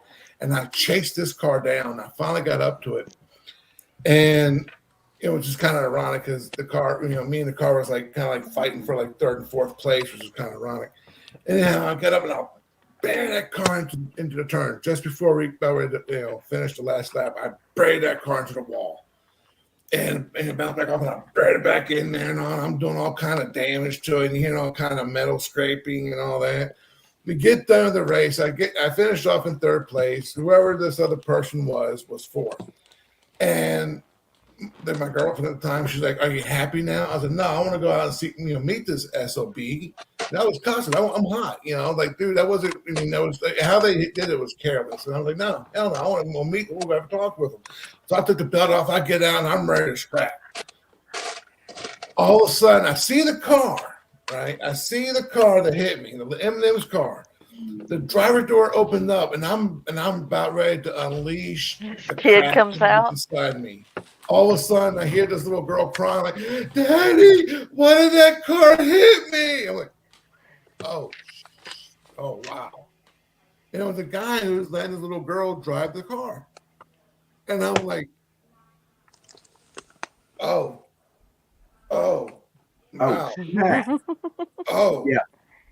And she's like, "Are you happy with this? We gotta go. We gotta leave." And the guy was like consoling his daughter, goes, "Sweetie, I don't know why that car hit you, baby." And she was like bawling. I had ruined this girl's day. And the whole entire time, like my head, like my dog when he did something bad, like tail tucked between my legs, my head's all slumped down, like nothing made that day better. Here Like, you were what thinking happened? it was some grown up like you that had done it, and you were going to lay into them. Oh yeah. And find out it was just a little girl, and I was like, "Oh, son of a!" I feel so bad. Joshie, no problem. Go enjoy yourself. Oh yeah. You know us. We'll be here for a while. Yeah, but Well, ladies and gentlemen, I'm being summoned to the kitchen, which means I'm going to get to cook. So, means I'm also going to get to sample. So, ha ha ha. Ha ha. So, anyhow, folks, enjoyed it, Connie. Thank you for having me on as well. Anytime. This is, other than October and November, you can find us here most Sundays. Roger that. October and November is our local Renaissance Festival. Okay. All right, Snap. We go play. Yeah, we go play. Yeah, I'm just I'm closest thing to being a Renaissance man's for me is just going out and burning meat out in my backyard. Which it's about to get to be that time of year. As I told Vicky the other day, I said I'm ready for some smoked ribs. So I'm ready to fire up my grill. Oh yeah. But I think we're supposed to be getting a little rain here in Georgia today. Probably later on this evening. I'm gonna probably wake up in the morning and I'm gonna be like, "What the heck happened to spring?" They say it's gonna be about 20 degrees here in Georgia. Yeah, they're So calling for a freeze warning tonight. And I was like, no, my, yeah, you yeah. know, my hydrangea is blooming. Yeah, we for call budding. that growing up here in the South. It's called blackberry winter. So that's where usually about the time the blackberries, which you showed me the pictures of the yellow bells blooming, and our Bradford pears are blooming around here. So usually the next things to start blooming is the blackberries, and then we get to go pick blackberries and make blackberry pies. Woo! Shush, hush your mouth. Yeah, I'm trying to. I got all kind of blackberry bushes around here. You just have to be careful when you're picking blackberries. There's these little creatures in there called copperheads, and they like to eat them things. Well, they like to eat the critters that like to eat the blackberries. So don't remind me of copperheads. I had to kill one here.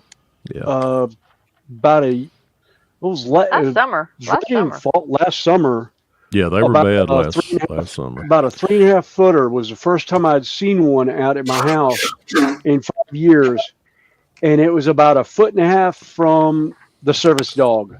Yeah. Tangled in netting. That's the only reason why she didn't get bit. Yeah. Now the only thing that they do like to eat, that a copperhead will eat, they're cicadas. When the cicadas are real bad, they say a copperhead love to eat those. And and they're actually those cicadas are supposed to be bad this year around Georgia. So well, all of them, because there's 2 cycles that hit the 13-year, or is it the 7-year cicadas and the 13-year cicadas? It's the 13. Both of them hit. Yeah. Well, both of them. No, both of them are supposed to hit this year. Oh, great. The cycles. So we're getting a double batch of cicadas this summer, I believe. Yeah. So, great. It'll be noisy. Yep. So hate to be the bearer of ill news. So, folks, y'all have a great rest of your Sunday. I'm going in here and play Chef Fred Henry, and thank you for joining us. I enjoyed it. Thank you for having me. And y'all behave. See you later, bro. Y'all take care. Pappy out. All right. I have 2 videos that Brian sent me. He wants me to play real quick. I know it was earlier. I was kind of waiting for a break in the shenanigans. Flow a little bit, yeah. So let me see if I can figure out how to play a video here. And Snappy's not the only one that's got to get, because I have got to get to a Home Depot and Restaurant Depot for the boss to get stuff for tomorrow, because like I say, we got that big golf tournament that we're catering tomorrow, and that's going to be at least a 12-hour day for me. So, ouch. Oh, I know that. So I had a 14-hour yesterday. Oh, thank you for joining us, Ed. Oh, you're so welcome. And thank you for having me. And there's a few of you that I was already subbed to, like Fenris there. And there's a few of you that I added into my subs today. So next time I see y'all on, if I'm up and mobile, I'll jump in, and maybe I'll actually be working on something instead of just waiting on putty to dry. It's pretty much me. I'm spray painting stuff to get ready to actually start doing the detail work. I didn't feel like doing the fine detail work of stuff like this today. So I decided I would wait and just get some more side stock done. And I'm just like, I'm looking at my 6 bins going, God, I got a bunch of crap. Yeah. Yeah, I want to get this little buddy done and then pull my paint stuff out, because I got a couple of dragons I need to paint, get back into painting. Yep. Well, it's been a while. But catch you later, Ed.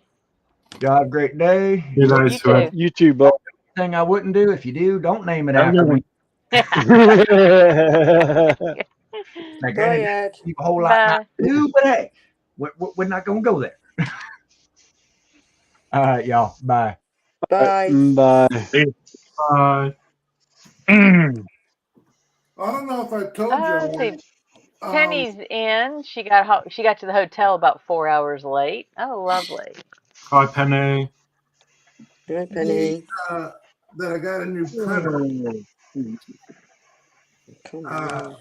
I don't know. I think it was Fenris. I think you and I have the same printer now. The Anycubic Photon M5. I do. No, Okay. Connie has the M5. I got the M5S Pro. I would say I got the M5S Pro, and I am like loving this over my Elvio.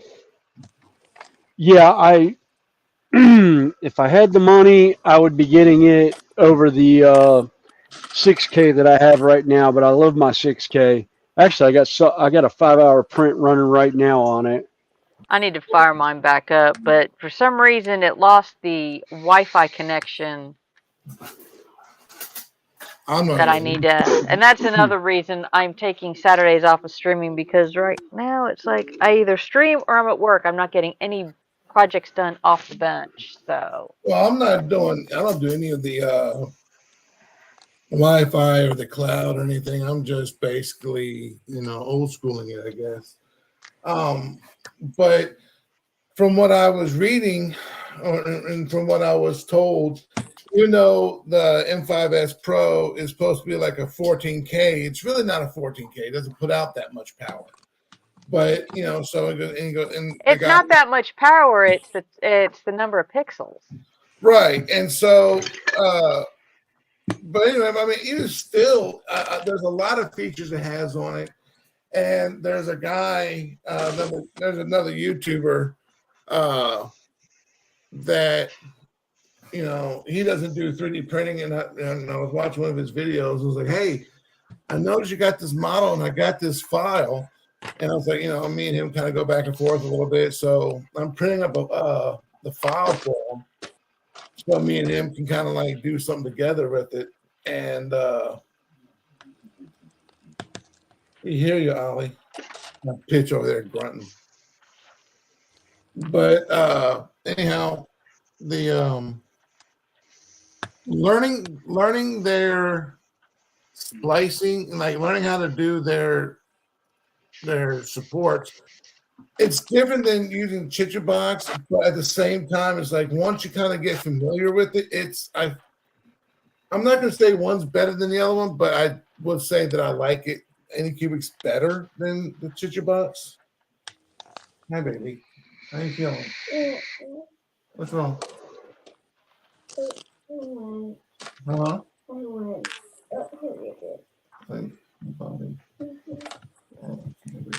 Hey, Josh, what you working on today? What?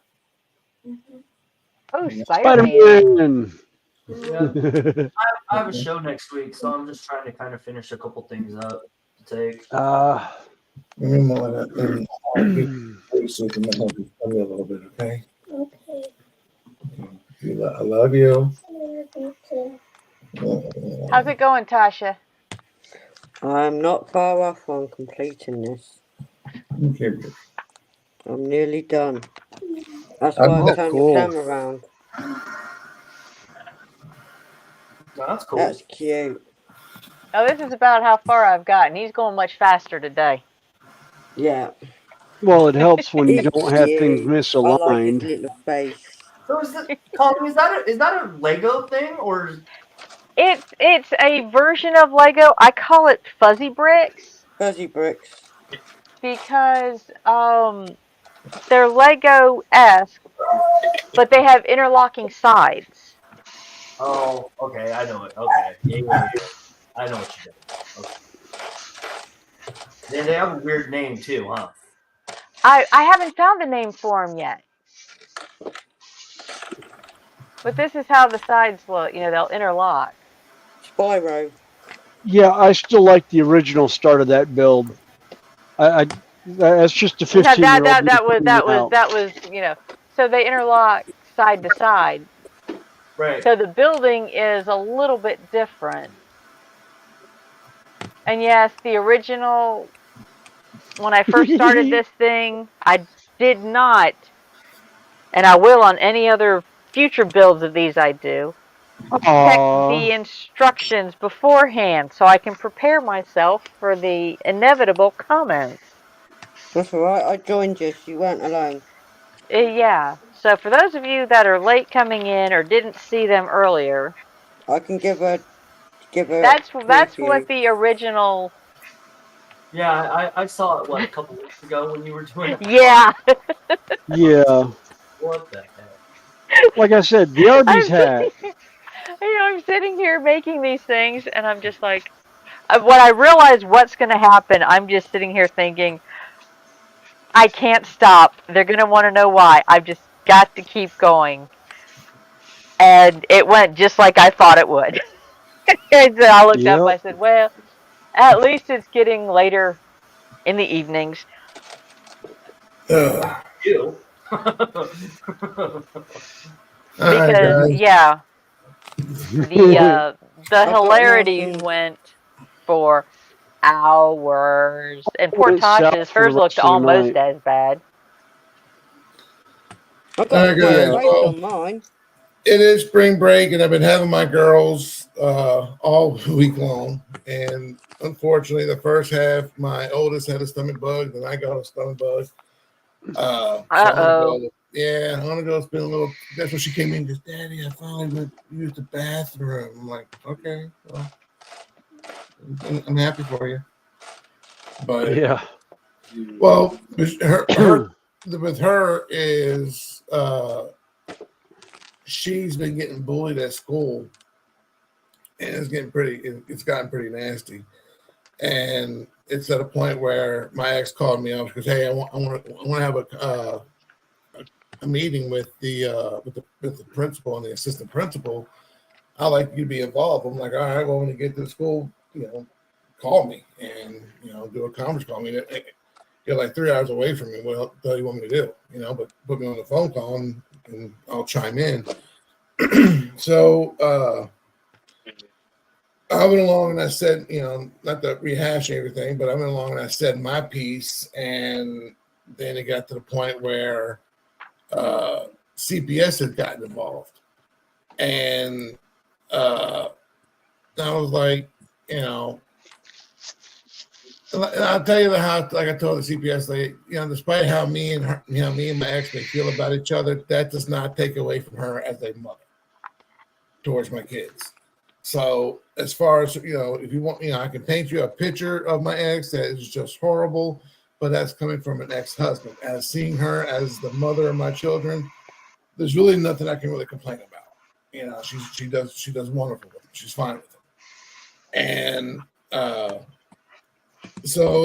told the principal, and I was like, y'all have a zero tolerance on bullying, and along with cyberbullying. And it's like, how, so let me ask you this, since there's really no way you can really control everything, because we'll do a bully investigation. Like, what is that going to do? You're going to ask a kid, did you make fun of this person? Did you say something to this person? What's the kid going to tell you? No. Okay, then what are you going to do? How are you going to punish the kid?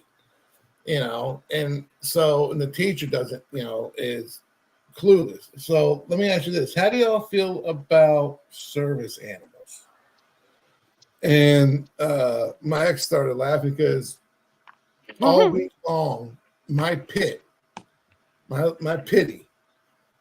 she has been up my daughter's butt the whole entire, because my daughter, she is upset. She's a little depressed and everything, especially now because she knows she's about to go back to school. And she is like, when she was outside playing out, we had got back from church, they all went, Marissa and the girls went inside, and I had to put wiper blades on the van, and I hear the back door opening up. And I didn't think anything about it.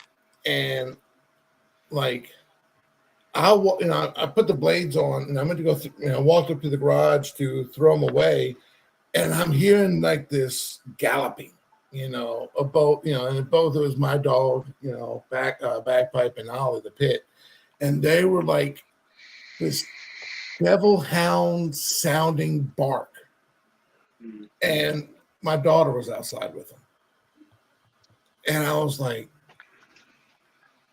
you know what? Ollie, you're going to go to school. Oh.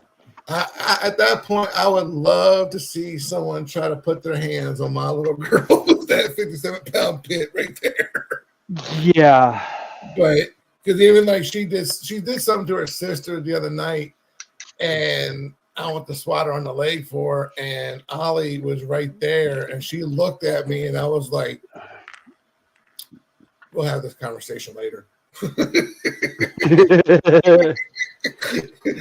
She looked at me, and I could almost hear, if she would talk, it almost would sound something like that from Sling Blade. Like, go ahead and hit her. I won't touch you, sir. Mm-hmm. Like she just had that like, you know, like was looking at her like, Yeah. But anyhow, but I've been spending, some time with them. Took me to a jump park yesterday, which if anyone's ever been to a jump park, best way I can explain it or describe it is think of any riot scene in a prison, a prison riot scene in any movie, and that's basically what you're walking into. As far as the chaos. Yeah. That is a good way to explain that. Yeah. Kids running around and screaming and all that kind of stuff. And like the youngest, she wanted to go into the ball pin. And I'm like, no, sweetie. And it says like, you have to be this high. And my poor little girl's head is like just above there. And I'm like, sweetie, that means, she goes, see, I'm almost as tall as but baby, it means if you go in there, you're going to sink and we're not going to see you. And so she got all upset and, and then like I will say this though, has a lot of magical powers within that building because my youngest fell down, hurt her ankle, and she was just, crying hysterically. And I was like, did you hurt your ankle? And she's like, yeah. I'm like, okay, well, sweetie, if you hurt your ankle, then maybe we should just go home. She's like, what? Like, well, we should go home. If you hurt your ankle, you can't jump. You can't jump. There's no point of us being here. She goes, I think I'm okay. She got back up and started jumping around again. I'm like, oh, okay. I know. But at home, she'll milk it for whatever she can get. So, oh, nice, Tasha. This place got some, got some pretty cool healing powers. Yeah, I was about to say we call that mind over matter. I don't mind, so it don't matter. Yeah. Oh, that was cool, Tosh. But he competed. Stuff's expensive. It's been almost like $50 just for almost a little over an hour worth of playtime. Oh yeah. Yeah, John Alec, that was a rather entertaining evening. Almost as entertaining as a tree trunk getting as where I got my where all the tree jokes originated. Yes, I guess we can leave it yeah, alone now. there's Tasha's original one. that was a rather interesting meme that went about. Yeah, he's got something to smile about. Yeah. God. I'm gonna go downstairs and I came up here to get my 3D printer working, got it all set up. So I had to make some adjustments on the files. So did all that. So I will talk to you guys. I'll catch you next time. So, catch you next time. All right, y'all have a good one. You too. See you later. I just realized I haven't eaten yet, so Hey, I'm sitting Jan. here cutting up sausage. Welcome in. Hey, Chan. Links on top of my chat if you're interested. I'm not sure who's Looks like she came in through yours. So it's pinned at the top of yours. Yeah. I've been mumbling away and I've been muted. I was saying, everybody who's watching on my channel right now, head over to Connie's and then you'll see all the chat. I've no idea how many are watching on mine. Let me have a look. Oh, okay. She's in the basement. Okay, Oh, she just right. There's 15 people watching on my channel right now. You're not going to see all the chat, guys. I've linked Connie's channel in the chat. Sorry about that. I didn't mean to write it that many times. No, if you put it in the one chat, it'll go to every channel. Oh, okay. So and then it there's just a lot pops of up channels. on. And we got John Knopfel back. Hello. Hello. Hello. I'll say it says that I've got 15 on mine, 12 on Terry's, 4 on his Twitter. William Horlicks and Tasha all have 1. Oh, that's me then. I've got mine open for chat. I'm yeah, lonely. I've got mine open. So, yeah. But like I said, this is what I like about this is we're getting different people in. Oh yeah. Different flavors of conversation. I like it. We're only missing Canada. We'd have the Allies again. Let's start a war. We do. Chan's can't. No, wait a minute. Is Chan in Canada? Canadian. Yeah. Yes, she is. Well, Yeah, we've got everyone. Let's start a war. USA, Canada, UK. Yep. Come on, Germany, kick off again. Oh, wait a minute. No. We could just call up a channel. No. Gross. Don't even. No, I think he's gone. We'll wait for Germany to kick off again. Then you guys can be late to the war again. Hey, Donnie. Welcome in. Donnie Dodger's Hey, Donnie. in the house. Hi, Donnie. No, Rodney, my comments will not show up on the channel unless they happen to go through if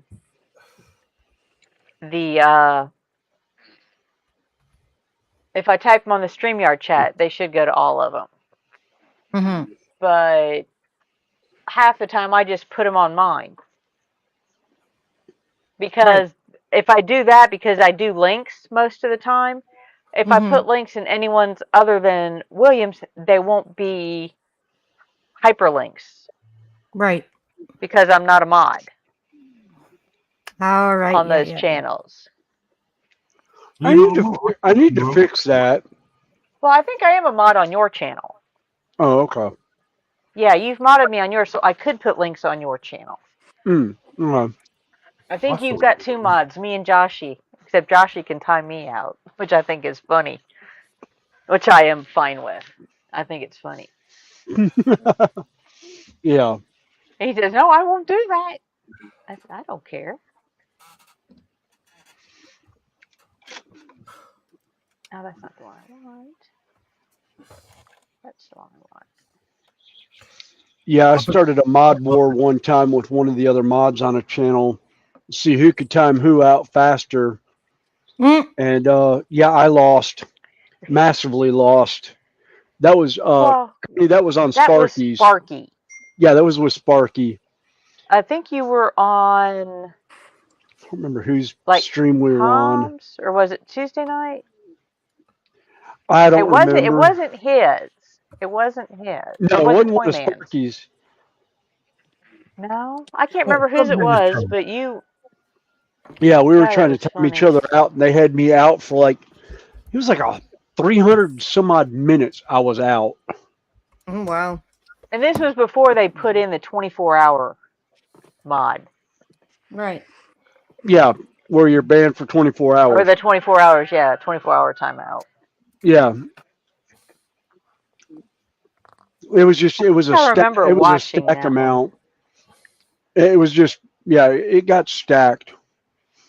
Well, it's so funny sometimes when you're sitting there and there's like 5 or 6 mods in a channel, and then somebody comes in and says something inappropriate, and they just get slammed. Yeah. They've been timed out for 24 hours by this one. Yeah. Right.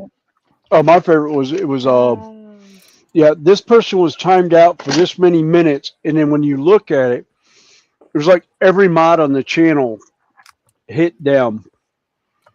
And it's like there was no point in them even coming back in the stream at that point because they weren't going to be able to comment anytime during the stream going, because most of those streams only went like an hour or so. It wasn't like what we do now where we're going a couple of hours. I think me and you were in the same stream last night. Well, I was in chat anyway, and must have been about 1 a.m. something like that. And I'm eating oranges. Like for some reason last night I felt like eating oranges, so I was eating oranges, and I had a bowl full of pips. And I knocked the pips, and they fell on my keyboard, and they jammed in between some of the keys, right? And I ended up getting timed out on this channel because it kept on going hashtag enter, hashtag enter, hashtag enter down the chat. And the dude says, little history, I'm going to have to time you out, dude. And I got timed out. Yeah. I think it was Vinny's Friday night. It was a Vinny's Friday night. It was hanging with the cuz. I was so Yeah, Terry. Yeah, because I saw him. It was last night. I hear him say something about little history that's inappropriate, and it's like, sorry about that, sticky buttons, and I just started laughing. Yeah, because I couldn't find it on there. They had actually cleared it off. They had, yeah. And I was just dying. I was like, "What did you do?" No, it was nothing inappropriate. It was just hashtag. It was stuck on the hashtag key and the enter key, and it kept on doing it on its own. Yeah. So I owe the dude a proper apology the next time I see him.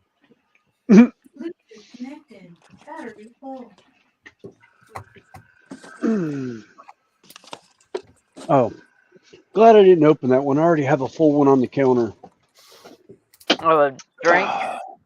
Yeah, I was fixing up. I thought I'd finished this one because I just crushed a can a minute ago. And it's like, no, I still actually have a cold one sitting here. Oh.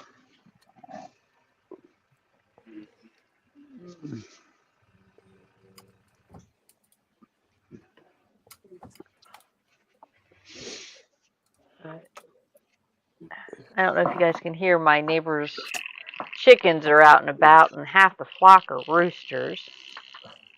Oh, fun. Can't hear them yet. Nope. Well, so far my headset's been pretty good as far as limiting outside noise. Mm-hmm.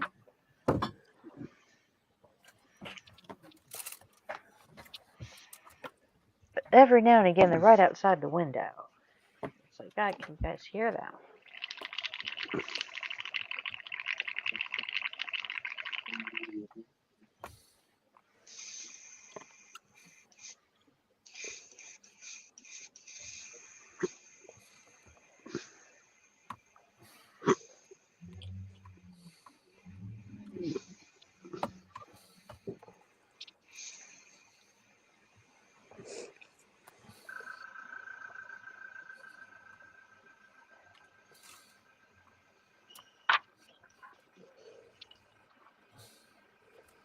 No, like I said, I remember that one vaguely. I think it's when I first started watching them. And then I inadvertently timed somebody out for 24 hours on Sprue's channel one day. Oh, yeah. Well, no, I deliberately timed him out for 24 hours, but it was a mistake because I didn't check the channel before I reacted to what was said. You're great. You're great at timing people out, Connie. Well, one time I did it by accident, and then another time I did it intentionally, but I did not look at the person, and he was actually a good friend of Sprue's.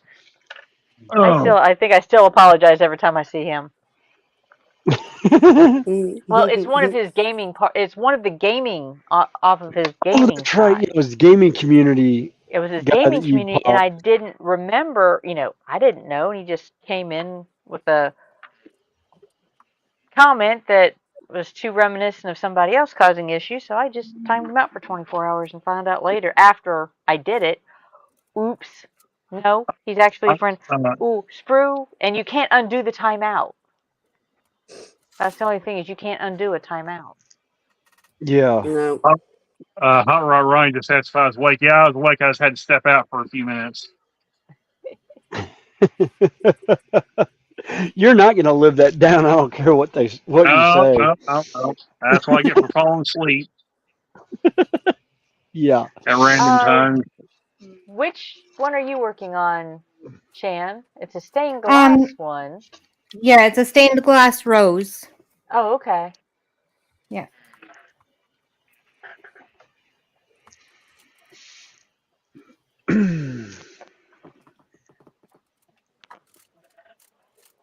Yeah, John Alex says the chickens I hear are out back making a sizzling sound. Nice. Is John Alec barbecuing? Yes, he is. Oh, I'm jumping on the plane, John Alec.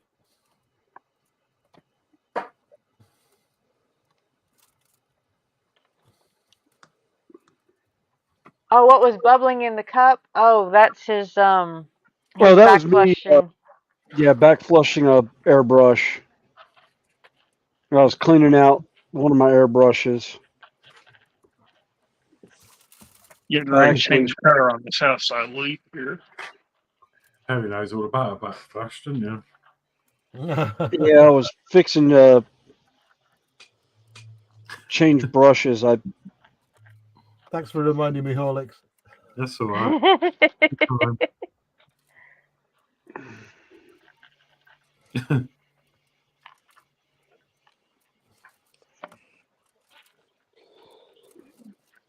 Yeah, I've got glycerin water in here somewhere for this needle here in a little bit. Or was it glucose? No, glucose. You don't want glucose. I want my glucose water. No.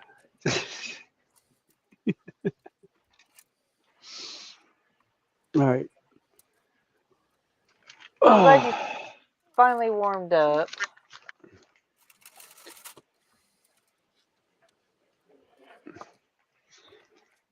Oh, that was, the bubbling in my cup, John, was just, yeah. I actually was getting the bolt gun metal out of the lead belcher out of the Iowata airbrush.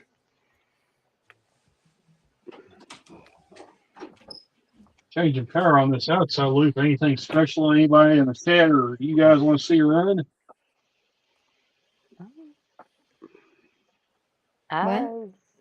He's wanting to know if there's anything interesting anybody wants to see on his track. Oh. On this outside loop, I'm going to change the power on the outside loop. I'm still going to leave the F3s on this inside loop.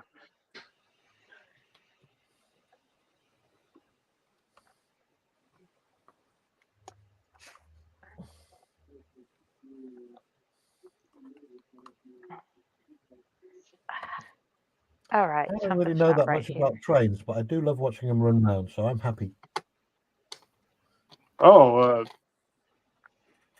John Nope wants to see a switcher run. I guess we can do that on the inside loop.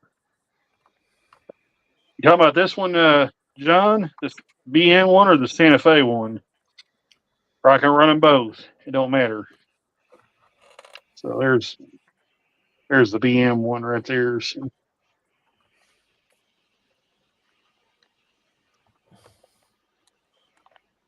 I said to BN. Burlington Northern. If they'll pull it, I'll run it.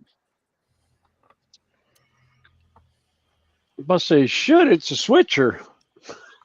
Well, these Athearn switchers aren't exactly the greatest pullers in the world.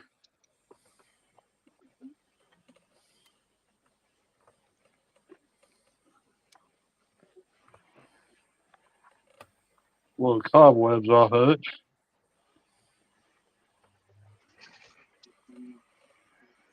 I mean, it runs good. It's just pretty anemic when it comes to pulling power. There we go. You know what? I'm going to stick this BL2 on there too. Just be on the safe side.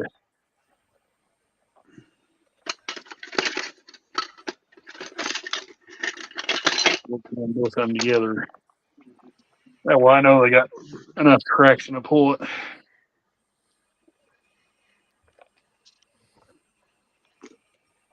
Or she decided to leave the rest of the train.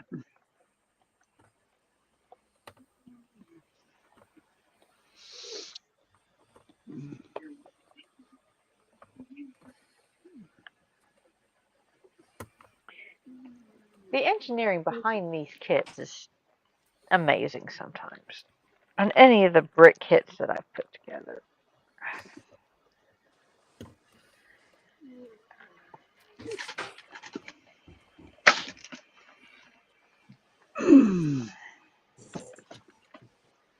I am of the firm opinion that whoever invented diamond dots is an absolute sadist.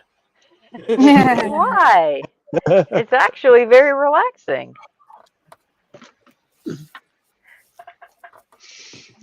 No, just in the point that way you think you've done all of one color. Yeah. And then Yeah. all of a sudden you're like, oh, I Right. didn't. Uh-huh. And then there's one there. Yep. Yep. Always. The way it rolls. See, I just forgot that there was one right there. I've actually just switched to using tweezers, and I actually think I prefer it. Oh, yeah. Well, some people do. I use tweezers a lot when I do squares or the special shapes. Yeah, I do for special shapes. He decided to quit on me. Uh-oh. Well, she's dead in the water now. I don't know what happened. Uh-oh. Yeah, I think just hauled off and died. Oh no. Oh no. That's not good. Probably overloaded the power pack, I'd say. Because not only are those two engines running, it's also running that track clean boxcar, and it has two motors in it. So it's effectively running the equivalent of 4 locomotives at once. So I probably overloaded it.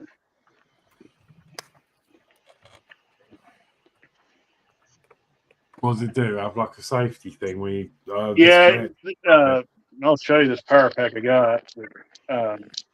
This one right here, and I think what it's got some kind of circuit breaker in it, and if it overloads, it trips it and then shuts everything off. And then you got to turn it off, let it sit, and kind of cool down, reboot itself, and then it'll fire back up and go again. Yeah. Daniel Berry, It's the only thing I really welcome don't like in. about that power. Welcome in. It's nice seeing you again. Oh.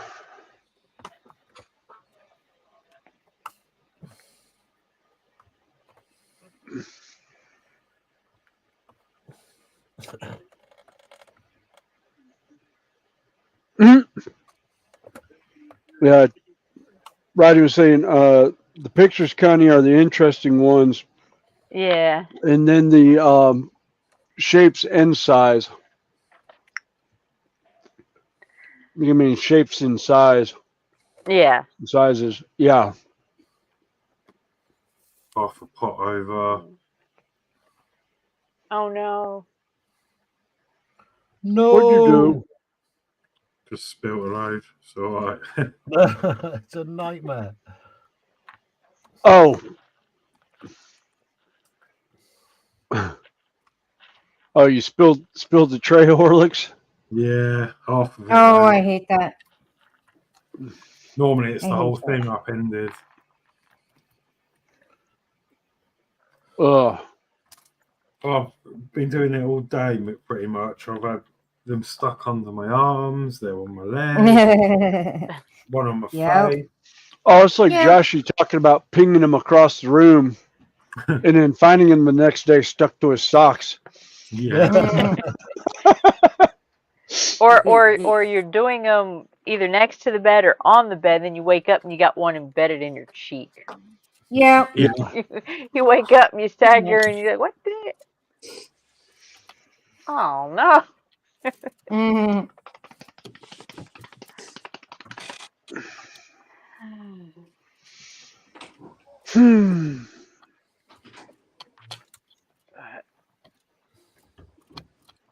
I don't know what I want to get started in next. Do some diamond dots, mate. Come on. I would if I had one. Although the way my hands are right now, Remind me. I'm cramping up. I'll bring one down.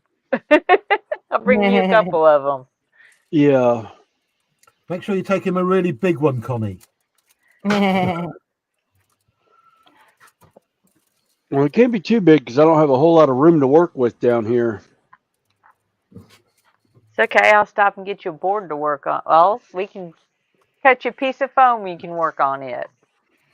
Actually, no. Depending. Well, I could do a. Well, yeah. I've got 24 by 36 inch boards running around in here. So yeah. I mean, that's what my Oops, I big gotta- cat is sitting on.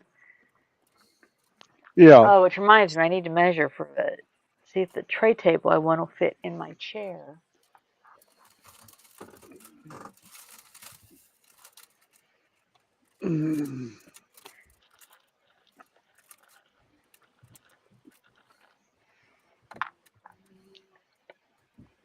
Right. What kind of Yeah, diamond dots do you guys lean towards? Like what like fantasy or Mine's 95% dragon. awesome. All right, Horlicks, no problem. Mine is like fantasy and Yeah. like yeah. Oh, this is the one I'm currently working on stream. Oh, that is beautiful. That's really pretty. Oh, that's Yeah, nice. about to the halfway point. Right. And I That's tend to really use the pretty. smaller ones here, like the 30 by 30s or the 30 by 40s. Yeah. Yeah. I'm on the bigger side. I like to do bigger canvases. But Did you just call yourself that? no, I said I like to. Hey, Dorka, welcome in. No, we had Yeah. I've got some bigger ones coming in, but this work surface is not that big. I heard I'm on the Right. bigger side. Yeah, my roommate does like the really, really big one. I'm leaving Like that she one just- alone. It's too easy. I think my big cat's like a 50 by 80. Oh, nice. My roommate just got one that's 60 by 80. Oof. And I have Is that millimeters or inches? Yeah. Centimeters. Or centimeters. Okay. Yeah.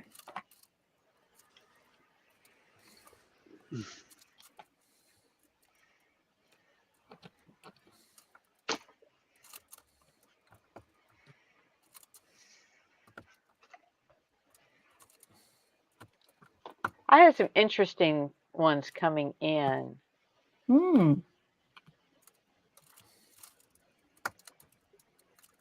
I have all kinds. Yeah, that's one. Oh, that is gorgeous. There that's is pretty. a website. Have you heard of fan cells? Yes, I have. Okay.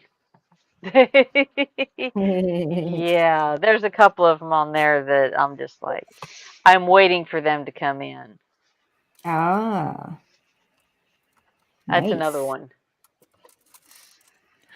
Oh. Nice. The first one was a 50 by 40, and I think, what was that one? 2 hours? 2 minutes? That's a 30 by 45. 25 minutes? Okay. Okay. But this is one I thought Oh, was that is cute. super cute. I love those big eyed girls.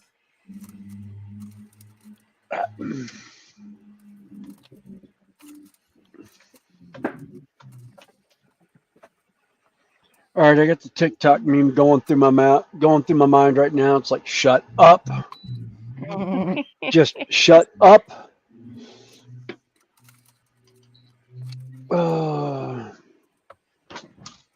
But then I've got, my usual dragons. Yeah. That one's going to be fun. Oh, that one's pretty. Look at all the colors on that one.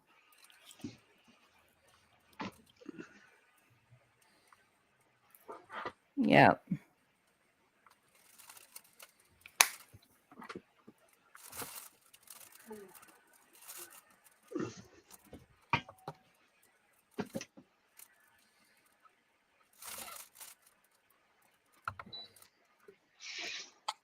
Oh.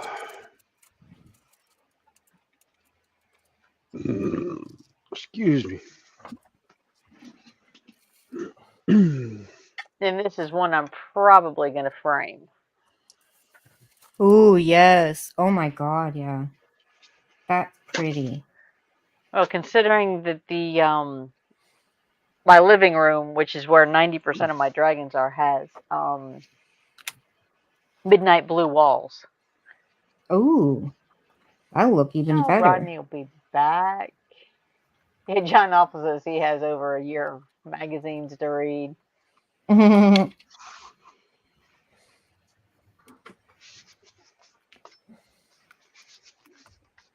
Yeah, John Awful said if his iPad was charged, he'd show the layout. No. He's got nothing down except for the track. But hey, y'all, Right. you start somewhere. And that's like I Yep. said, I look at it, it's like, that's one I do not need to get into. I don't have the room. I don't need another hobby. No. If I want to go play with trains, I can drive an hour and go play with trains. Yeah. Right. Or I can go see Tammy and Ray. Yeah, it's like we can go to Timmy and Ray's, or we can actually go over to East Spencer to the Transportation Museum. They've got a train layout there that we could go look at. That's kind of a mock-up of the Norfolk Southern line for our area. And Mike at Smith Beach is in. Hey, Mike, welcome in. Hey, Mike. Caitlin was in earlier.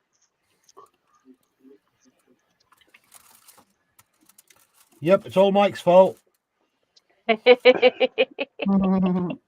What, you and Diamond Dart? Diamond Heart? All his No. fault. Yeah.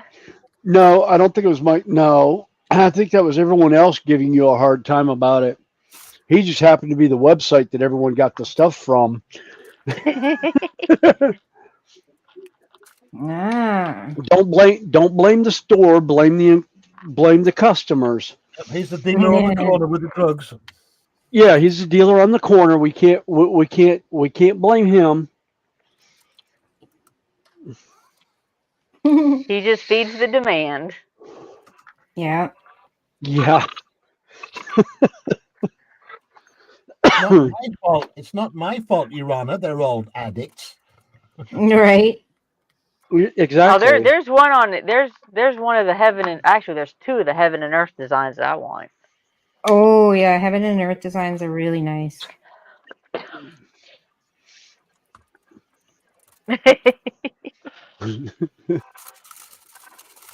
He says, "Thank you, Snowy." I think. Yeah.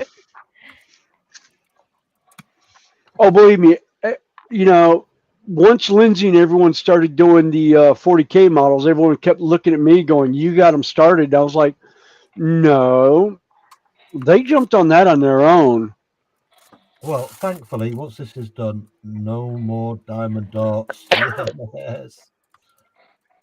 All right, Until the next one comes in. Who's got Terry's address? Nope.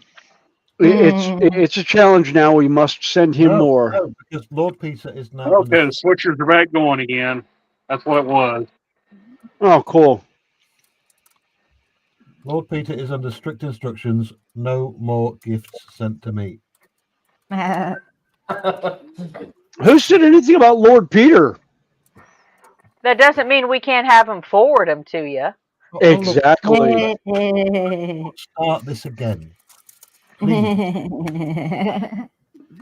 do you mean again? We never stopped. Come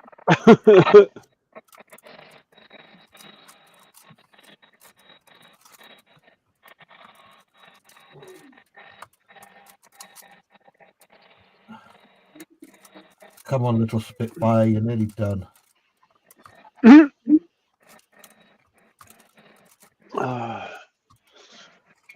Oh. Do I have? No, I have not. Okay. I was just saying, well, I can always set my track up with the Kato Unitrack, but unfortunately, I don't even have the power lines over there. None of my bus lines are run, so I can't run anything now. Oh, I'm sure he's enjoying doing the dots, Smiths.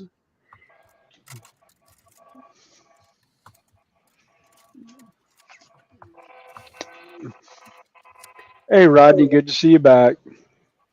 Hello. I mean, let's face it. He's been on them since for the last 10 hours. Yeah.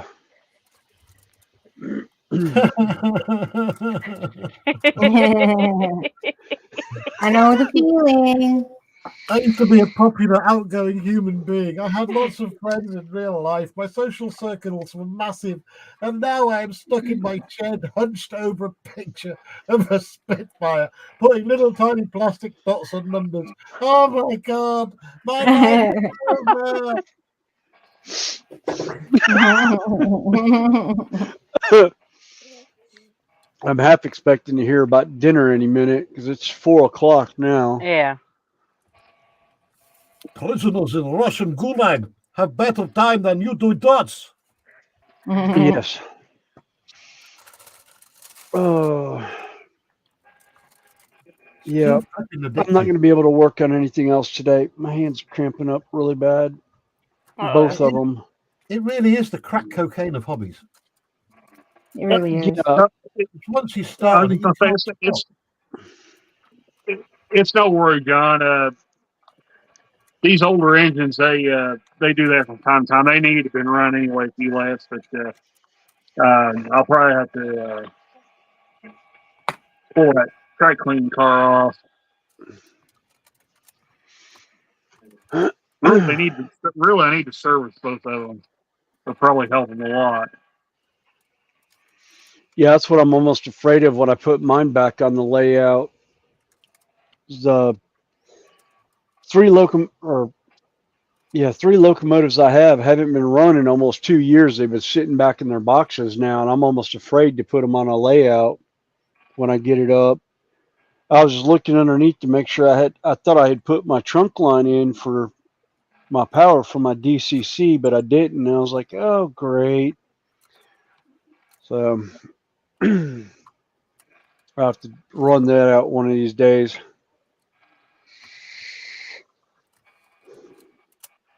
Now that I have this side of the layout opened up. Well, for whatever reason, and like I said, it's probably just a deal where they just need service. But that power pack does not like running these old afternoon engines, and I don't know why.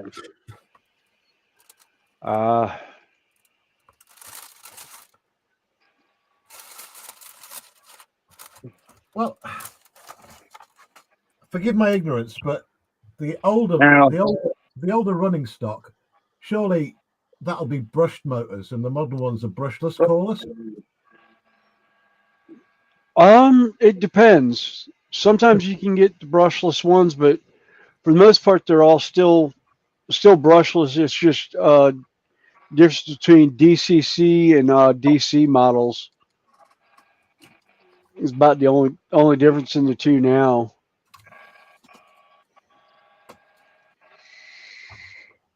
Now this one here, it runs fine. It runs fine with that. It runs fine. Of course, it's got different axles under. I put ready to roll axles underneath of it. So I don't know if that played a role in how much better it plays with this power pack or not. But I did a full service job on that one. I swapped out the axles.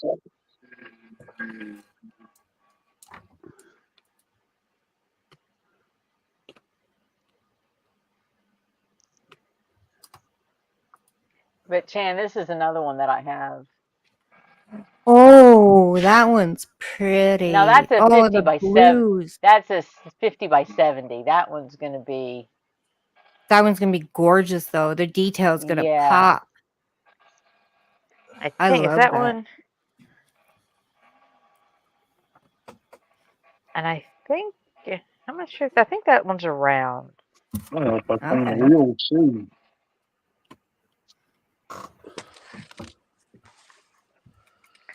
Because I don't. Some people don't like the rounds, Right. I but love rounds. on the big one, particularly on the smaller ones, you can Yeah. still the background detail will still come through. Oh yeah. The 50 by 70s, yeah, the squares are great, the bigger ones. But if you've got the slight, like I do a lot of 30 by 40s, Right. so if they were square, they'd look almost pixelated. Yes. So the rounds allow the background colors to help smooth the lines a little bit. I agree. White, brown, yellow. Okay.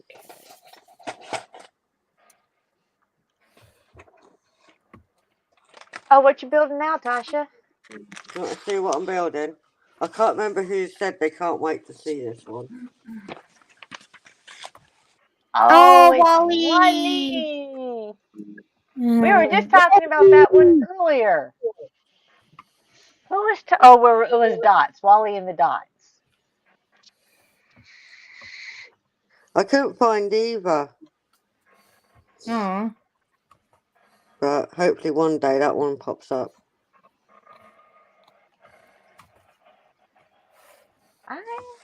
We'll have to see. We lost Josh for a minute, but I splurged when I was at the infamous Walmart the other day Mm-hmm. doing my fun. I actually found a name brand kit, Ooh. but I just Ooh. love the colors on that one. I don't like the peacock. Pretty. That's pretty. That didn't feel good. And that one wasn't outrageously expensive. Oh, good.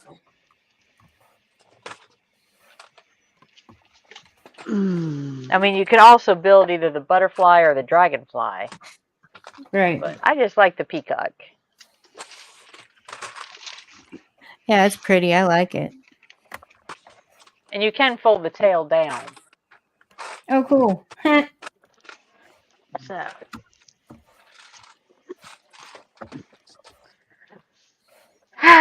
It's like, I don't need any more hobbies. No, I barely have enough time to do the ones I have. Yep. Well, as the weather improves, I have projects outdoors that need to be done. Mm-hmm.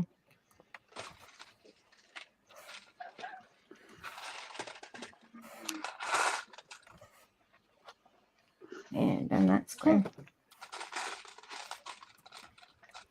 Like Mike says, Lord Peter has Terry's address. We have Lord Peter's address. Yes. Now, we are not expecting Lord Peter to hand us the address. No, no, no, no, no. We just send packages to Lord Peter with extra postage on the inside of them. Yes.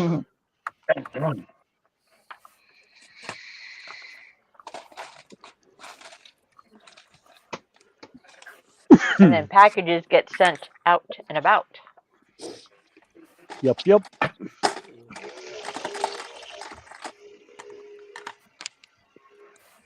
Was someone speaking?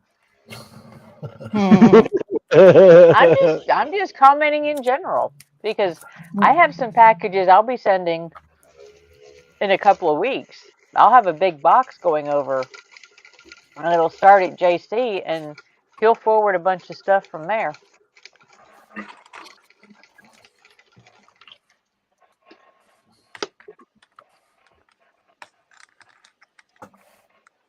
And I have something to send on to Lord Peter, so I will find a connection somewhere along the chain.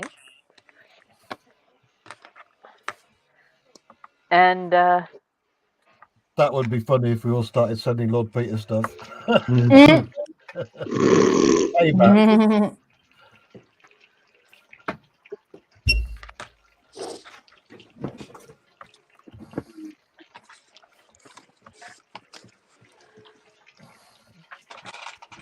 And now if there's something in that box that happens to need to go to somebody who Lord Peter has the address for, then I'm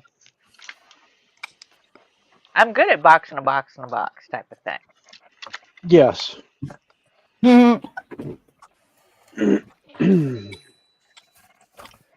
Oh, good, he's done. And if there's other things on the way that need to be added to said box, that's fine with me too. Connie, look into Yes? my eyes. Look into my eyes. Not around the eyes. I exist. You will forget I exist. You will forget I exist. I won't. I won't forget because I'm just that much of a meanie. I'm just that much of a shithead. Yeah.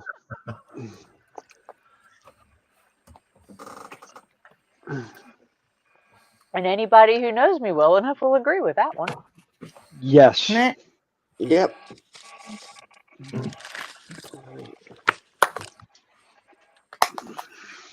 You know how the old saying goes, think outside the box? Uh-huh. I look into the box. I'm not in the box to begin with.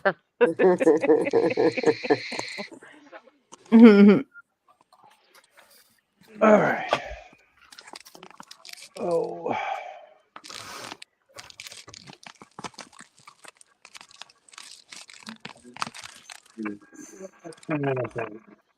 That's why I kind of had to laugh the other day when Penny commented on my video saying, or I popped in live chat or something. And she says I was so sweet and everything. Never heard an unkind word out of me. I said, Yeah, it's like you don't you know her haven't very seen me well. riled up yet, have you? No, she hasn't. I've seen you riled up. Well, if a lady can play the long game, like we've just seen, be careful, fellas. Oh, Yes. you haven't seen when I am seriously personally pissed off at somebody. Yeah, let's just say there was certain individuals that knew both of us that were like, no, it will be handled. Yeah, they almost had to put a muzzle on me. Oh, Mike is asking Natasha, what are you making? I think he saw a brief picture of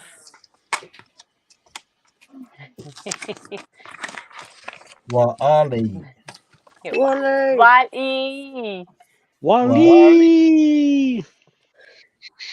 I love the little plant. This is the plant. I've got to build another plant. Oh my god. Yeah. Yeah, it's cute. I need to find Eva.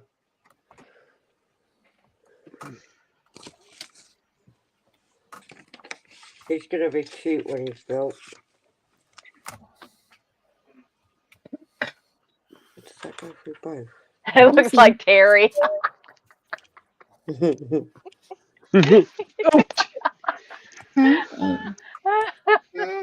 No comment. No, hey, Tasha, when you do it, you need to put one of the diamond dot pencils in his hand. I'll be right back. All right. Randall. Don't be here, Randall. Oh, Rodney got his light in. He hasn't run his trains for a while. I don't have trains. I don't want trains. If I want trains, I'll go run down. If I get a burning desire to work on a layout, I'll just go down to Williamson. Yeah.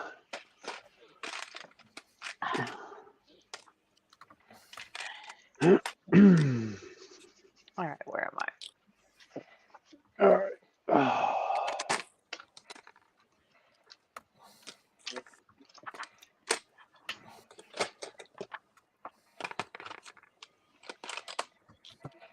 Oh, I forgot to ask if Brian got the link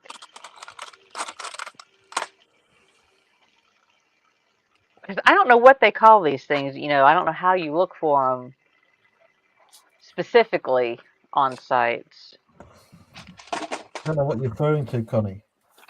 These fuzzy bricks, as I call them. No. Timmy.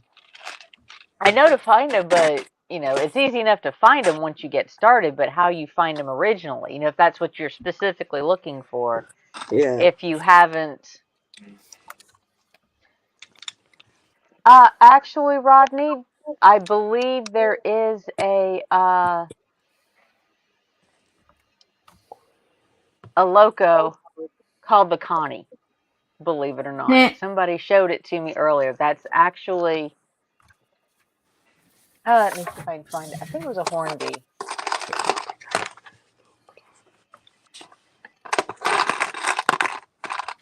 Let me see if I can find it real quick. I think it's one of the nicknames for one of the British Railway steams.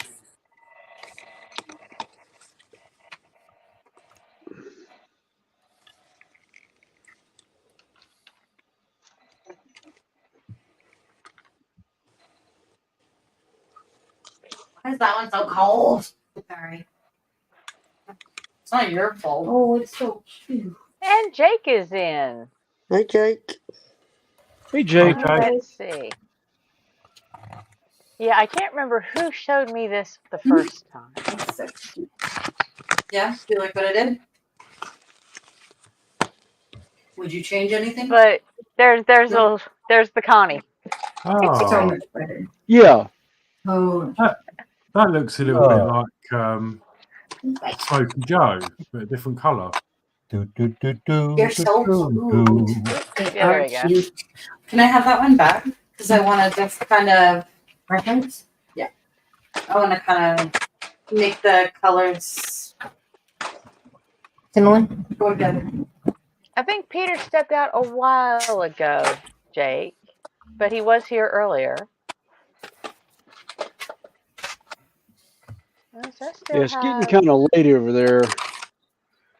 Yeah, it's starting, well, about 8:30. Oh, okay. That's not that bad. Oh, we still got 14 watching online and 38 total. Cool. Sorry, I'm making noise.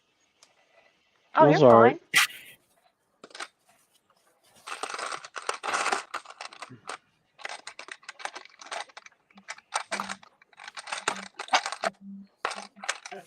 Yeah. Jake says Smoky Joe is shaped different if I'm right, and I'll write that. He said, yeah, an 822. Oh, okay. Or just, yeah, it looks. I haven't had one. I used to have a little Smoky Joe. I loved it.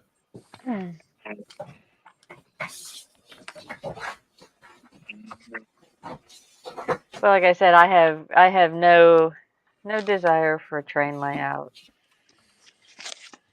My project room is already kitted out to the gills at the moment.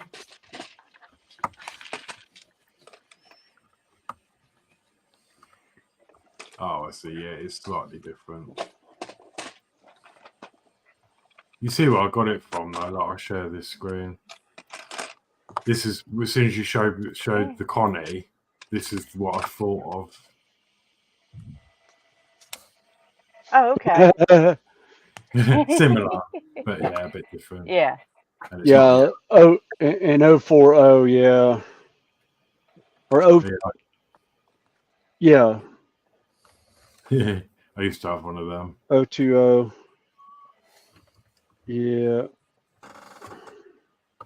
Yeah.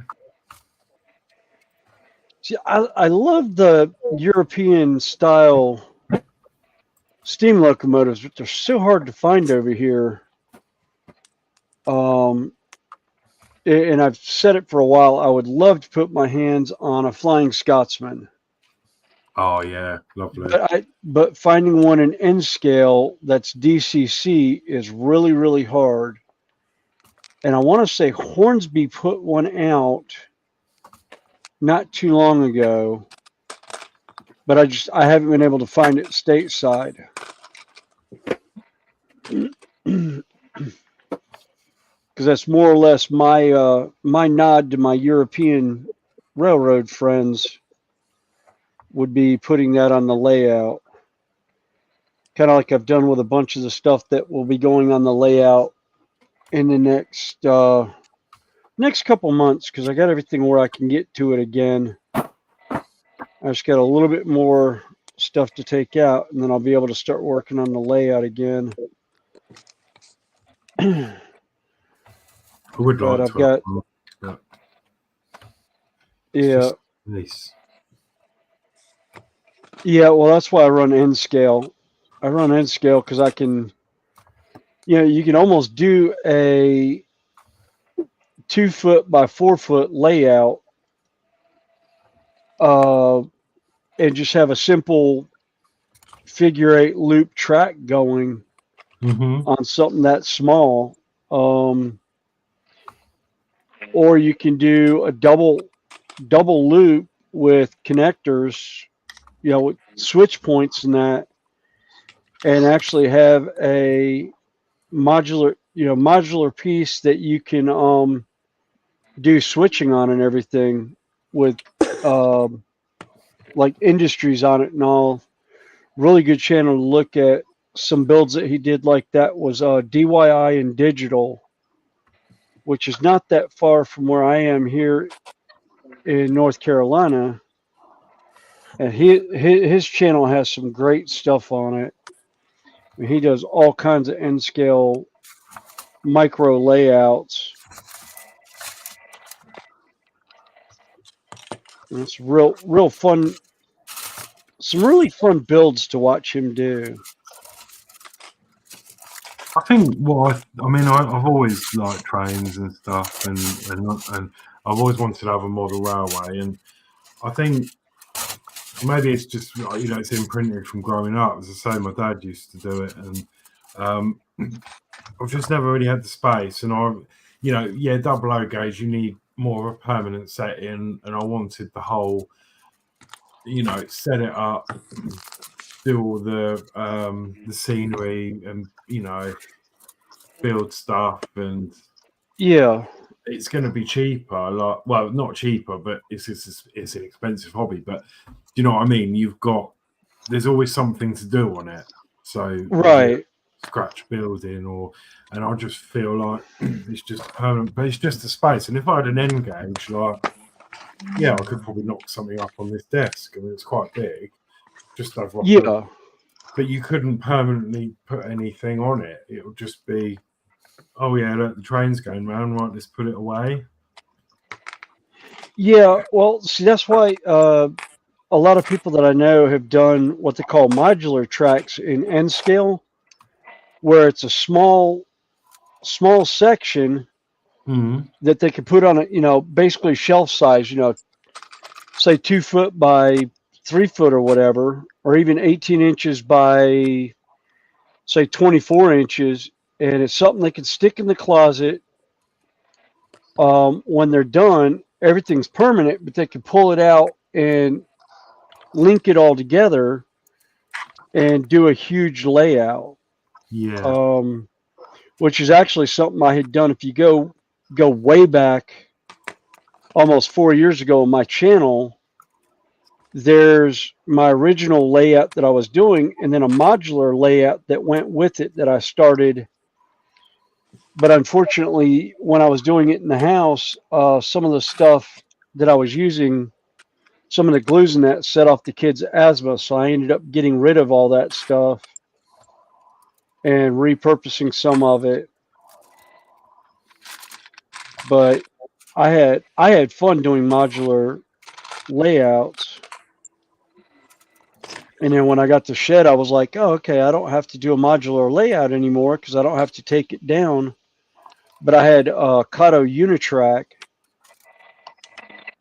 And really with that, I mean, with the Kato Unitrack, you can set it up however you want, put it up in a box, but then you can build the buildings on like little diorama bases and just pull the buildings out whenever you pull the layout out. Yeah. And that was the beauty of the N scale. That's how a lot of lot of N scale modelers I know would do is they would do a layout in sections and just put it up and just have like little pieces, like little miniature dioramas that the train set would run through, and then you could stick it in the closet when it wasn't being used or if it was in the way. And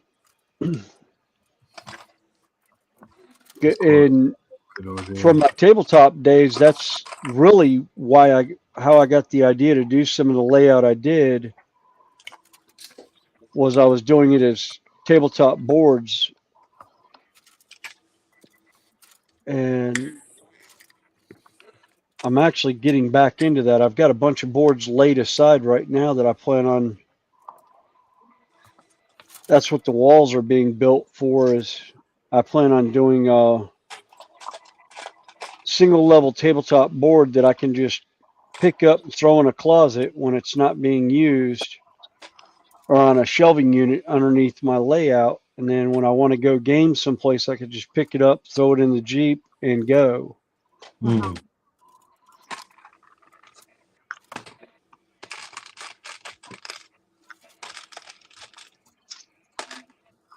But it's still going to be modular pieces where, you know, they're not permanently fixed on the board, and they can be run any way you want. So you don't get a stagnant board that, you know, once you play the board 3 or 4 times, you know what strategies you need to do to beat somebody on it. Like it's always evolving and changing. Yeah. And that's what I like about model railroading is, you know, it's always evolving as far as the layout goes. Yes. Yeah. You know, right now I've got the bench work done, which everyone's seen. I've got the substrate done, where I'm at the point now all the terrain is done the way I want it to an extent. So now all I have to do is come in and lay my railroad track and road bed, and then start all the grass work and everything else. But I probably won't be doing that for a while yet. Oh.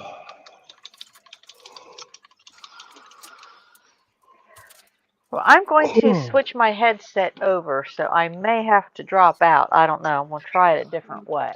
So if I disappear, I will be right back. Okay. All right. Thanks for the warning.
So, Snowy, when does Renaissance start this year again? Renaissance Festival starts up in October.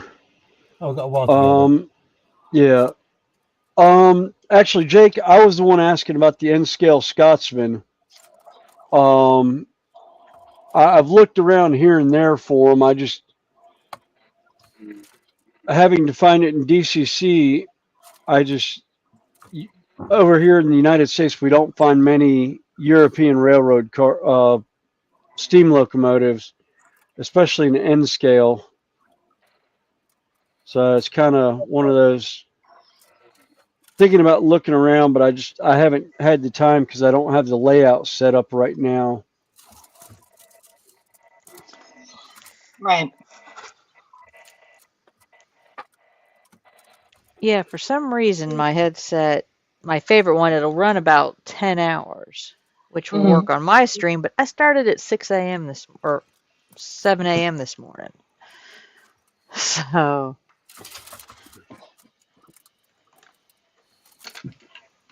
Yep. So this is actually my original headset, which they tell me sounds a little different. It sounds better actually. Oh, Yeah, does it it? sounds a little bit. Yeah, it Yeah. sounds a little bit louder and a little bit more clear. Oh, okay. I might just have to go back to it. The other one's just my one I use my cell phone. I just may have to go back to this one then. You sound very sultry on that one, Connie.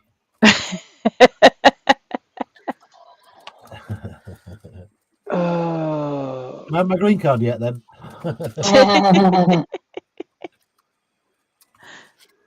And now I hear Sprue in the background going, moist.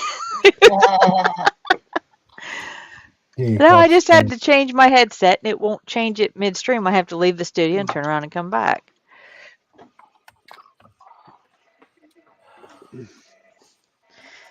Oh, that's the one thing about having a co-host is you can, if one of us does need to take a break, the other, Yeah. one's still here to control. Oh. Actually, Jake, it was New Fenris. Was asking about the. Yeah, I already brought that up while you were changing the headsets over. Hey, Kenneth. Hi, Kenneth. Welcome in. I don't know whose channel he is on, but you are welcome in. He's in one of the links. Yeah. He's on mine. That's fine. Okay. I said we appreciate any. Oh yeah. Any company that's polite. Now, I'm not saying you have. I don't say you have to be. That. Well, I should say you need to be friendly. We don't mind roasting. We don't mind jokes. You don't have to be on your best behavior. You just have to, Yeah, he's good sport. So Kenneth. Pull up a chair and sit a while. Yeah, we don't care.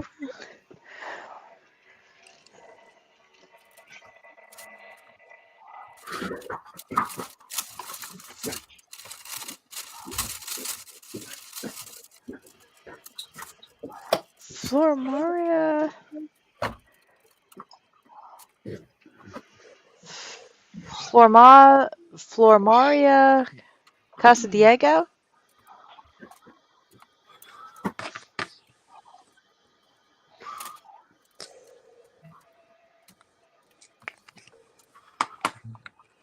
You've lost me there, Connie. Yeah, No, it was just new one. it's somebody just popped in. I don't recognize the name. Could be from Twitter. Is it from Twitter? No, it's a YouTube. So I don't have everybody's. But according to my Twitter, there's 4 watching on the Twitter right now.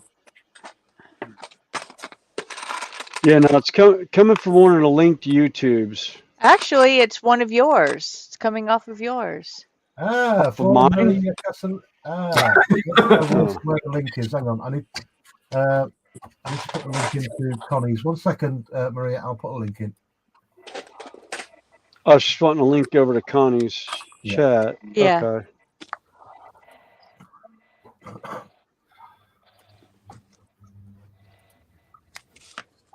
That's one of the worst things. If you join the chat after I put the link in, you don't see it.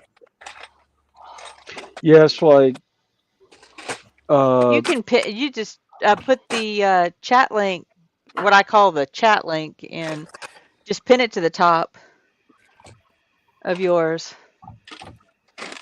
Hang on a minute. Let me pin it.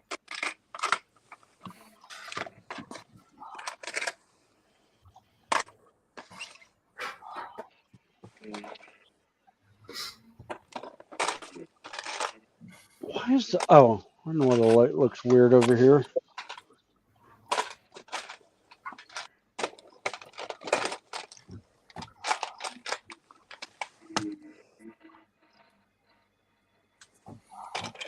Maria, that's the link to Connie's channel. That's where all the chat is.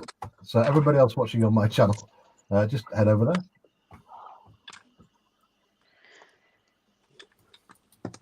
Then you'll see all the chat.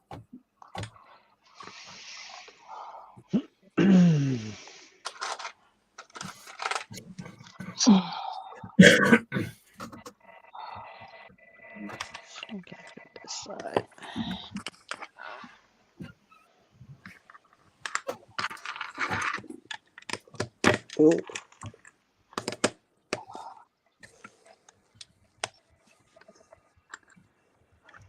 Oh, cool. 5 o'clock UK time. Well, 5 o'clock US time. 9 o'clock UK. The Terrain Tutor is live for the Sunday Nighter Live. Oh. Very, very, very, very good terrain guy. There's mostly tabletop gaming stuff in that, but a lot of the techniques he uses, you could use for Layouts, dioramas. Yeah, 1/48 scale terrain for dioramas and that, or just take the techniques down to whatever scale you want. Message in private, Connie. Okay.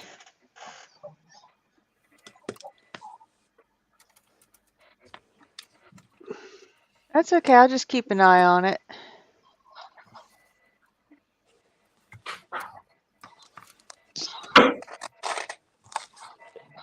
Because that's just the chat link at the moment. So I've already checked out the channel. It looks legit, but you never know. yeah. Well, like I said. Yeah. We don't have problems until they start problems. Yep.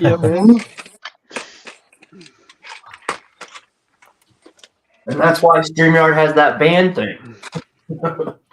Yeah.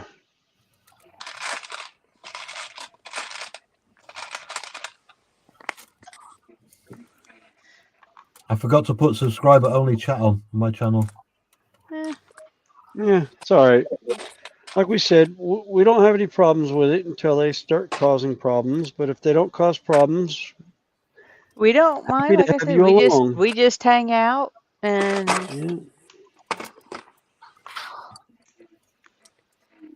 But welcome, Maria, wherever you're viewing from. Yeah. Yeah. But we just sit here, a group of friends hanging out, doing whatever hobby happens to be on our bench at the moment. Some of us change hobbies. Some of us are forced to do hobbies they don't really want to do. Oh, you wanted to do the diamond dots. Yes. I don't want to hear that, Terry. Remember, Terry, I have a clip of you say yet. You know, I mean, that was your downfall. But I've got my normal subscribers saying, why aren't you doing World War II stuff? Why are you doing diamond dots? Where's the documentaries? Where's the bills? Right. I've got no excuse, no argument. Apart from but you're not doing you don't do the diamond dots on your own personal streams. This is true. That's my get out. You know, you're just the fact that you're streaming, you're joining other panels and streaming to yours. That's that's what you can tell them. I said on my personal streams, I'm still doing the builds and I'm still doing the. I'm not the official Little History right now. Yeah. No. Oh, you changed your title. Oh, you never did tell the crew earlier about what the your little title was. That was I felt for you. Oh, that's good. Oh. It's on T. You can get a set of 16 diamond paintings. Hello. Hi. I'm not doing any modeling. I just thought I'd quickly jump in. Oh, that's. Did I say you had? Oh, You that's don't have fine. to do modeling. Yeah, True. I mean, we do don't mind anything. people just hanging out. I mean, hell, I'm Um, hanging out for a little bit, just yeah, not really getting into anything. I can't say his name. I think No it was comment. Rise Dam. Wisdom, Josh. Yeah, Yeah. it was you that was asking for the Engaged Scotsman, wasn't it? No, No, it was I New did. Fenris. I was asking about the. Yeah, that was Snowy. All right. Yeah. New FR. All right. Sorry. I can't find an Engage on the internet for Scotsman. It's TT120, which they've just recently brought out within the last 2 years, but they've officially brought out last year and still coming out. Or it's 00 gauge Scotsman. I can't find anything for Engage. Yeah, they've got that one at Monk Bar Yeah. Monk Shop in York. I've seen it. It's I know. gorgeous. I've been looking. There's a couple I found on ye old eBay and stuff like Yeah. that. But as far as I haven't found any new ones, but I've seen a couple running around. It's just I can't remember what manufacturer I saw that had it. Yeah. I know a lot of people are taking bodies apart of Engaged locomotion, of Engaged locos, and 3D printing the Scotsman onto them locos so it fits. So I don't know if it's 3D printed or anything. I know I can't find anything on the internet for an official Engage. Yeah. But I think it will eventually come out so it becomes more popular for people doing it. But I've probably seen one, but not realized it in an actual shop, but I can't find it on the internet. Yeah, no, I looked about a year ago. I looked, and I even went so far as to look at mini tricks, and I couldn't find any through them either. And they were like they were my go-to Engage for European power, and I actually had a Okay, John. You're welcome to join us back when you get back. We've got a couple more hours in this stream, so. Yeah, I had a 210-2 from Mini Tricks that was a DC that the guy asked me not to ever sell because it was a collectible, being Mini Tricks. The only thing is it had I had to throw it out because the chassis actually shattered. And I was heartbroken because I loved it so much, and I went looking for a new one and did not realize Mini Tricks did limited runs of locomotives, and they don't have that locomotive anymore available. Yeah. But I had a friend of mine from Australia who had one that was similar from Bachmann that was actually DCC, and I think it has sound on it. I can't remember because it's been so long since I've run it. I know you can get sound fitted and DCC Engage. Oh yeah. Oh, I've got that Bachmann that's DCC. I've got a Broadway Limited that I absolutely love. That's a God, what was it? It was a crap. I don't remember it was a Chicago Northwestern that I got that was a steam locomotive. Is the box underneath the table here with me? No, that's the 484 from Cotto. Excuse me. Now it's got me curious because I can't remember what the Broadway Limited one was now. Oh, there it is. The Broadway Limited was oh, that's right. It was the USRA Heavy Makota from Chicago, Burlington, and Quincy. The Scotsman that you've seen running around, has it had smoke reflectors on? Oh. I have seen them with smoke reflectors on them. And I know the the 484 that I have from Cotto has the smoke deflectors on it. Actually, I'd have to pull up a picture of the Flying Scotsman because it's been so long now. I forget where my camera is. There's oh, okay, just turn it off. There's an A4. There's an A3. Sorry, which is part of the Flying Scotsman sisters. All right. So if someone could, let me see. Let me bring you up big. There we go. Hey, Dan. Okay. So it's like someone could have changed the name from that to Scotsman because it is Google over here. Right. But, I'd say your best shot to look at is Gauge Master. Yeah. Whoop. Dang it. I went full screen on myself all of a sudden. It's like, what did I do? Easy done. Like all of a sudden everything went just widescreened all of it. I was like, oh god. Yeah, Quantum Man. I say Dan's in. Hi, Dan. Hi, Dan. Hi, Dan. Dan Corner Man. Hi, Dan. Oh. I gotta get up and move. My butt's getting numb sitting in the chair. My back's starting to bug me. Oh. How much longer is on that? I still got basically 3 hours on that print. Ugh.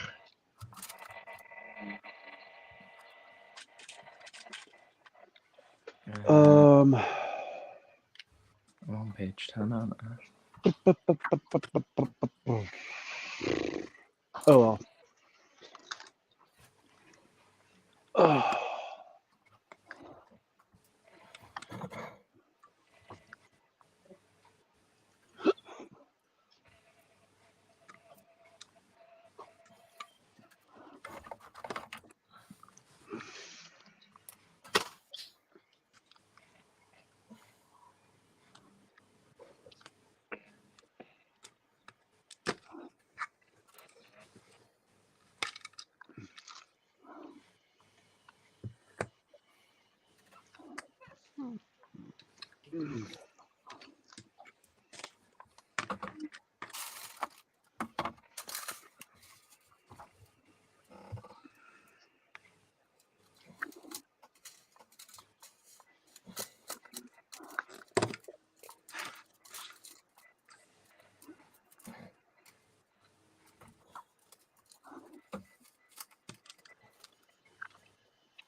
Oh, wait a minute.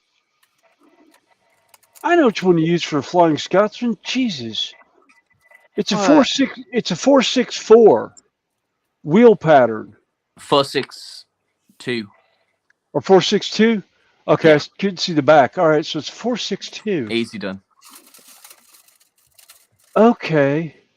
So it's you've got class your front, A3. Then your 6, then your 2 underneath the cabin. Yeah.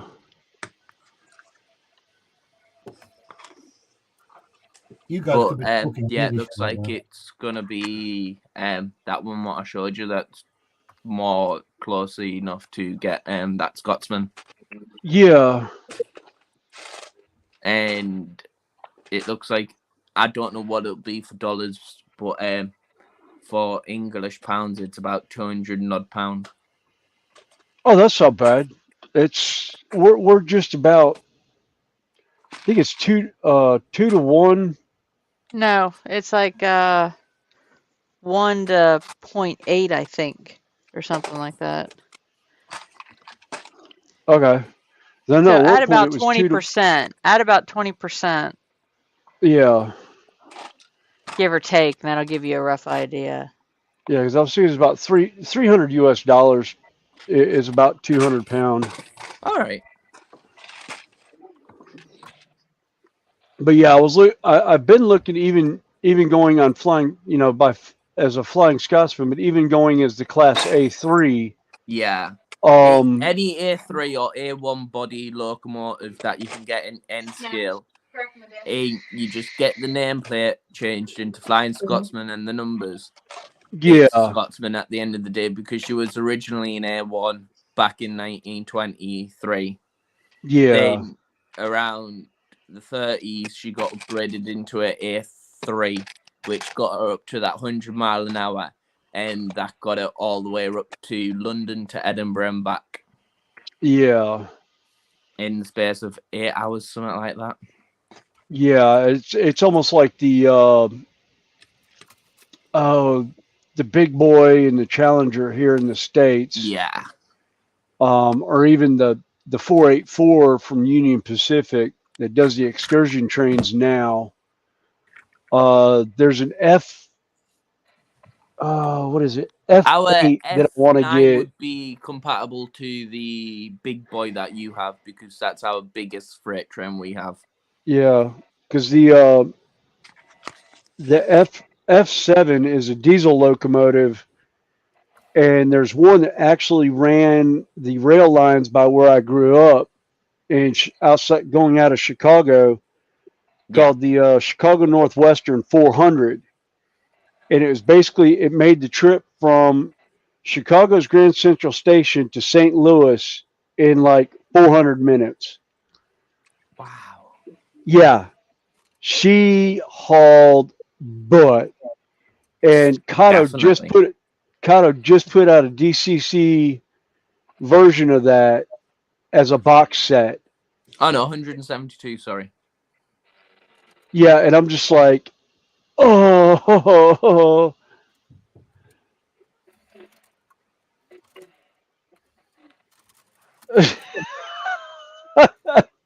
I was just reading Quanomad's comment. It's like Megatron better watch out because Prime's now armed.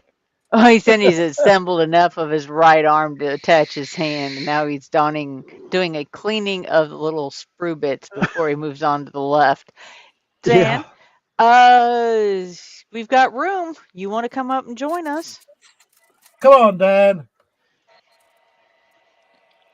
For you, you're I looking forgot. at £220, pretty much.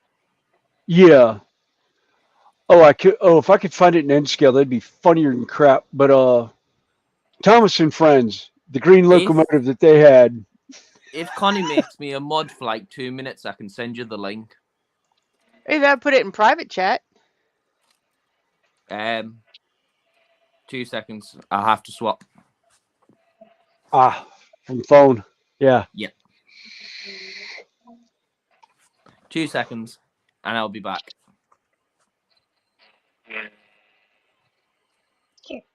I'll be back. That man has so many classic one-liners over the years. Because you got I'll be back, get to the chopper. I thought so and so was coming along. Oh, I had to let him go when he dropped off the bridge. Yeah. Yeah.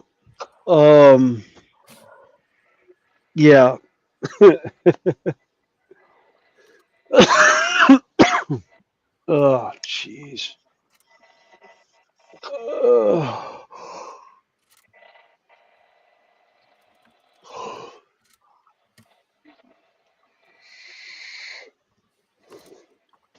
I'll be back. All right. Thanks for the warning. Okay. You're back. Oh, okay. Sorry about that.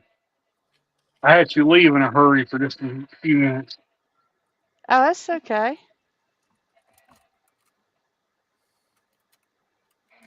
I will definitely have to how do I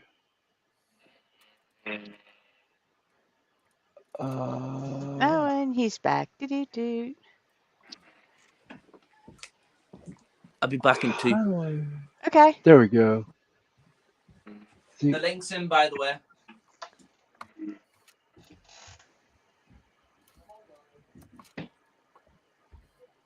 All right. I just saved it to other bookmarks. All bookmarks. Yep. Okay. Cool.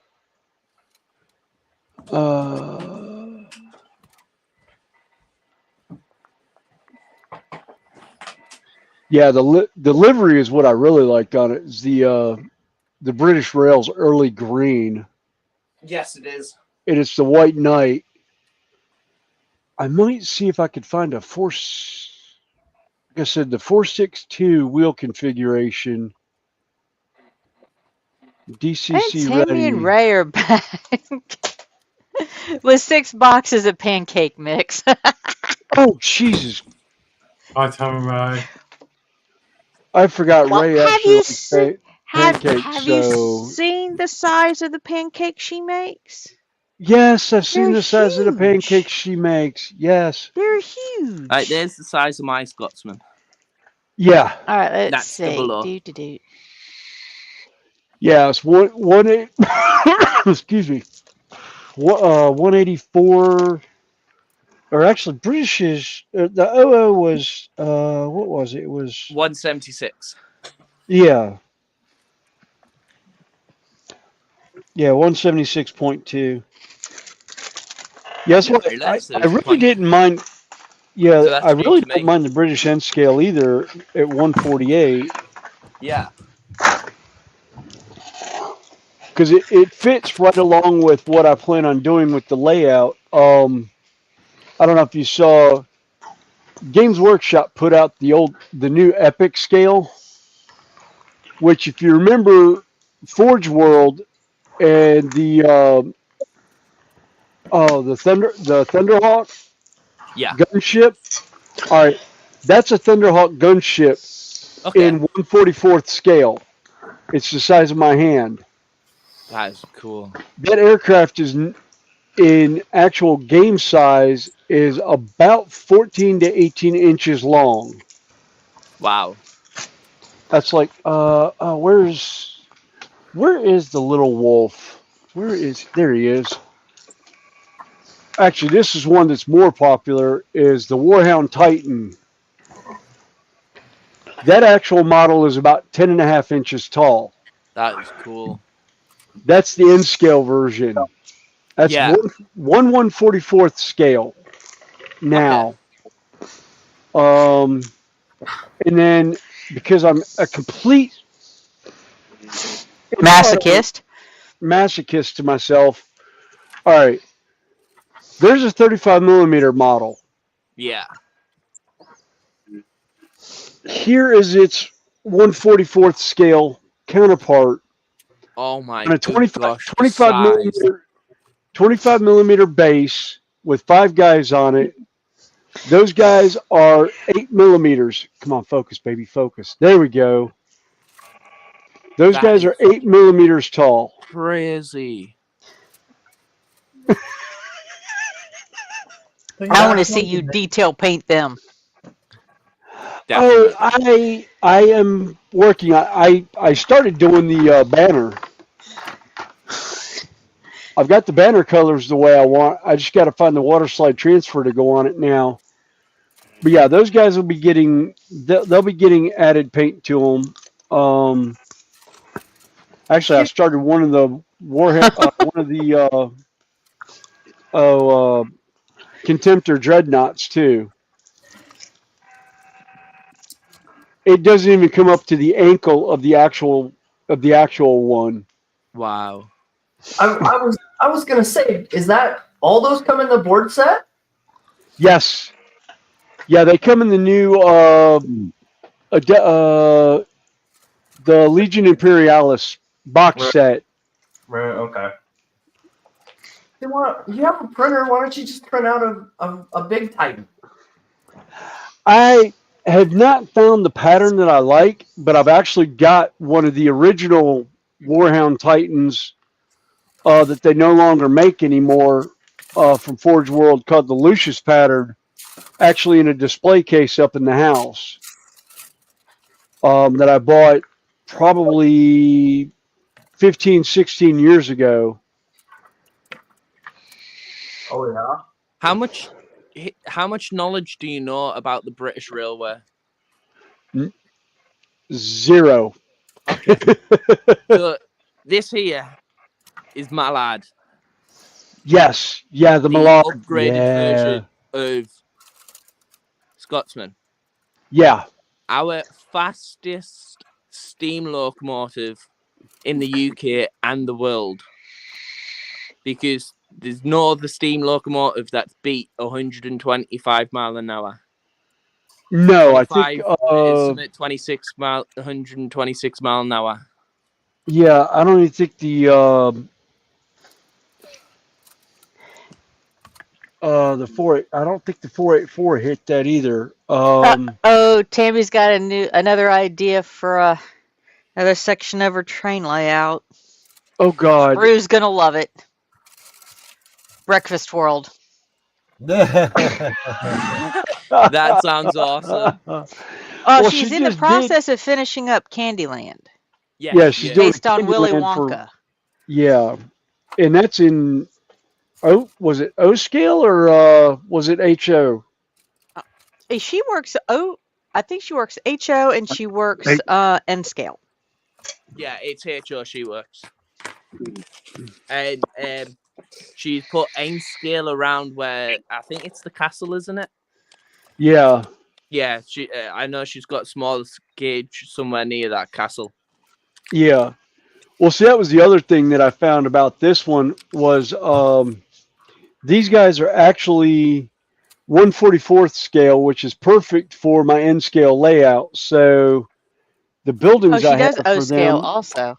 yeah, yeah, she does HO or OO, N scale and O gauge.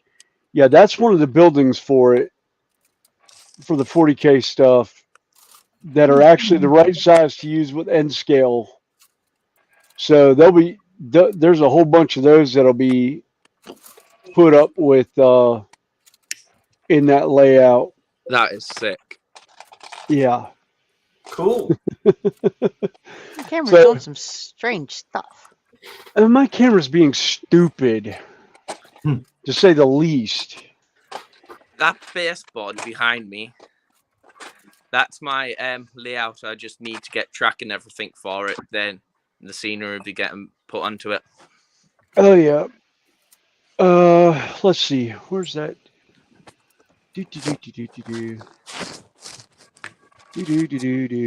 Please excuse the disaster. Do this right quick while I pull that up and.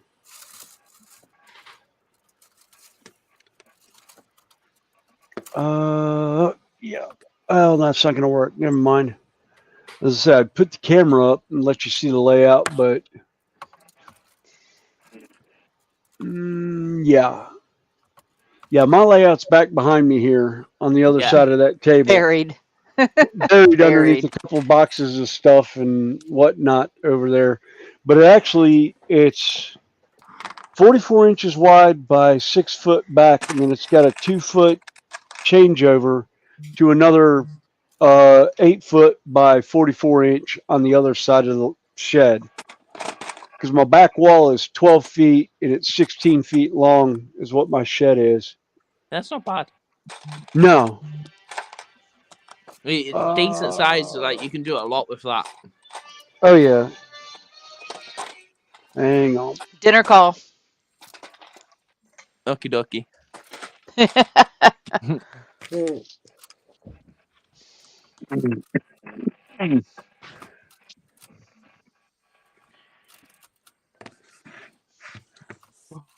You know what?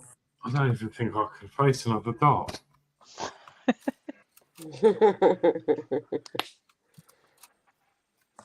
Oh, now I've dropped him as well.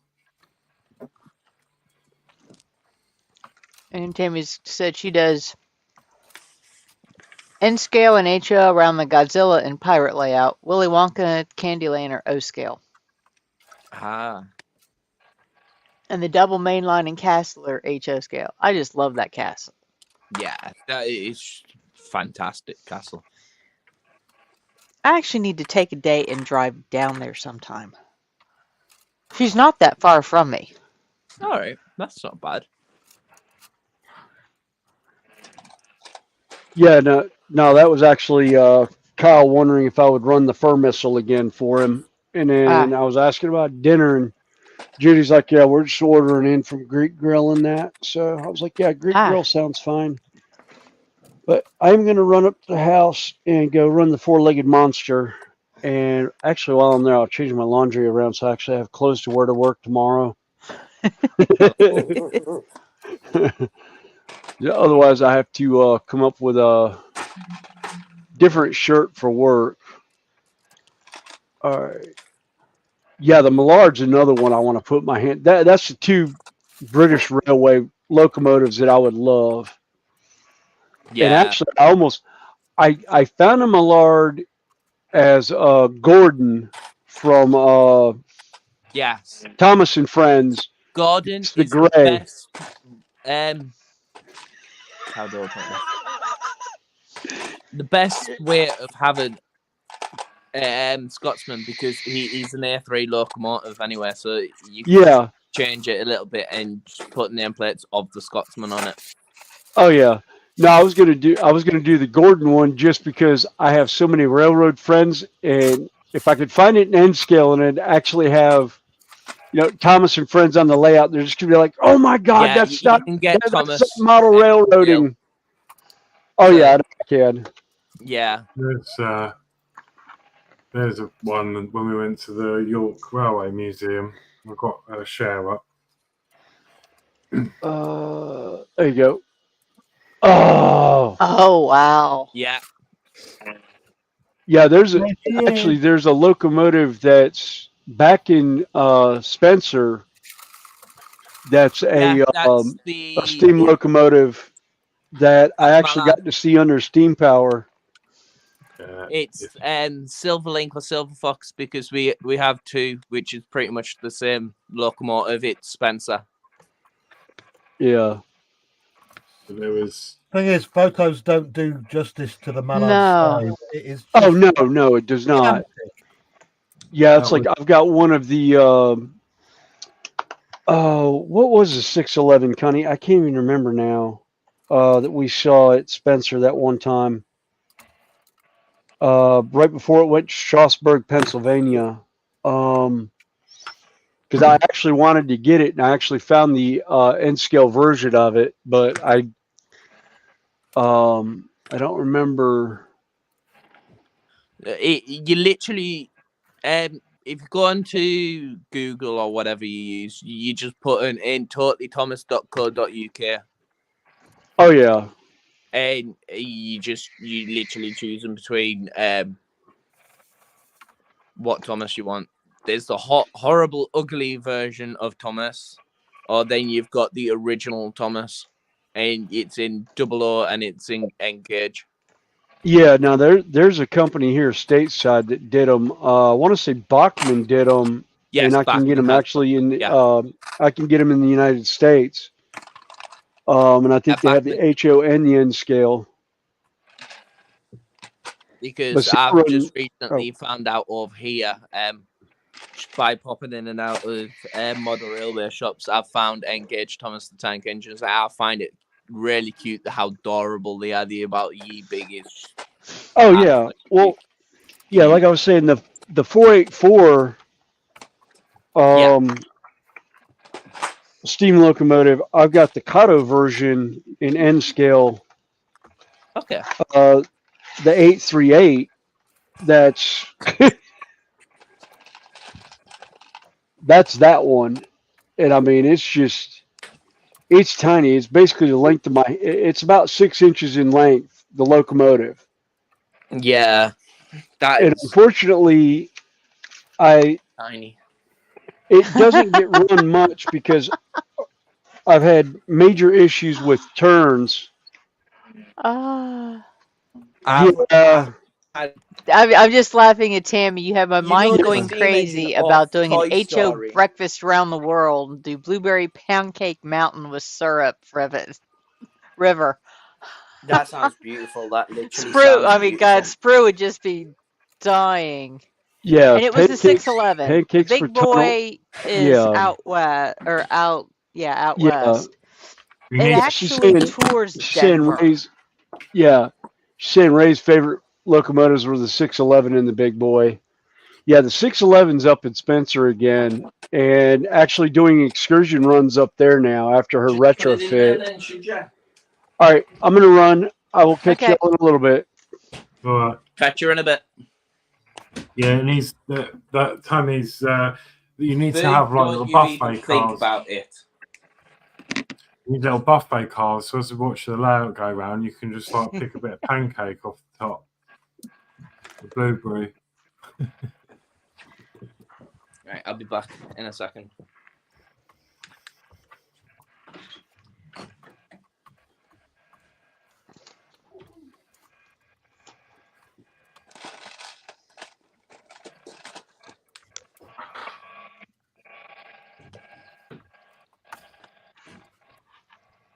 So you still with us, Randall? Yep, I'm still here. Okay, just checking. It's still fairly early yet, so. No one's asleep Oh yeah, yet, Tommy. we still got daylight outside.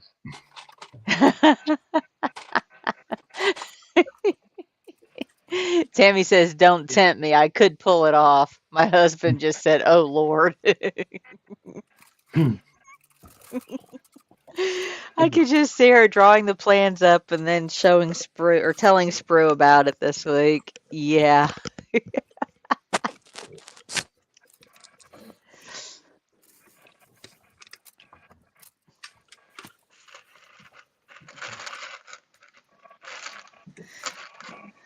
Right, question about diamond dots. Yes. Under the dots supposed to be the same color as the dots? No. Right, okay, good. I mean, they're close, but not exact. Well, I've got green under these, and the dots I'm putting on are brown. But it says number 7, and this is number 7, so. Oh yeah, these are the same. I'm doing browns at the moment, and the underneath is purple. That's why I said the pictures are so different once you get the dots in place.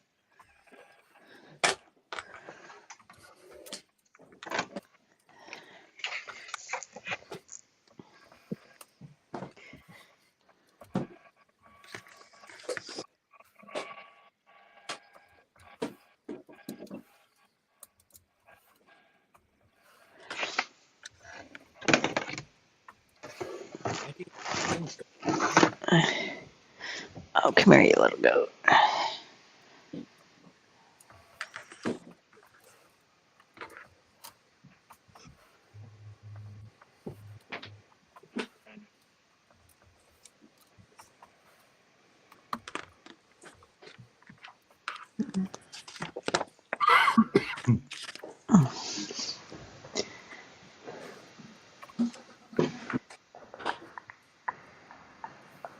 Terry. Hello. You know how you've been to York Railway Station? Well, not About a railway million station. times. Museum, sorry. It's only about 100 feet away from me, so yeah, I've been to it a lot. Have you been up to the second railway museum, which is up here in Durham? Well, I used to live near Darlington, so. All right. All the way to Darlington Station, they used to have Stevenson's rocket at Darlington Station. Is it still there? Yes, it's still there. Oh wow, awesome! We've still got Stevenson rocket, and we've got the original locomotion still there. Yeah. But I don't think I actually went to the museum. I was very young when I lived up there, so. I'd definitely say make it a journey to come back up this way, because we've got a second addition onto the locomotion now. Really? Yeah. My trade knowledge isn't that great, to be honest, but what I do enjoy is looking at the things that the great big giant industrial machines that mankind has made. And I don't think anything encapsulates that more than going to the National Railway Museum, because it's all there. You're just blown away as soon as you walk in. Of course. I mean, the Flying Scotsman, Mallard, I think the last time I went, they had the Japanese bullet train there, and that was just amazing. I don't think that's there anymore. I think it was The on Japanese loan got from the trade. Japan actually at the time. But that was the last time I went, so you can see how many years ago it was. Yeah. I know It's they just had on it my in doorstep. I Sheldon. can go anytime for free, which is the weird thing. But you know, it's. In fact, I'm going to go again next weekend. I think. Yeah. But yeah, definitely come back up this end. I'd say probably middle of summer because they've just recently opening it, the second building that they've just built on. Well, the thing is, I've got friends up there. I mean, Dave DS from DS Models. Yeah. He's up Norway, so maybe we could get Yeah. together, a bunch of us, and go. Definitely. I'll be up for that. That's I where would that be as well. last Because picture. they've added a building on to get another I think it's 45 or 48. It's somewhere in the 40s. Another 40 locomotives up there, and they're moving stuff from the like location of the I can't even say the word now. Locomotion into the other building so they can get more stock into the locomotion now. So instead of having stuff always sat outside, they planning on moving most of that stuff inside so they can get jobs done quicker and everything. Which one wasn't the original? Was it Stevenson's rocket that was rebuilt, or was it Locomotion? They were kind of built around the exact same time, but for us, for Durham and Darlington's side, that was the first ever freight line, which was built. What I mean is, one of them was rebuilt from scratch. Oh, right. That Was it the rocket or Stevenson's. Locomotion? That was Stevenson's rocket.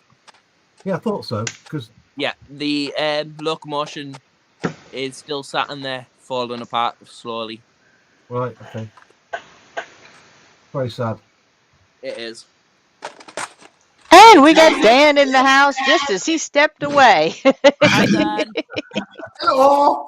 But yeah, they're bringing locomotion out in 00 scale now. They've finally brought out Hornby. Took them however many years to finally oh yeah, let's bring it out in. I'd love to have it. I just don't have the space. Don't have the space. Yeah. Every single shelf in my shed is stacked full of models. Oh wow. I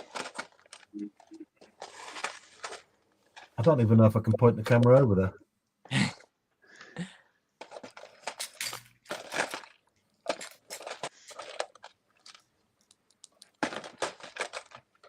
Hang on a minute. I'll take. Actually, I might be able to take this off the stand. Oh, give me a sec. If I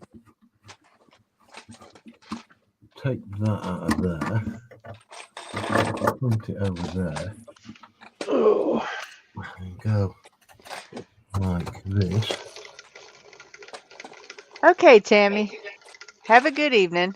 I don't know if you can see that over there. Bye, But Tammy.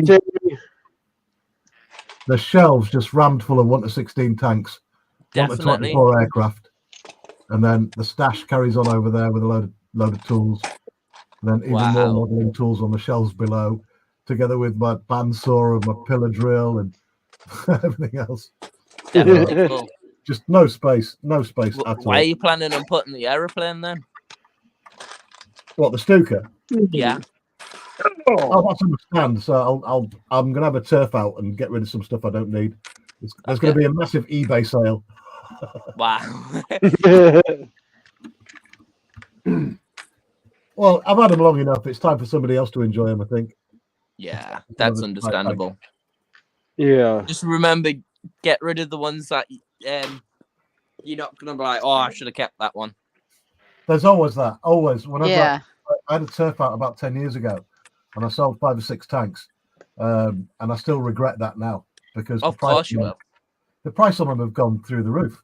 I mean, you're talking £1,000 for these Tamiya tanks now. Wow. Yeah. Back when I was buying them, I was buying the brand new kits for around the £300 mark. Wow. Oh, I know that feeling as well. Yeah, I forgot how much Tamiya models go for.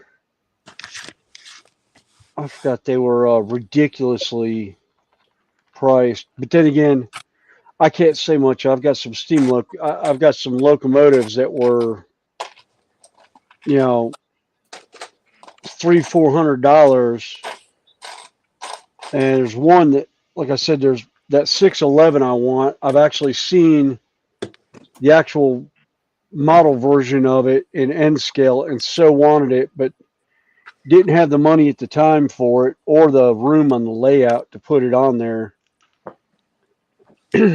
So I haven't gotten around to actually doing it, and probably won't do it, just because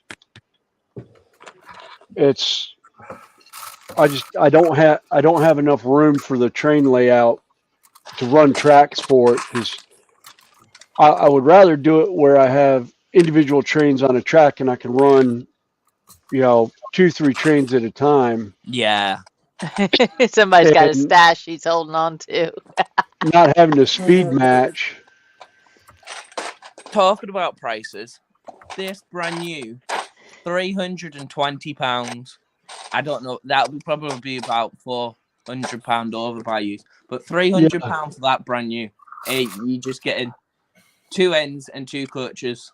Yeah, and it's You not will get- even You will decently. get a die-cast chassis and die-cast wheels on it, though, so there's money there. Yeah. Yeah. Well, Jake, the other thing, look at what was in the upper left-hand corner. You're True. paying for that name sitting there. Yeah, you are. That's like this. I can find this locomotive under any other brand, but I'm paying for that name right there. I'm paying for the Kato. I'm paying for the Kato brand on it. To be honest, I know you probably won't have heard of a Cura scale over the other side of the pond. You think AccuScale? these Yes. are expensive for how detailed they are? You're looking at the highs of £260, and Yeah. that's £300 just from Hornby. It's Yeah. ridiculous. Yeah. AccuScale Railroad. That's like Pico. Pico, wonderful nickel track. I use their flex track. I have 2 full boxes of N scale with the wooden ties. Yeah. They run about.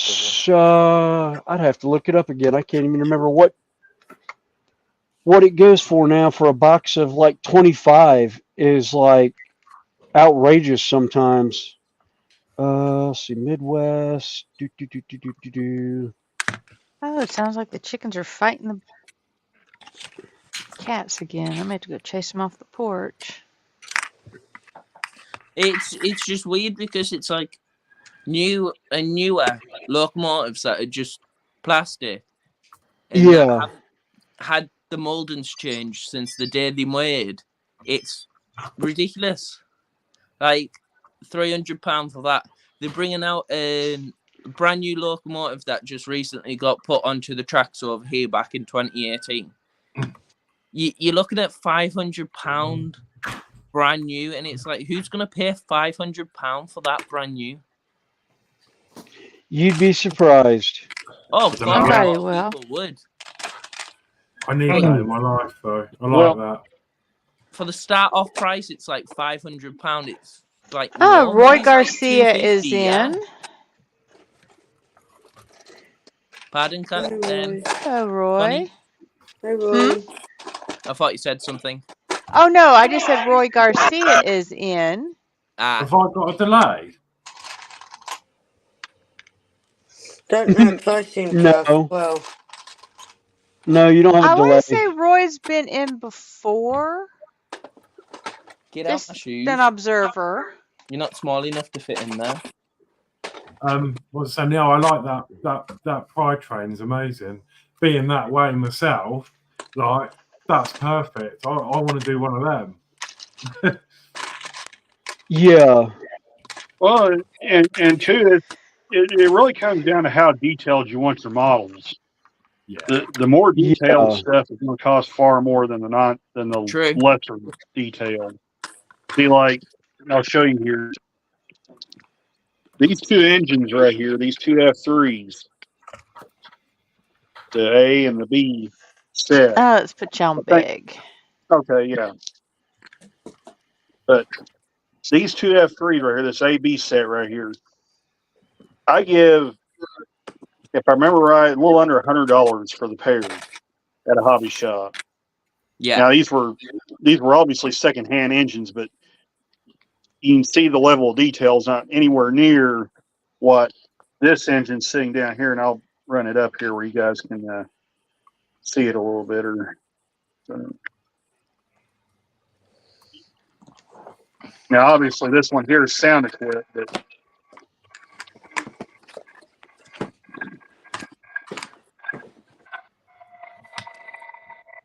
so I mean, this engine here is probably. I mean, I got it on sale at Lombard Hobbies, but it was still $150 in these two engines. $150 more than these two engines. But you can see the level of detail is so much more right out of the box. And then, of course, you got sound and digital command control. So, like, in a way, what I think is with you Americans, you get more detail on your trains than what we do. It like varies. Standard ways. That's kind of a hard question to ask. I'm not sure if I would be the right person to answer that question, but yeah, that engine right there, that's actually what they call their legendary livery series that Athearn has. These are basically fantasy paint schemes put on select locomotives. So like you have your fallen flag. This SD70 being a Rio Grande engine. Rio Grande didn't exist when the prototype engine came out. Yeah. But the way Athearn did these were kind of okay, what if Rio Grande had survived another 10 years, 20 years? This could be what they've ended up with had they still been around. Yeah. So, and that's a series I like a lot that Athearn does, because I have a Burlington Northern Vivo as well, and also a pair of FP45s are in BNSF Heritage 2 colors. But I've always been kind of a fan of the what if on these with these types of engines. So, but yeah, you can just see you can just see the level of detail really ratchets up when you get to like the top echelon of locomotives, like your Athearn Genesis, your Walters Proto, your Scale Trains Rivet Counter, even definitely even their top of line museum quality that Scale Trains has, which is even a step beyond the Rivet Counter. Yeah. So yeah, it's a lot of money, but you also get what you pay for, the way I see it. I think just like any hobby, though, when you've invested, I mean, you rail guys, you take it to the next level, because you literally invest tens of thousands of dollars in your layout. So if you're talking about laying out $350 or $500 on a new loco, then realistically, compared to the cost of your actual layout, it's not a lot of money. Yeah. Right. Yeah. Especially I mean, going to give you. I was just going to say, look at we was talking about RC cars, or look at that hobby. Absolute money. Yeah, it is. I mean, it would be nothing for someone to drop $1,000 on an RC car, the right model. Yeah, I did. Actually, my James oldest is back did too. for Hello, Christmas. James. Hey, James. Hi, James. My daughter did on an 8 scale techno. She saw one she absolutely loved. The motor alone in speed controller was $600. Wow. Yep. Yeah. She got it's the same model as mine, but she got the upgraded motor and speed controller in hers. And I was like, I told my dad, she brought it up to my dad, and he's like, well, it's your birthday present, Christmas present. Go ahead and get it for her. I was like, okay. Well, on the way back, I was telling Dad about the car and all, and I was like, they gave me a box of parts. I was like, I haven't opened it yet. I was on the interstate, so I could go on cruise control. I'm on cruise control and I open up the box, and I'm talking to my dad, and I was like, oh my God. And he's like, what? And I was like, there's 4 sets of tires in here. These tires are $50 for a pair of tires. Wow. I go, there's $200 in tires. I go, and I started looking through. I was like, wait a minute. These are the original shocks. What shocks does he have on it? I pull the body off, realizing he put the anodized aluminum shocks in it. And I'm looking at it going, he's got almost $300 worth of upgrades on the thing that he never put in the actual price. Like, that's one thing with the cars that I like about that, because it's like you can sit there and upgrade them to like full on max. Oh yeah. Yeah, well, and a lot of it, I think, the money worth no matter what. You could have it sitting on the shelf and you can play with it whenever you want, or you can just sit there and run it into the ground and just go out and get a brand new motor in it. Yeah. Well, and also, I think it depends on what is your goal, shall we say, with definitely the trains. Are you just wanting to do trains and operations? Are you wanting a showpiece? To where you are actually going down, a true replication layout. A lot of people prototype layout. Yeah. Some of them will just sit there and have them on a shelf and show them, and some people just design a plan that could be from in the mind. Yeah, which is what they call a fantasy layout. Actually, mine, most of my layout is going to be fantasy. The only thing prototype about it is the locomotives I have are actual locomotives that ran in the U.S., but the layout itself, hence the name New Fenris Railroad, because of my 40K gaming, I named it after the planet that the main army that I played from Games Workshop, it's their home planet of Fenris. Oh, right. Okay. And the original layout, like I said, if you go back to some of my original videos, was a layout in the house. And it was, I'd started it as a tabletop gaming board. Yeah. So it was, the 35 millimeter, basically O-scale stuff. But then I discovered my box of N-scale track that I had. So I actually started doing the N-scale layout as just a grins and giggles. And there was a layout set up from Woodland Scenics that I liked, but I wasn't going to pay the $600 for basically the box kit to make this 4x8 layout. So I laid it out on my own and bought what I wanted for it, because most of the stuff I already had. Yeah. There was only a few pieces of it that I was actually missing, and I've kind of done 4 versions of it, and I'm on my 5th layout now of that over the last 6 years. About a year and a half ago, I actually had the layout complete, where I started doing all the terrain features, the grass, laying my buildings out and everything like that. And I was doing some work on the ceiling with Dragon Lever here in the shed, and I stepped on the corner edge of the layout, which most of my layouts were bulletproof. Yeah. The one board I had was a 1-inch by 3-inch, but it was 8 foot long. It was actually 2 4-foot pieces with a dovetail joint. Okay. And I stepped on the dovetail joint, and the joint was sitting this way. So when I stepped on it, it broke like that. Yeah. And it shattered in the middle of a 4x8 layout. So it completely shattered the entire center of the layout. So I had to pull everything up and start all over. And that's at the stage I'm at now. Actually, most of the pink foam back there is actually set up for the layout.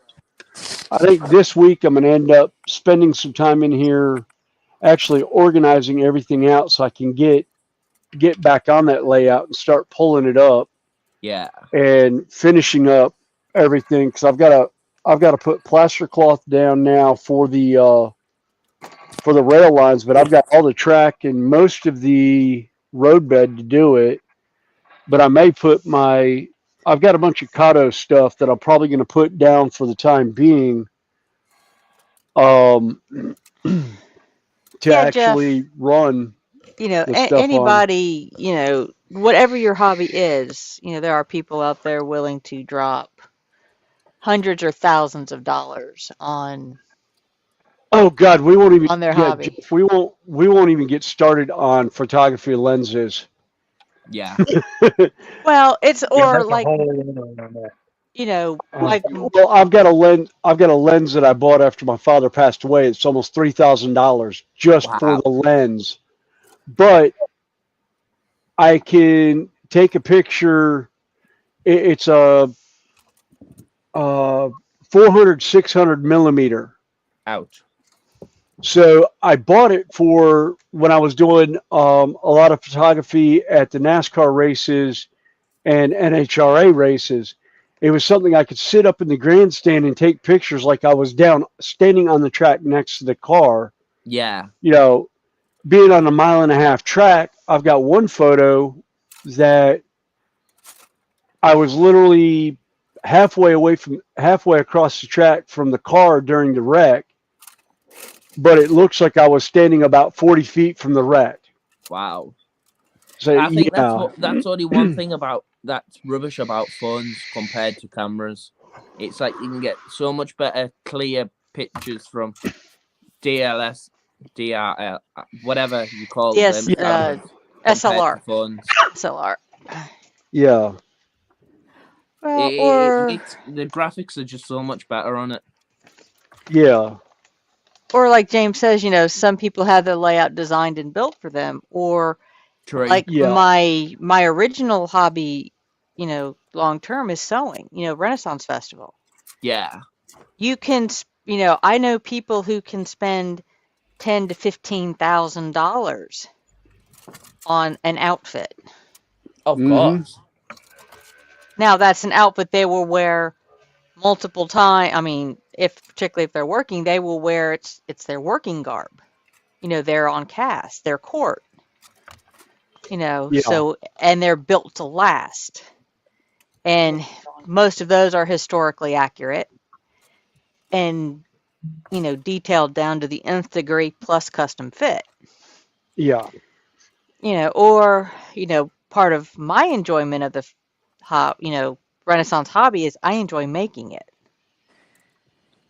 So I can make a lot of my stuff. Yes, it's not to that level. Shut up.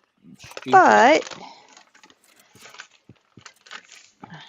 yeah, but then you get stuff like the shirt you made for me, which is absolutely great. It was based on Pirates of the Caribbean. It's a Jack Sparrow shirt.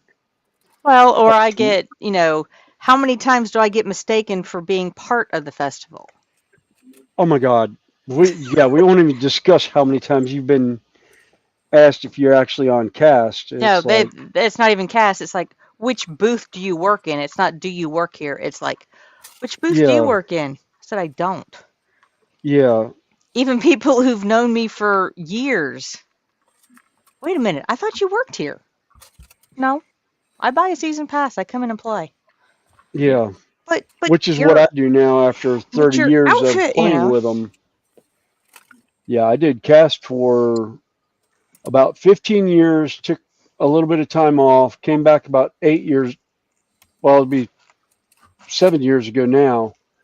I was running the rickshaw cabs. Unfortunately, my body at 53 will not let me do my job, so I kind of walked away with a little help from some other things. But I was actually retiring that year anyhow, permanently. And I still have my costume. I still come out and I play. And a lot of people that know me know where it came from. But yeah, we have a lot of fun.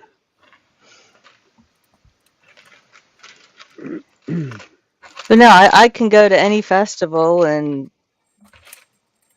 by the time I start talking to some of the vendors, I wind up getting renty discounts. Yeah. Which is nice.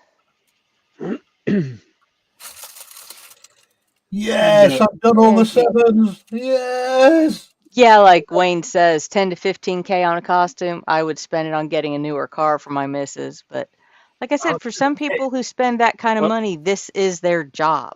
I mean, this is their livelihood. Yeah. And it's high-end courtwear. I mean, you don't have, Did you finally finish it? No. I've done all the 7s though, so I'm happy. He's getting down there. He's getting down to the final wire. but I Yeah. was just going to say, you don't have to spend a fortune on model trains. This engine here, got at an antique shop for $20. Oh yeah, you don't have to. Like I said, most of my garb I've made. Most of my rolling stock came from train shows and that, and I've got 4 different Chicago Northwestern stock cars for livestock that I got for like $5 a piece. Oh yeah. They're like $20 or $30. Yeah, they're like $20 or $30 stock cars new. The only thing I have to do is change the. Hey, Jordy Dave, welcome in. Hey, Jordy. Hi, Jordy. I just got to change the trucks out on them, or the bogies, because I don't like the couplers that they have on it. There's another box car right here, a McLeod River box car. I think I got $3 for that one. So Connie, I mean, you everyone, can buy stuff cheap. I would say it's getting a little bit late for you. You got to work tomorrow, don't you? Yeah, I'm back at work at 6 Look in the a.m. right places. Thank you for having See you me, later, Terry. everyone watching on my channel. I'm not going to shut it down. I'll leave it running till Connie finishes off. So have a great week. Have a great rest of your Sunday night, and I'll catch up with you Monday, 6 p.m. Bye, everyone. I wish I could join you more often during the week, but I'm always at work. So Connie, I'll don't worry catch you. about it. I understand. I mean, Well, we'll see what happens next Saturday, depending on what I've got going on. I know I'm not going to stream in the mornings with the crew because I got off bench work I need to do. No worries, Connie. No worries. But I may pop in from my comfy chair at some point, just Avatar, just to hang out and chill. Who knows? Connie, you can do as you please. You're still full admin on my StreamYard, so. Dan, if you want to put that one back up, I'll put you up solo. Hold on a second. Before you go, Terry. Oh, wow. Randall, Wisdom. Oh, wow. That looks great. Wow. Oh, is that the Eagle Moth one? That's his Optimus Prime. Yeah, That's a. I love that. I'm nicking it still. That's a model kit, isn't it? Or is that your It's a model piecework? kit that is completely repainted and weathered, and the weathering is just the best I've ever seen. Yeah. Anywhere. I mean, I'm not being disparaging to anybody, but a pretty paint job with time is easy to do. Distressed and weathered without it looking fake is a step above, in my opinion. And that just, when it looks cohesive like that. Yeah. Yeah. Well, so I've spent most of this week working on the section of his arm from about there down to his wrist. So it'll be last year that I painted his hand up. So, it's getting the consistency from top of his shoulder right down to the tip of his finger on the weathering that's been challenging. Well, that's what I'm saying is, getting the kind of weathering to where it looks all natural and consistent over a project like that. I had good fun with tires though, because it would just. I got the Hey Ron. Sindel Xandra dust, splodged it all over tread, and then just took a sanding stick once it had dried, so that I've got the dirt in the tire tread. Yeah. Because I like going splodgy, splodgy, splodgy. It's fun. Yeah. Oh, I remember believe you me, talking about that. yeah, there's techniques that I do with, tabletop modeling. They take a piece of sponge and basically make your grime and grit and that on it. But I just, I'm one for the pretty armor. I can do weathering some like you're seeing with what I'm doing right there on the wall. But for the most part, when it comes to me doing my miniatures, which I'll pull one of them. I think I've got one where I can get to it. Oh, he's gone. Trying to think of where. But that, like I said, Jet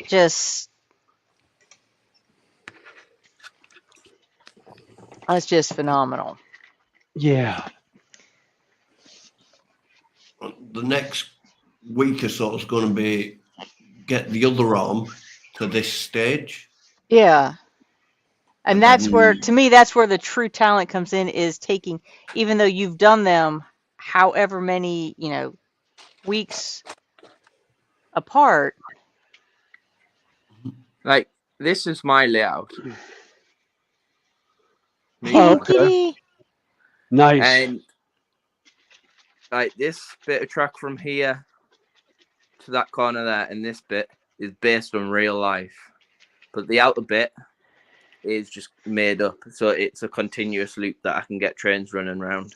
Yeah, it's what they call a rail fanning layout. It's you've got a continuous loop where you can watch the train run around in a circle, but then you have your switching yard and everything else. And I forgot the name for it. Operations? Well, no, not even the operations. It's your classification tracks. Yeah. In the rail yard there. So this bit here, from here down to that end there, is based on the locomotion, which is up here where I'm based at. And the outer bits up where that top bit is, that bit's real, that top bit. It's just the corner Oh, bits. Chan's And been gone for a while. I just noticed. And keep pressing the wrong button. I was going to have it as a different way, but I got advised to by my friend because of wanting like continuous trains, so I can have trains running around instead of just being shunting backwards and forwards kind of thing. Yeah. And I can have a fiddle yard at the back where I can just continuously change trains and that all the time. Like Wayne says, that's not a one-track mind. No. Actually, I did basically like you have that classification yard. I did that for parking all my locomotives on. Yeah, that's the bottom bit down. So it's like the middle bit. I'll have like Ron, if you want to join us, the link is pinned at the top of my chat. As it's a building, and it's like I can put people in there and all that stuff, so it makes it look like the actual real thing, which I'm trying to base it on. And from the bottom bit where I stood at, it's like it's a double track for the trains still be able to do like continuous loops. It's just got yards on it, so I can fit about 5 trains on it, and I can just run it around whenever I want. Yeah. So it's like I could get about 2 or 3 runs out of one train, then pull it into the siding, then get another train out and get it to run around a couple of times and all that stuff. Yeah. Actually, the way my layout's set up, I've got where I could run 2 trains continuously because I'll have 2 separate tracks. Yeah. And I'm debating on whether or not I have to look at it now because I've changed it up so much. I don't know if I can get a 3rd track in there or not. But I think it's just a double track right now. But I've got one spot I can run continuous on it. and then I've got a turnout that's going to be underneath the mountainside to actually bring it out to the other part of the layout when I get it going. Yeah. And I did that just for modularity for later. But I still need to sit down with it and figure out what I've got going right now, because it's a mess. I can't remember how I have the layout set up right now. Have you?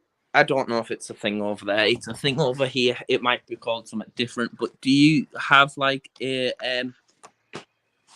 railway designing program?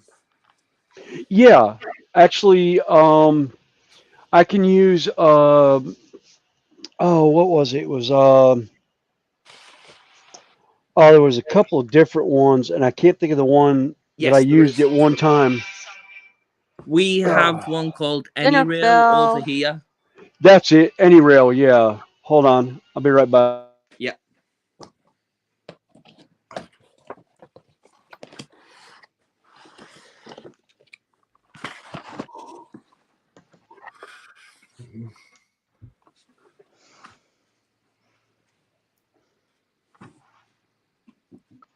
Yeah, I've used AnyRail for a layout before, but I pretty much freelanced a layout from the Woodland Scenics Highland Scenic Ridge is what I based my layout off of, and I actually laid it out by hand. Okay. And I actually had to reverse it from what it was set up. What the actual layout would be, I had to reverse it because the way my the way my board lays out, I had to reverse part of it because I couldn't do the layout the way they had it set up. Okay. But I just got called on dinner, so I will be back in a little bit. Yoki cookie. Mm-hmm. Tell everybody I said hi. I will. All right. I'll be back in a few. Yep. Yeah, Wayne says say Greg's and he might join. And he also says Hornby did a PC program for designing layouts back in the late 90s. So I've seen some of them. Say Greg's and Wayne might join. Oh, that's Ron.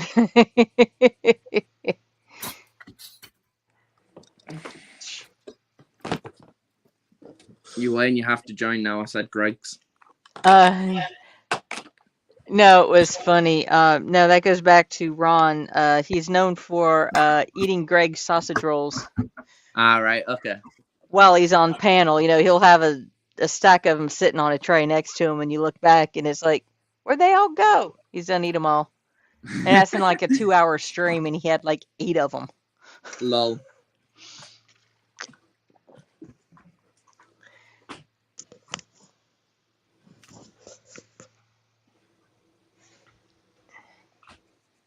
But yeah, with me saying that, it's like this costs £300. There's like no detail on at all.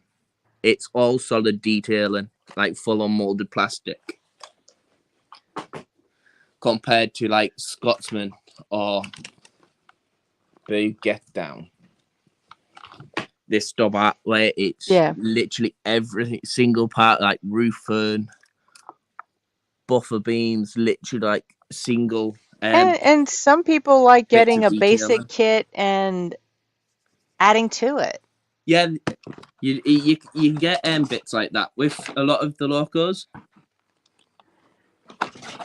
With a lot of it, it's where they just can't be bothered, especially Hornby, can't be bothered to sit there and update the diagrams that they have, because this Pride train is a X a Virgin train that we have over here, and it's like when they made that molding back in the day of like 2005, they've just kept that molding instead of upgrading it, where with like Flying Scotsman they've upgraded the body like 20 times to get different moldings of the Scotsman. It's just like, why don't you do that with all your locals? And they probably look at what is their market. Yeah, I think it is. And Wayne says the Hornby Railroad Range is the intro. And, you know, you also got to look at some of the electronics that go into it. You know, you start talking sound cards, lights, and then you have to scale it down to fit. I Definitely. mean, look at some of the stuff Terry does, trying to get these tiny little servos. I find that pretty cool, that like the fact that he's getting little tiny motors, that's probably about what, maybe bigger than a 52 pencil here. You know, like you know, the size of a number 2 pencil is no bigger than what the motor is like. Yeah. And it's just, I'm just looking to learn to solder lights together. Oh, of course. You're at the right place. Who needs Harry and some others? We can help you. Oh yeah. Oh, it's just a matter of me, you know, taking the time when my interest hits. You know, I have it. You know, I've got the practice kit, I've got my kit, I've got everything I need. It's, for me, it's when the interest hits. Yeah. You know, because, you know, if you've watched my bench over the last, you know, couple of months or whatever, I've got something different. Yeah, you do. A lot of times. Even in different lives, you've got something different every pretty much live, isn't it? Well, not with your life. Like if you join with James, you're building the Bugatti. Right. If you join with you know, I do. You're doing something different. Right. You know, I kind of, because particularly Sprue's and JC's affiliation links, you know, when they're working for, when they're quote unquote working for Les D, you know, they want me to work on a full brick kit. I'm like, yeah, I think I've got something other than a dragon. That's the hard part. You know, this morning I did diamond dots for a while with Michelle and Carl. Yeah. And, you know, it was funny. You streamed on that one, green room for a while, then straight into my green room. Yeah. So this mum, I don't know if you saw yesterday, Connie. I know some others did. We got some of the decals on the bed. Oh yeah. Oh nice. Oh, I said he's putting lights in that. Oh, hello Ross. How you doing? Boo yourself. I say if you're in the mood, I can send you the link, or it's in the top of my it's pinned to the top of my chat. Help yourself. Yeah, it was quite difficult, but it looks so much better now the decals are on. It's still not finished, but I say, yeah, that's part of the Bedford build, isn't it? yeah, British Railways. Like with you saying that there, Horlicks, it's like us side. I know Randall can agree here. It's like nothing's really finished when you're modeling, like car-wise, trains, in airplanes and that, because there's always something you can sit there and change, isn't it? Yeah. It's like this. I'm still toying. I know. Oh, the doors aren't very on yet. That was on for show. It's like the back. I know it was supposed to be like that. But I really do not like the rear lights the way they are, because one's down here and one's up there. Yeah. It's because of the way of how they were built back in the day for the reg plates, isn't it? It does get annoying after a time from looking at them from the rear end, but back in the days there wasn't really much you could do with changing them. Oh, that's fine, Ross. Like I said, I thought you just wanted to come up and hang out for a bit. Yeah, I'm happy with it, and obviously I've just hot glued all the circuits in, all the electronics and the battery. But this was running. I had this on all stream, and it's still. I think this battery is going to last about a year in here. Is it a penny battery? No, it's LiPo. Okay. And it goes into a little circuit board, and I've attached. It's actually got a USB charger on it. Yeah, I've got a USB That's port on the side. That is absolutely cool.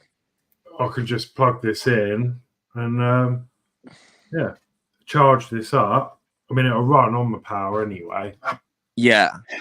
But if I plug that in, you get all the red light come on. Like power banks do. Dude, it's new. I've not done anything like. There you go. I've not done anything like that yet without charge. But it will still run with the, with the lights on. That's cool. Well, one thing about it, the lights don't take a lot of juice with it. It's only a tiny little battery here.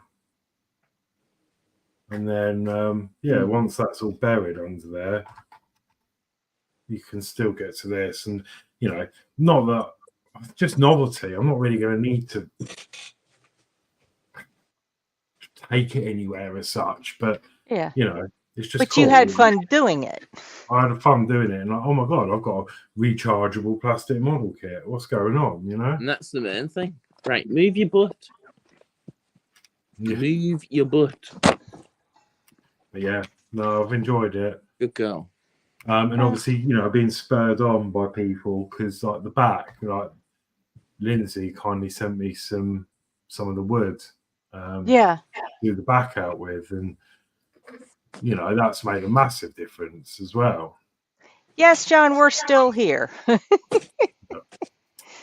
Yeah. Look what we were talking about the other night. Horlicks, it's like proper wood's better than plastic wood, ain't it? Yes, yeah. I mean, I'm really new to this plastic modelling because I do. You can take me off now if you want. I do mainly do like part work kits, like the room master behind me and stuff. And I just started doing plastic. I saw that Bedford, the recovery one, and I was like, oh, DS Dave was doing it. I was like, I want to do that, and I did it, and I just enjoyed them. And that's the best way, isn't it? That's my third or fourth model I've done. Right. I'm gonna go, guys. Okay. See you later, Tash. Yeah. All right, Tash. We'll see you tomorrow, Tosh. See you tomorrow. But I just, I like, as most people that know me well know, I just tinker with anything electronic, and that's, as I said to you on other streams, that's where I designed this Bluetooth mod for the bus because I love the bus. The part work bus is amazing, but to turn that bus is brilliant. Yeah, and to turn it on, it's much better lit up. Like, I know some models are a fad, and it lights up, but the bus is not the bus without it lit up. Of course, that's for me. Like, to turn it on is a real pain because you have to put your finger in the cab, and you have to. It's just a nightmare. And it was Mark's mod's fault because we were on a live stream, and he was like, "Oh, Horlicks, you can make that remote control." And of course, I was like, "No, don't be stupid." And then I was like, "Do you know what? Challenge accepted." And I went through different designs, and I used RF, and that wasn't very good because it was hit and miss whether it would actually work.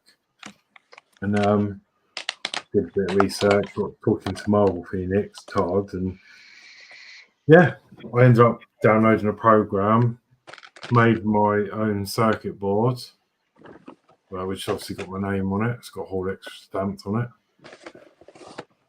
And there we go. Rootmaster Bluetooth mod was born. But the good thing about this is that I can use this for loads of projects. It's effectively a switch. So this would work on anything. Yeah. Yeah, that's what I like about the Arduino stuff. Yeah.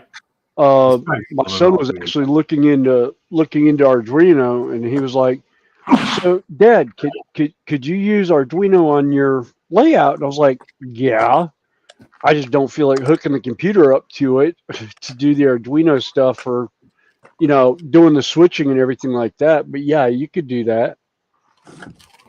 Yeah. But did like that's based on the Root Master, and the only reason, I came up, I had an issue with the Root Master because I wanted to keep the original Root Master electronics in it, and I thought, how am I going to get around this? Because the Arduino had to power up the rest of the circuit before the power got to the bus, because the bus circuit board was acting a bit confused, because this chip is always closed unless it's powered, and this needed power before the bus had power. Like, I'm getting really deep, but this needed power before the bus needed power. Otherwise, the bus would do random things. So you switch this on, and the interior lights would come on, or you'd switch it on, and then the cab light would come on. And I thought, well, that's no good. You want to turn this on, and nothing happened at all until you tell it. So that's when I just introduced. I had to amend the circuit board and add this delay circuit on the top. So most of the top side of this board is just to delay the power getting to the bus. So that was something I had to overcome, and it works fantastically. So, and then obviously I got all the boards printed, and then I solder them all up myself. So, and then I did another one for another mod, which is, this is the board I ended up with. This is one I need to make up. But, it's got my name on it, and this is for the Rossi bike. And it's a lot smaller because it doesn't need a delay. Yeah. Also, the fact that it's like 3 different ways of turning that bus on.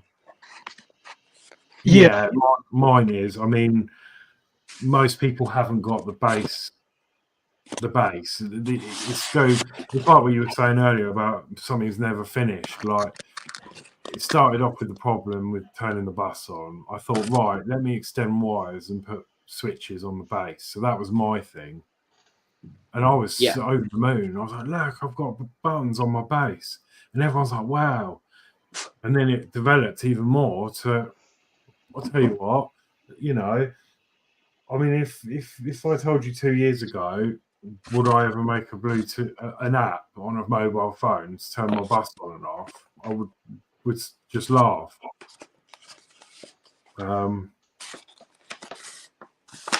There it is, connect to it.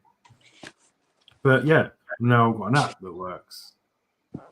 And then for this circuit board here, this is for the Rossi bike. So same app, just change the skin. Well, it's not going to work because nothing's connected. So, but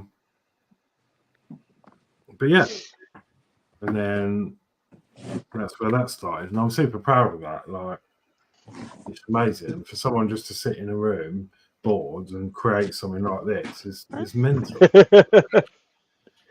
Yeah. Well, this is actually where my bench hobby started. Painting these things. Oh, wow.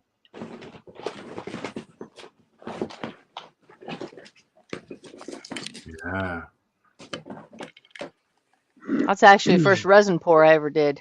I was going to say, is that resin? Yeah. Yes. That's just casting resin. For about a week on that, she was wondering how to do it. Remember you calling me on asking about resin pours and that for that one. I'd never done it before. Yeah, and I'd done more. I'd done my fair share of resin pours. I had to bring one of my little ones from work. Somebody knocked him over and he broke a wing, so he went to the dragon vet.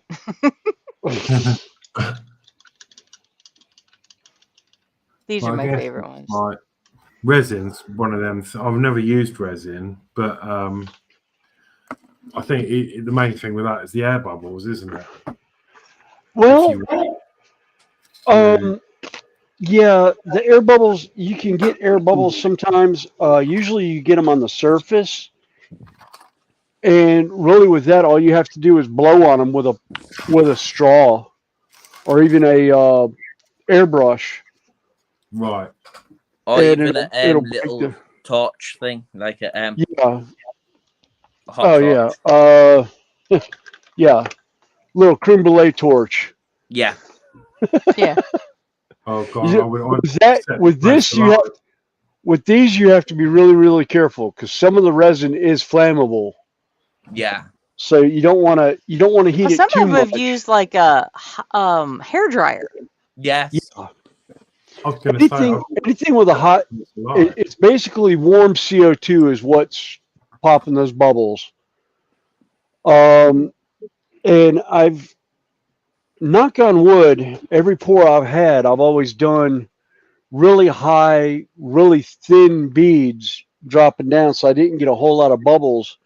I had more bubbles in it when I was stirring it up, but it's just, the slower you stir it, the less likely you're going to agitate air into it and everything. You can also get one of them vacuum things that suck all the bubbles out, can't you? Yeah. Yeah, that's if you're going to do smaller casting bits. Mm-hmm. Yeah, but if you're doing like a layout pour or yeah. Depends on also how thick you do it as well, innit? Yeah. I know what I'm like. Usually I usually do them in layers. I do no more than like 3/4 of an inch or trying to think of how many probably 8 or 9 millimeter pour is about as much as I'll do, and I'll let that sit and cure for like 24 hours before I do the next pour on top of it. But even with that, you got to be real careful because the multiple layers of pours you do, sometimes they'll the under layers will cloud up. So you'll end up looking at it and seeing the stacked layers. I think the deepest pour I ever made was 1.5 inches deep, and I used Woodland Scenic's Real Water Effects. I think that one's the easiest to use in a way. Oh yeah, that's all of it. I've used it and I've tried the deep pour, but I didn't like the deep pour so much. Graham's saying hi, Kermit. Actually, Graham,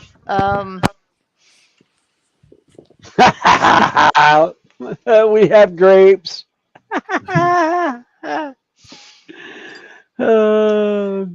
Yeah, kind of got known as Kermit because we're eating the Kermit balls.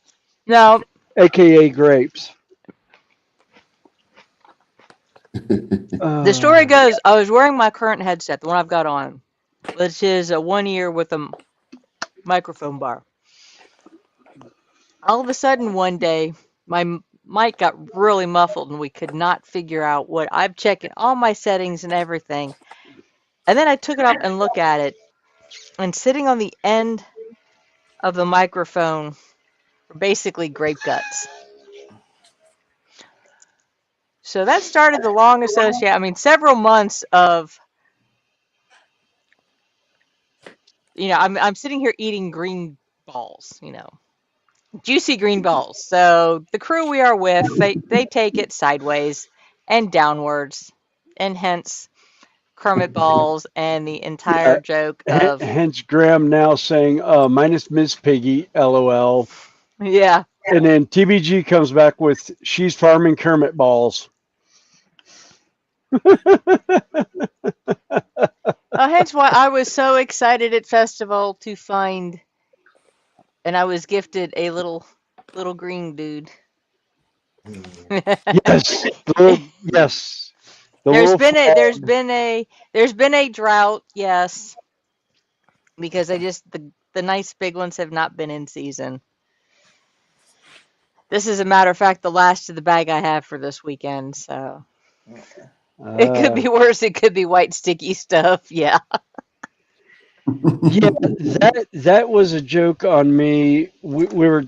It was more toward wintertime. We were talking about ice and snow.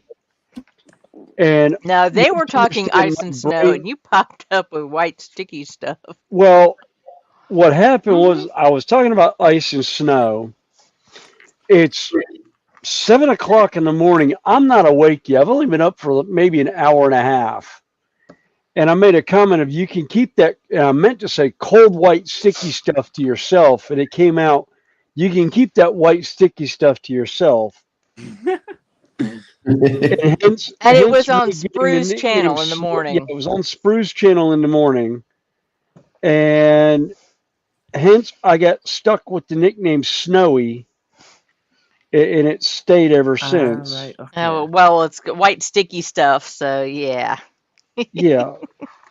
I always thought the name Snowy, I thought you were classed as someone else. Joins RGJ trains. On a Tuesday and on a Saturday night because their name's called Snowy. So I always thought you were that Snowy. No. No.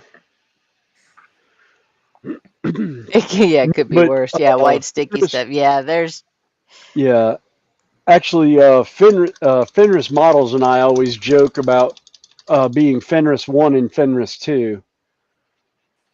Because he actually, I asked him, I was like, how old's your channel? And I found out his channel is actually a couple years older than when I actually named my channel instead of just having my name on it. Okay. So I was like, okay, I'm Fenris number 2 in that group of friends. But yeah, my channel's actually been around a lot longer. I haven't put content out until about 6 years ago, and that was actually because of my kids. Because I talked about, wanting to put stuff on YouTube, but didn't know if I had a channel or not. And one of my kids says, "Well, Dad, you've commented on YouTube before with people, then you have a channel. All you have to do is go in and figure out how to upload the videos." And I was like, "Oh." And she goes, my middle daughter was like, "Yeah, you need to," or a middle son was saying, "Yeah, you need to, do videos of your layout." And it just kind of went off the rails from there. Yeah, my actual account goes all the way back to like 2013 or something like that. Yeah, I think mine's like 2011. But I wasn't active until I joined another channel, started streaming with them at this one's bullying. Yes, I bullied you on that. Well, it's because I was tired of holding my phone up about every 20 or 30 minutes while you texted me pictures of what you were doing. I was like, get your butt. Yeah, but if I didn't, and everyone's like, why is your phone blowing up? It's like, well, Dragon Lover is sending me pictures, so I could have. All you had to do is tell me not to, and I wouldn't have. Oh, like I'm going to tell you no.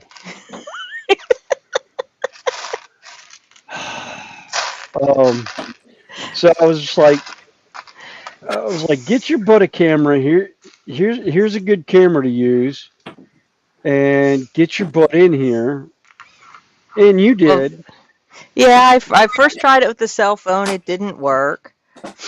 And then I, did a little bit of research and ordered a camera. It shows up, but there was an extra box with it. I said, what in the world? Did I order 2 cameras? And I thought, wait a minute, and just as I thought of her, my daughter called me. And I was like, hello. She says, hi, Mom. I said, did you send me a camera? She says, Happy Mother's Day. So right off the bat, I had 2 webcams. Tell you what, you should love to feed a red panda. They are so cute. Yeah, I thought so too. That's why I built this little thing. And he stays on my bench. The only thing cuter than a red panda is a baby red panda. Yes. Yeah,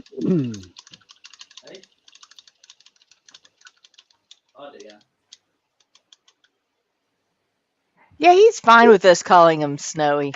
I don't think he'd answer to Fenris right off the bat anymore. No, I probably wouldn't. You get It's not used to bad nicknames, for don't you? My name came from an ex I had. Yeah, I know. And Keeps me I had on to change it because it was spelled I as just in tell the a ring. little bit. And obviously, when people were trying to search me, it was coming up with anything but.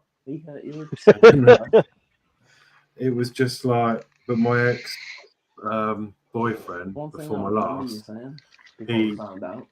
he said I was boring and that I used to just want to sit at home with my feet up, slippers on, watching the telly in front of the fire.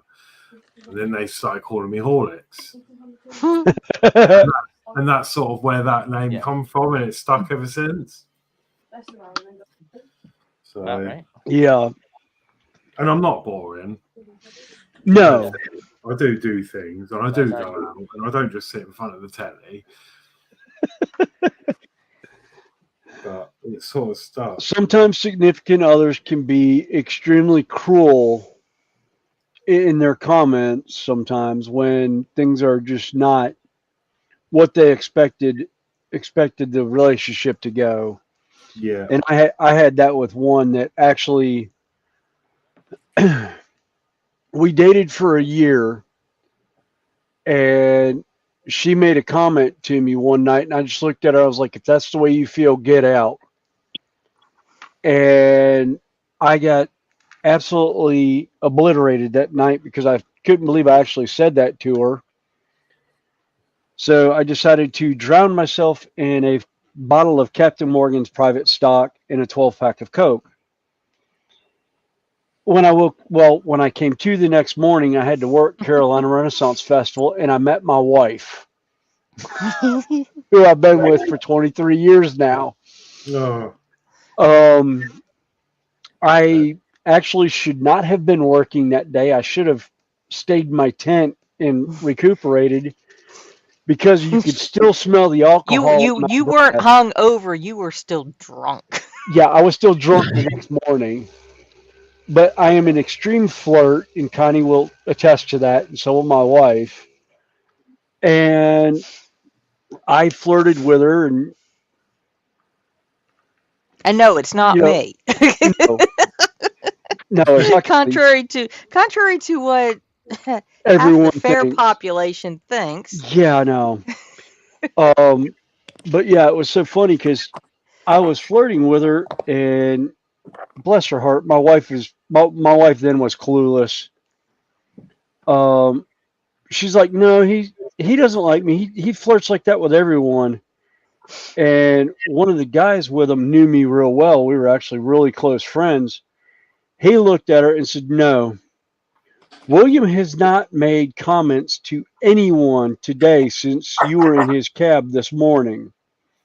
He really likes you. I'm sure he would probably date you if you said you were interested. And hence we met for dinner and talked for about 2 hours at dinner, and then she came out to the bowling alley where I was bowling, and I didn't go home till almost 4 o'clock in the morning talking to her, and I had to be at work at 6 o'clock in the morning, and it was 45 minutes from my house to the job site, so almost an hour to get to work. So I got about an hour and a half's worth of sleep that night for work, but it was worth every bit of it. I wouldn't trade a bit of it in. I haven't really said anything to strangers as such, but I just, he's saying that, like you saying about your Captain Morgans, and that's sort of hit home a bit actually, because my ex-boyfriend, he was going through a bit of a troublesome time, and I tried to help, and it was stressing me out, and anyway, lots happened, and that he turned to that, and that actually literally killed him. So literally, so I hadn't heard from him for a few days, and I went back to the house, and he was gone, and he was only 34. Yeah. Well, that was my wake up call. I've been pretty much sober for the last 23 years. I'll have the occasional hard cider, but it's like once every 6 or so months I might pick one up. Like kind of, so like only on the occasion kind of things. Yeah, it's like whenever I get the hankering for a hard cider, I'll pick up a 6-pack. I might drink 1 or 2 out of it and leave the rest of them in the house, and they'll be there for 6-8 months before my wife or I pick one up again. Yeah. And actually, I was getting not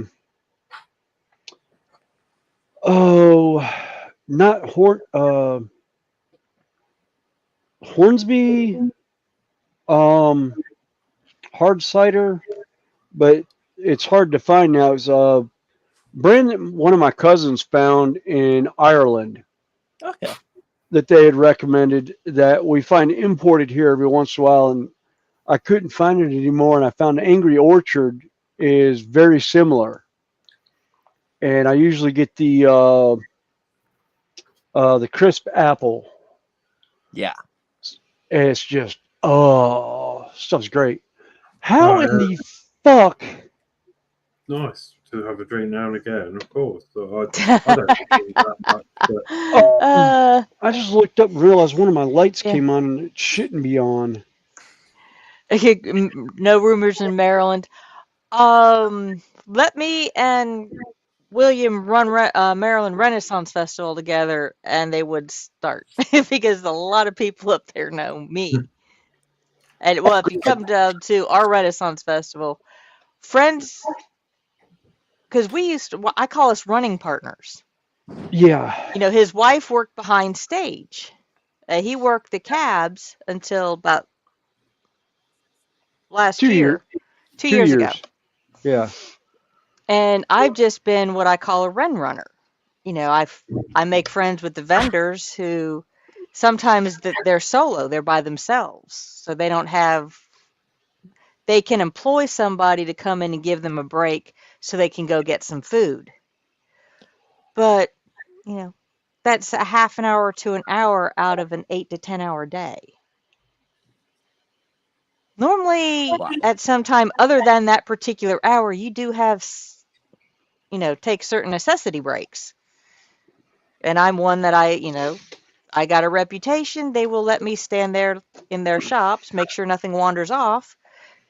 Well, they run to the privy, as we call them. Yeah. Or backstage to their, whatever, to get, snacks or something. I just stand there and tell people they'll be right back. Or I'll run food for them. All right. Can you run and get me, pizza from this place, or mac and cheese, or...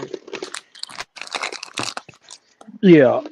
And I was doing that, and then William and I started running together, and a couple of ones who'd known me for a while said, "Oh, is that your significant other?" I said, "No, that's just a good friend. I'm actually married to that one over there." Yeah. But I'm no longer married to that one over there. Yay me. Yeah. The funniest one was there was one of the shop people that knew me, knew my wife, but actually thought we were a threesome at that point. No, that one goes around too. That one goes around every once in a while too. That one gets really fun. Oh, but particularly when she started running with us half the time. It's like, no. Oh, God, yeah. Yeah, no, my favorite was they were like, wait a minute, you two are always together, but you're married to that Yeah. one. We just grinned, particularly because one of the ironic things is William was gifted a leather pirate coat that he wears all the time. He was gifted from the my jacket brother-in-law. back in 2018, Something like that. 2019. He was gifted this leather 17, jacket. 18, yeah, 17 to 19, somewhere around in there. I actually have an almost identical jacket that I had custom made for me from the same place in 2004. But I don't wear it as often because my garb, as I call it, changes. I wear different styles just about every day. So when we do wear the jackets together, I think the only thing different are the buttons. Yeah, that's the only difference in it is the buttons. The buttons and the length. Well, yeah, the overall size. Yeah. Because let's face it, I'm Yeah, a curvy little midget. 5'9". Yeah, I'm 5'9". You're 5'1". Yeah. But it's just a lot of fun. Oh yeah. Yeah, I still like. Jeff, let me see. I will put a. Let me find it.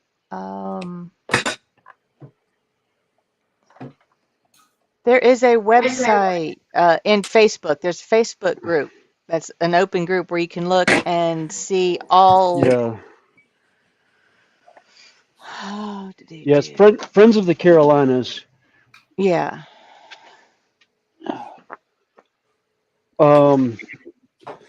Actually, the Georgia Renaissance Festival this year was hilarious because we went down. We went down there, all of us, including Connie. It was like my whole family, and we stayed at a hotel, and then went in Saturday. And I didn't realize how many people from Carolina Renaissance Festival actually did the Georgia Fair in the spring, and it was like a homecoming. And Connie and I were running together, and everyone just, it was, yeah, it was funny when we hit Carolina that year because the rumors really went crazy on everything. Okay, Jeff, I will put this in chat. And what this is a group to a Facebook group, and it's all pictures of the festival. Oh, you know, giving different him people. runs? Well, no, I'm just giving him the Facebook group link Oh, okay. because that's pretty much just pictures of the festival. Yeah. You know, now there's a couple of posts in there of a friend of ours who we found out passed away today. Yeah. Matter of fact, that's quite a bit. As a matter of fact, there's. I probably won't be able to look at it then. No. No, but there are. If you go up to let's see, click on. Yeah, because way up and click on photos. Miguel was a very close friend of mine for the last 30 years, and especially the last 23, because he was one of the stage acts that my wife worked as a stagehand on their stage, and he was one of 3 that actually knew of the ring and me proposing to my wife. The other was my close friend who was the queen at the time, lady by the name of Lolly Foy, and myself were the only 3 that actually knew about it. That actually knew I had the ring in my pocket to propose to my wife that weekend. And it was really, it's been really hard to hear that, because he had a stroke here back in February. And they caught it. Things seemed like they were doing okay. And he was just endurance problems. He didn't have the energy the stamina to do anything. And he was hoping to be able to take some time, sit with family, and yeah.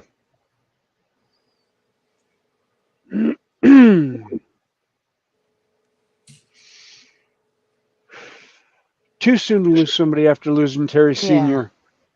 Yeah. But no, if you want to go, yeah, just like I said, that's just one of them. There's, like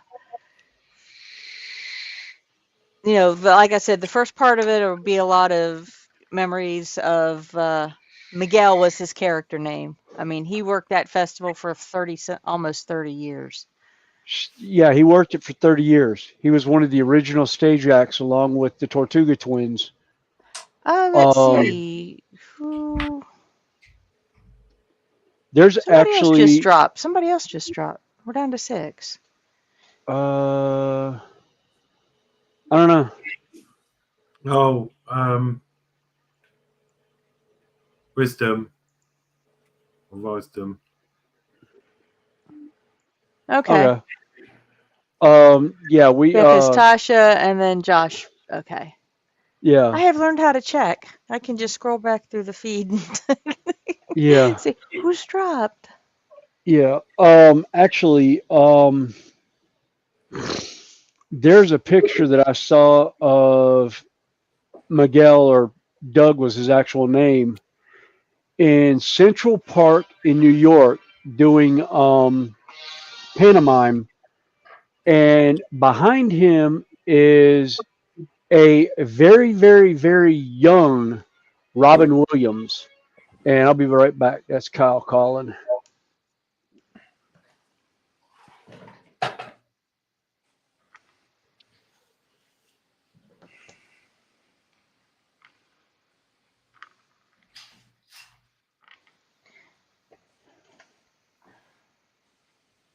But no, like I said, you can peruse through there, or you can just there is a YouTube channel, or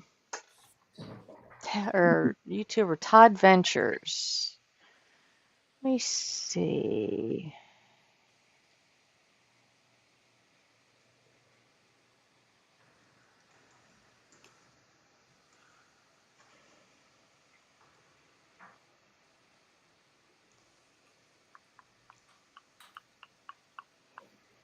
All right, guys, I'm gonna run. One, I'm getting tired, but okay. Two, I'm gonna go run the four-legged monstrosity for a little bit. Kyle was just calling to see if I would run her, and I was like, "Yeah, I'm signing off because I've got about as far as I'm going with this." Yeah. And I hadn't been feeling good this week either. We may have another 45 minutes to an hour. All right. Maybe more. Depends on who comes in, what I feel like doing, how far I want to get on bobblehead here. Oh, just so you can see how far I've gotten since I started this thing today. Oh, wow. That's cool. That is sick. Yeah. That is really cool. All right. There you No longer looks like the picture I have on Facebook. No, it don't anymore. Well, actually, okay, it's getting late enough in the day. You can still see it. Woo woo!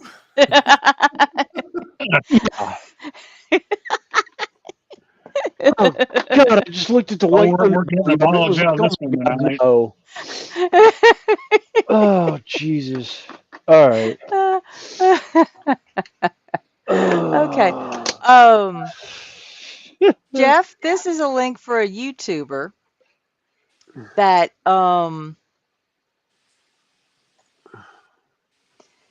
you can see videos of actual where he's walking around the festival. So it kind of gives you an idea of what we talk about. He's actually a friend of mine. Oh, is that one Yeah, that that's does Todd. photography? Todd that does photography? Yeah. Okay. All right. I will see y'all later. Okay. See you, William. Y'all have a good one. Bye. Night. Bye, guys. Judging, I would say about between 8 and 9,000 bricks so far. I think this one has like 11,000 total. So like I said, the fuzzy, as I call them, the fuzzy bricks, I'm not sure of the actual official name for these things. And I still don't know which ones either I want. I keep looking. Actually, if I put some in, okay, no, I did that in Facebook. Let me go back up.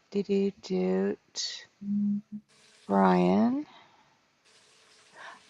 Okay, Alex, I'll forward one to you on Facebook.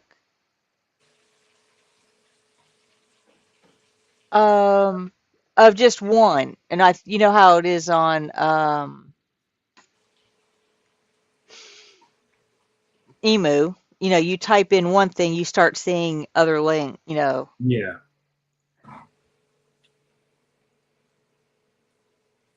So, and there's one that actually has like 35,000 bricks, and it's like 68 centimeters tall.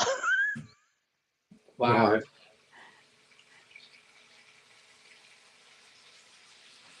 Let me see. All right, I'm gonna shoot off. Okay. And I will see you whenever. Yeah, see you next time. Okay, Joe. Right. Yeah. Yep, you will. Have a good one. Catch us all in a bit. See you later. Bye. Bye. Hey, Josh or James. Good night as well. Good night. Afternoon for you because it be probably somewhere around about 6 p.m. Is it? It's about 6:45 now. So right. yeah, it's about at the moment there's only a 4-hour difference. Once you guys time change, it'll be back to 5. Definitely. And Tammy and Ray's back. That's not bad then. But catch you all in a bit. Yep. Yeah. See you later. Bye. Bye. See you. I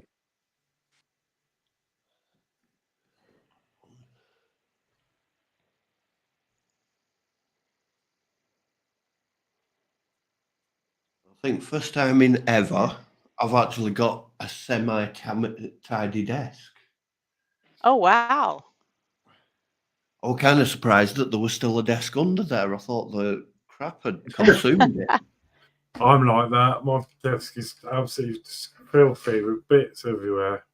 Just trying to get it sorted. Okay, Diana, I think I've seen you before. Oh, no, I don't need Messenger. I need to go to YouTube. Find Tosh. Yeah, there we go.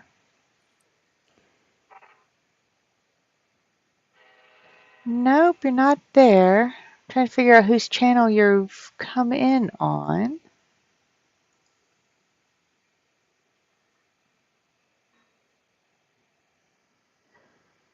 Not mine. Hey, Penny, welcome in. Hi, Penny. Link.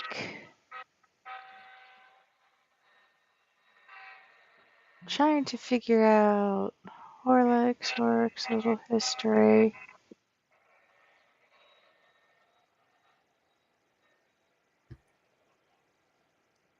Oh, I bet it's probably Clint. Oh, well.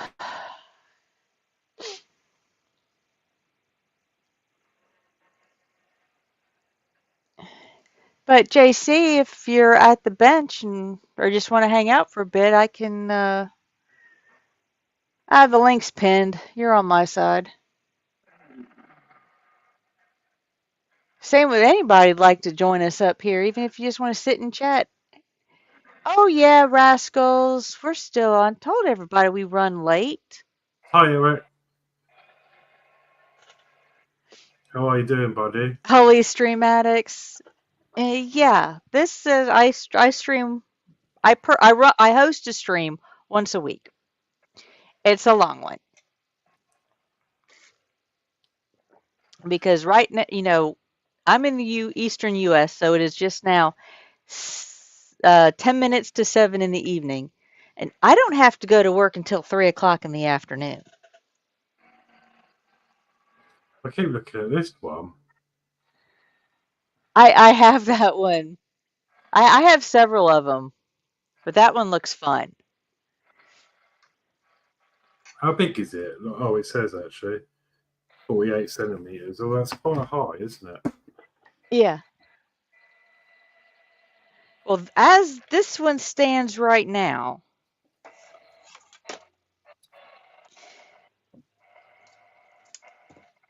he is just over 20 centimeters tall, and he still has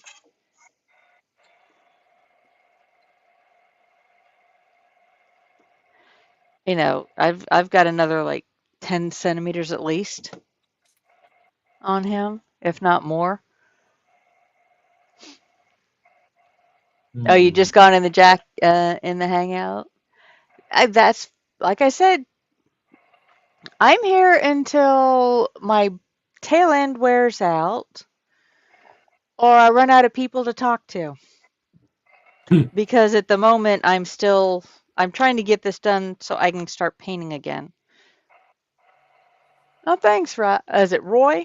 Roscoe's Hobby, is that Roy? Oh, Eric. Eric. Okay. Yeah. I try to get it takes me a while. I'm bad with names. Yeah. Like I said, I think the longest I've gone has been 12 and a half hours. Yeah. I just couldn't face any more darts. That's as far as I've got so far. So yeah, start seeing the Spitfire there now, and that works. Penny, like I said, links up there. And Graham's got a Star Wars Millennium Falcon puzzle. One side is the blueprint. Ooh, that's cool.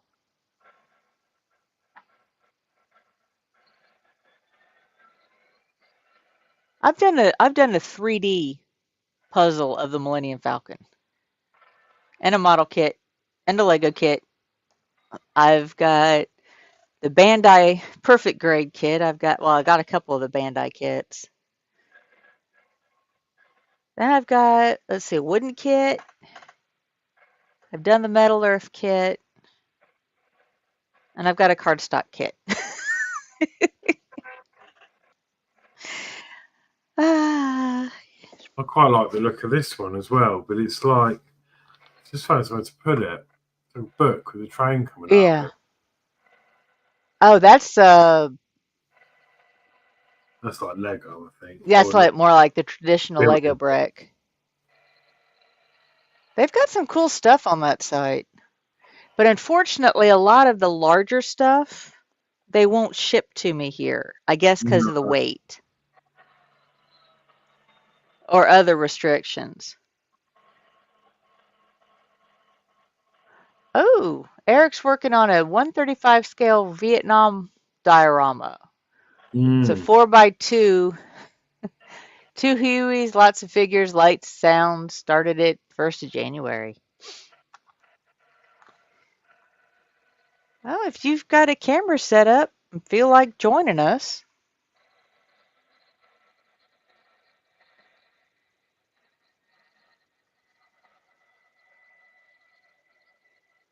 Oh, which kit is that, Graham? Is that the Bandai Perfect Grade one? Because, yeah, it cost me quite a bit, but I had Christmas money in my pocket at the time, and the owner of the shop knew I was drooling over it, and he gave me a discount, plus he paid the tax that I didn't have to. So, yeah, I got it for about a third or about 2/3 of what it would have cost me. Yeah, Bandai. That's pretty. That's big. He's like, oh yeah. Where do you put some of this stuff when you're? It's like this dude's gonna sit on the floor. Then it's like, I've got a couple more I want to do. Where am I gonna put them? I don't know. But I want to get back to painting. Oh, how long have I been modeling? Not that long actually. I think I did my first plastic model kit probably about 10 years ago. I did the Fine Molds Millennium Falcon. Okay, Quana, that's who else we lost. Blue screen, did a blue screen of the. Ooh, I don't like those blue screens either. Hopefully it's a glitch and not a permanent one. Hi, Mikey. Hi, Mike. And I actually, like I said, and then I did Gundam models for a while because my hobby shop had them. And then about the time the shutdowns occurred, I went through a divorce. It's perfect timing. And see, Graham's building a 32 scale F-15 Eagle. Ooh, 3D decals for the cockpit. That sounds interesting.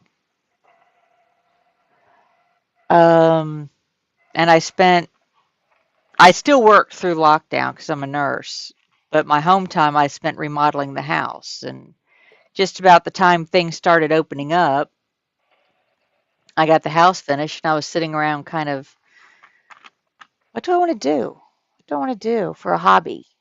It's like all my big projects were done, and then that's when I discovered these things.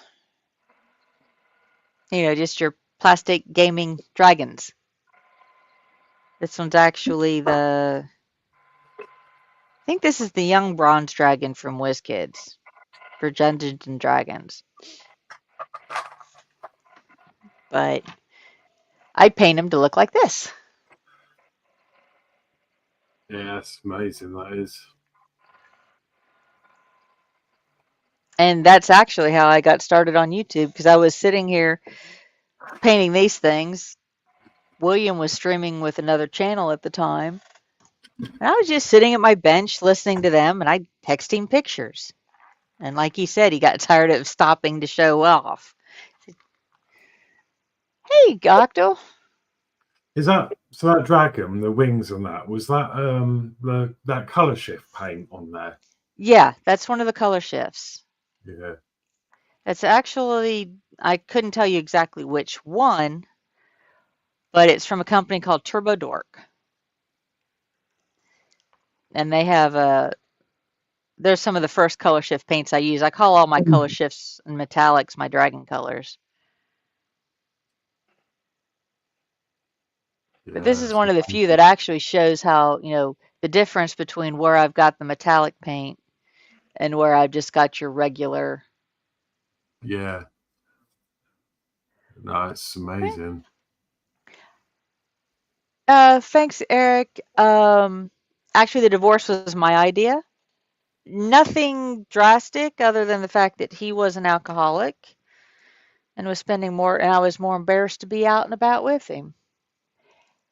Hey, Andy, how are you doing? Unfortunately, I was on another live stream, so I wasn't on in your chat more. I do try to stop in and say hi. That's bad, Connie. I know you feel with that. Hey, hot dog pile, Amy. Got quite a lot in common then with my ex and all that. And yeah, it was a case of and the hardest part was it was my house beforehand. Yeah. And it was paid for at the time because my first husband passed away after an extended illness. And so I had a lot of things taken care of after that. Yeah. So, but. No, it's mad, isn't it? And I mean, the thing is, though, like, I don't want to go on. It's like happy, but no, I think it's just what I learned is that I was with my ex for 7 years, and I had no idea until the last year and a bit that this was a problem, and it took me all that time to realise. And then by that time, it was all too late because he'd OD'd on it. Well, I you could do that. Yeah. I knew he drank, but he worked first shift. I worked second. Yeah. So we didn't see each other much except on weekends, and I started getting concerned when he would start drinking at like 10 o'clock on a Saturday or Sunday morning.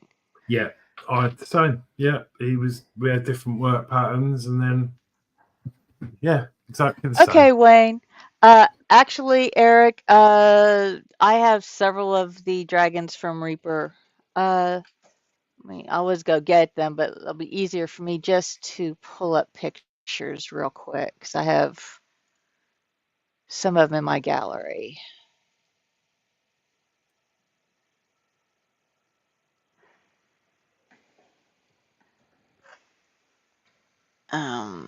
Let's see.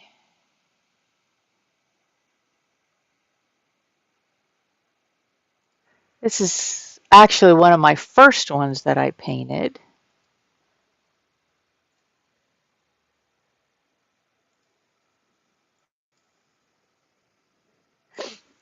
That's one of my first dragons. Oh, wow. Oops. Sorry, cute little. Yeah, that was one of my first ones. And let me stop for a second and find.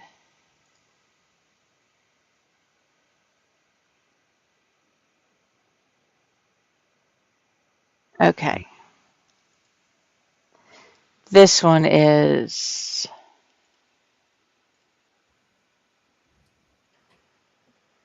This is a Reaper miniature dragon. This is one of them that.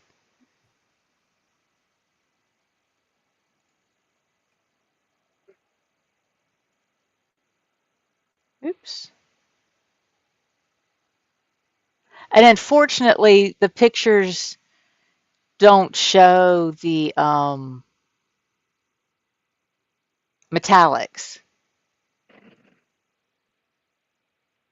Actually, you know what? I'm going to run out and get that one. Because that's, like I said, that's a Reaper miniature. That was one of my favorites. Let me go get him.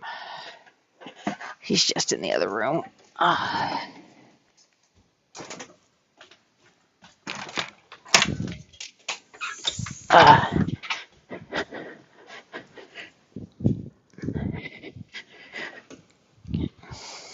Okay.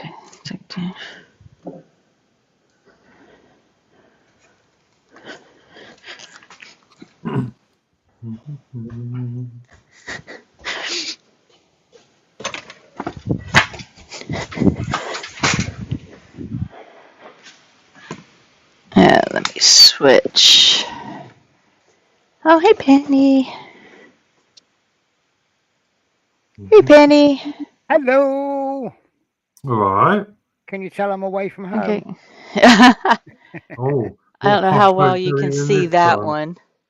Well, you can. I'll tell you what. If you want to call it posh, we'll go with that. Hello, BH. Welcome in. Yeah, this is one of the Reapers. Let's switch. This one might be able to see some of the metallic on that.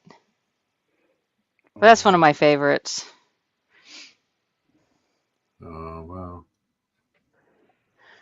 Let's see. Let me go big screen a little bit. Yeah, that's one of my favorites. Because Eric was talking about Reaper miniatures. They're all right, those Reapers, aren't they? Yeah, this is another one I've done. That one's, I did an elemental series. This was my fire dragon.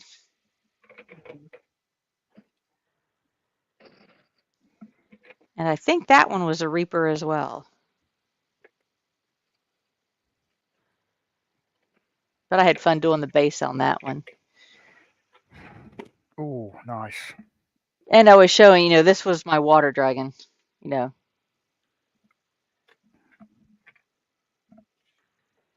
I like the base. Yeah. That was my first resin pour I ever did.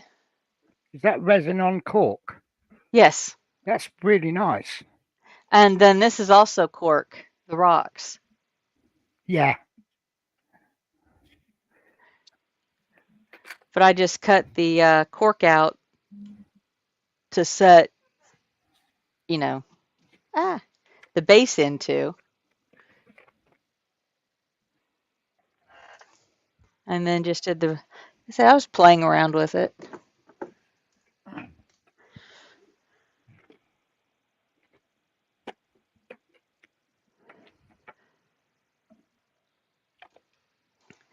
So that's where my channel started. I'm getting ready to get back into painting dragons again. Yeah. I need to do more figures. I've done some Warhammer. I did a lot of the Sylvaneth Army trees, the Wildwood. Nice. I would like to rebuild my Khorne army up. Yeah. Now, actually, Andy, what that was just literally cork from our Poundland, our Dollar Tree. They had cork sheets for like, $1. And it's just inexpensive, what they call casting resin. I mean, I don't know where I have it stashed at the moment, but it's just a simple 2-part epoxy resin. And then a little bit of clear Mod Podge to do the ripples in the water. You can kind of see them right in through there. I'm saying I've never done anything with resin, but I know what I'm like. I'll use a blowtorch and probably set light to the resin. Well, or I use didn't. a straw and have a mouthful of resin. When I did that, I was careful when I stirred it not to incorporate a lot of air. I didn't have any bubbles in that one when I poured it. But it's also, it's a rather thin pour. Is it not just a case of you do it, you're sitting, not holding it on any one place, you're just going over it?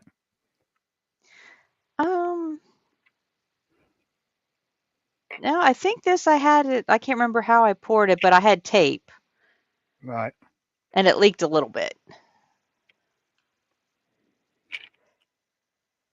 It was relatively easy. I mean, I did a few little test pieces.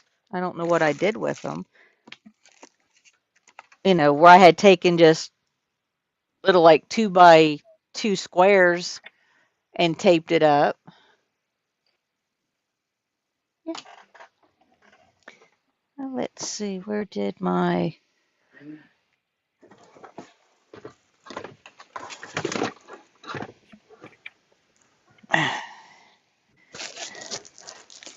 Yeah. What's that you got there, Penny? So I just thought I will just pick up my little Metal Earth kit of the Notre Dame.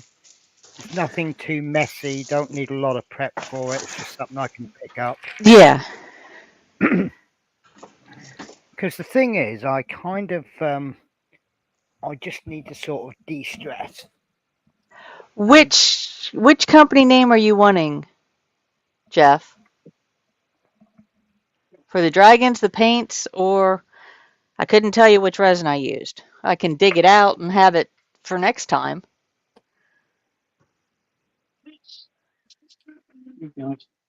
Very cheap, yeah. Like I said, the rocks here are just, I grew up where there's a lot of shale. So it always comes in layers. Oh, Reaper? Middle Earth, Notre Dame. Oh, for the dragons, yeah, Reaper miniatures. Eric put it up, Monument Hobbies. Or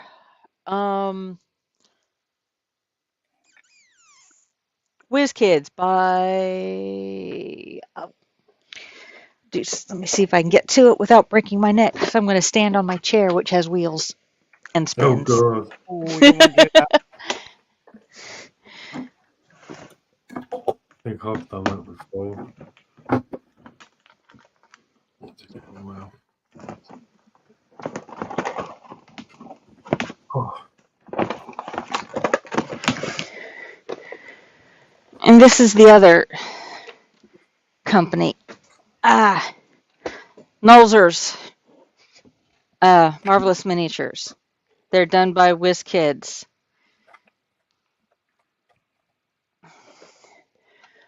Right, I'll be back in a sec. Yeah. And actually, it's one of the reasons why I got my 3D printer. Because I was running out of, I was painting those things like, I saw a tutorial where I could paint the WizKids dragons in the D&D colors, per their dragon guide in about 2 hours. Now that's somebody who knows what he's doing and doing it fast. So I was doing 2 to 4 hour streams, so I could easily paint one in that time frame.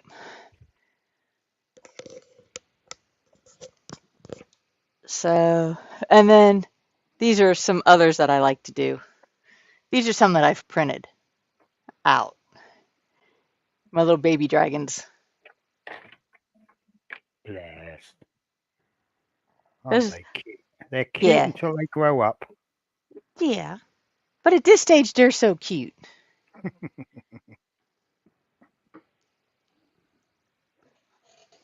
And that particular one is part of a set of 4. So every time I run a group, I've got 4 to paint. And I give those are the ones I like giving away. WizKids. It's WHIZE or IZ. Yeah, can't spell. And I give those are the ones I like giving away. Yeah, WIZKIDS is the brand. WizKids. It's WHIZE or IZ. Okay, somebody's got their YouTube on. Yeah, sorry. That was me. I got it turned down. WIZ. Whoops. Hang on just a second. Because I hear the delay. Yeah, sorry. But they have, and also deep cuts. Pathfinder's another, if you type up dragon miniatures unpainted, you can find probably 2 or 3 companies.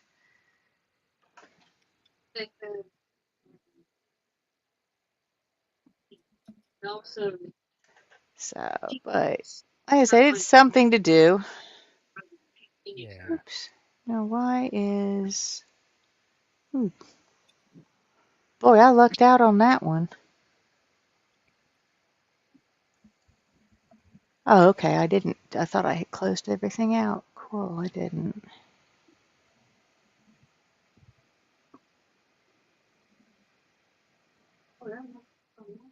Oh, he'll be back with that. Yeah. But that one was part of a series of baby dragons called wormlings. He'll be back with that. And let's see, I can still hear an echo, Randall. Okay, hang on.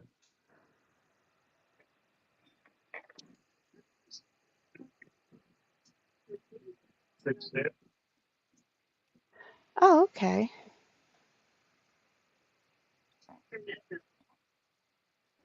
Brenda Lord Peters. Say BH. He likes reptiles. Cool. I love your blue-legged tarantula. Snakes are pretty too.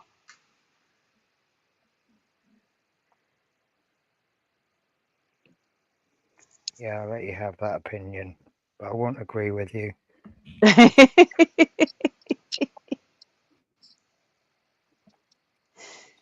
Oh, like I have said in the past, I don't mind spiders as long as they don't share the shower with me. Yeah, I nearly threw a cup across the kitchen yesterday. It'd been in the cupboard for a long time. I picked it out of the cupboard, and in the bottom was a dead dried spider. Oof. And the cup almost went across. As an instinct action, not like I want to. Randall's not connected at the moment, so okay.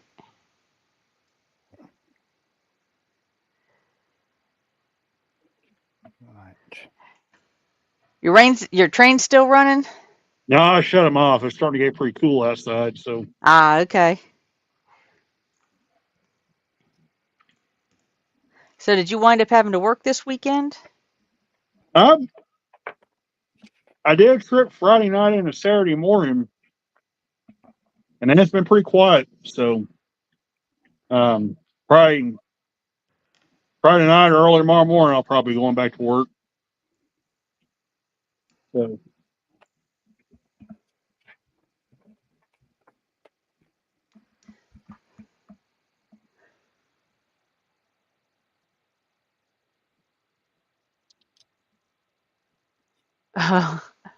Yeah, BH says Carabina versicolors. Lovely spider. Was an arachnophobe a couple years ago. Still poop your. Yeah, that's. I have quite I should say I have a selective collection of dragon figures, and I was wanting to add to my collection, but money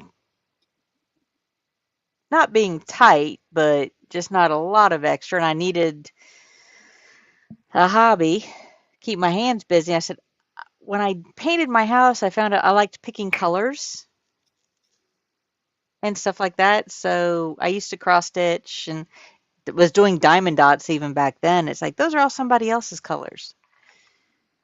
Yeah, I know what you're saying.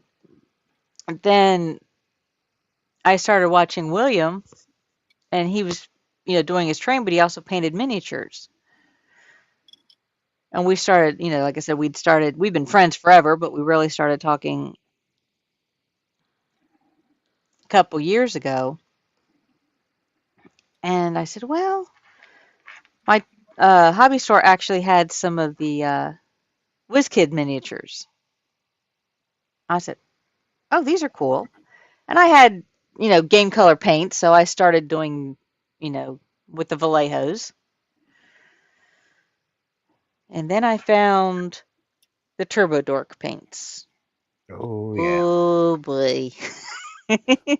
that started my shiny paint addiction, which has morphed into a paint addiction period.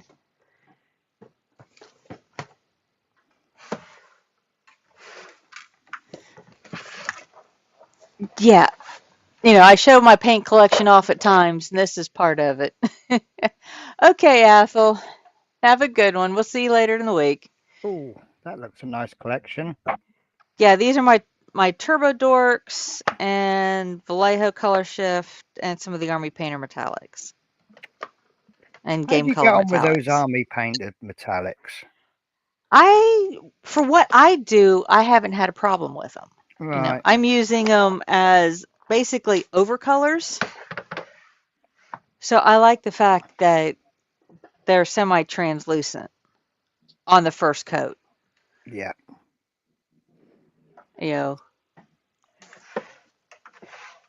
And then I've got another 30 paints of the Green Stuff World. Yeah. If you ever want to make room, Connie.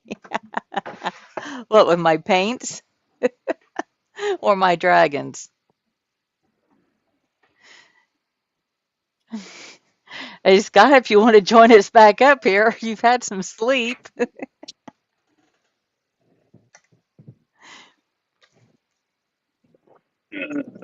That's what I laugh about. Some of our friends, particularly like Scott and Sam in Australia, they'll go to bed, come back, and we're still out here. Yeah. I've seen that a couple of times. I'm like, oh, I can't leave them. And then I've come back and I'm like, really? They're still streaming? Yeah, like I said, I don't have anything else to do. I really don't. If I'm not on this, I will be sitting in my room or my bedroom watching TV with diamond dots in my lap, more than likely. Or I'm on my tablet playing solitaire. I'm at the stage where I am extremely tired. I really want to go to bed. I've had a terrible day, but I start work at 4 p.m. tomorrow. So I really don't want to be going to sleep now.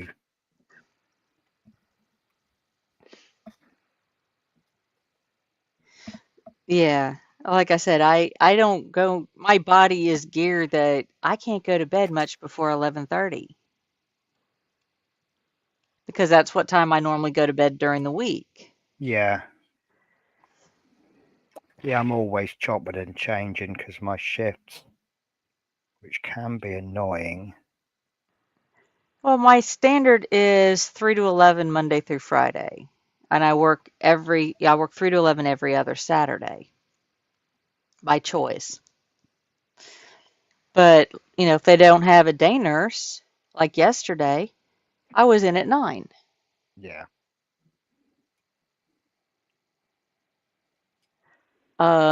Friday I went into work at 11 because she was leaving early. And on occasion, if either the little one is sick or his primary caregiver is sick, I work an overnight shift. Yeah. And then I do crazy stuff like come home from an overnight shift, jump on panel for 2 hours, and then take a nap before I go back to work. Yep. We've all been there, haven't we?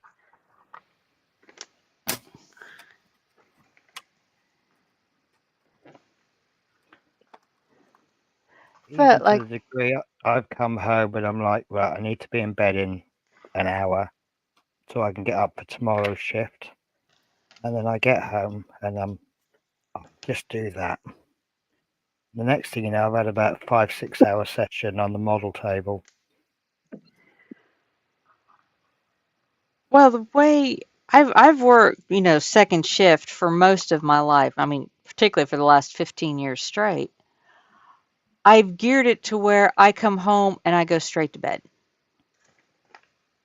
Yeah, that's what I should do. But because I'm also up early, by 6 or 7 o'clock in the morning. And that's one of the reasons why I do enjoy second shift, because I can get up, go do things like work in the yard, work on the house, work on bench projects, but I have to stop at a decent time so I can clean up and go to work. Yeah. Now, if I tried to do that, like when I was remodeling the house, I would get up at, 6 o'clock in the morning.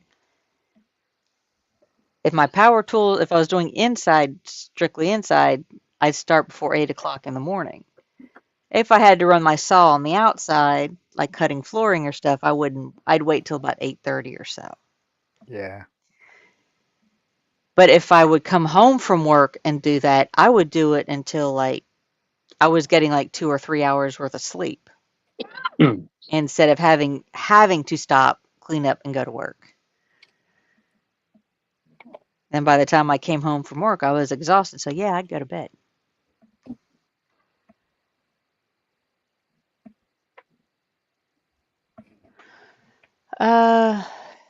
John Nothel says mine is 8 p.m. bed.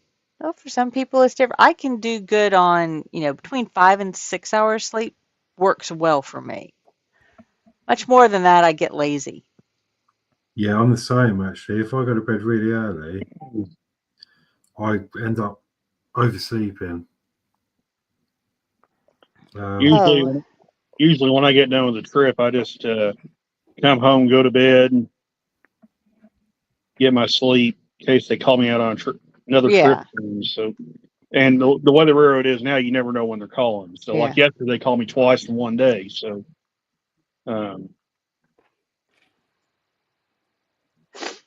well, I'm, like right now, this time change has kind of thrown me a little bit because normally the weekday panels that I join, like Sprue and JC and Carl and Lindsay's, were at 7 a.m. for me. Hey, Drew, how you doing? Long time no see. Hi, Drew. Although I probably see Drew is actually a friend of my daughter's. I see him on occasion in her Twitch stream or Twitch chat. But right now, they don't start until 8 o'clock in the morning. So I've got like, I don't have to get up till like 6:30, 7 o'clock. It's like, I keep hitting the snooze button later and later. It's like, no, I need, 2 weeks I'll be back. Quano, you've got problems. Well, what's Quano saying? He's- when he goes to sleep, he wake up lots because of dodgy dreams about Marcus in a Care Bear costume. That sounds disturbing, Quano man. That sounds so typical.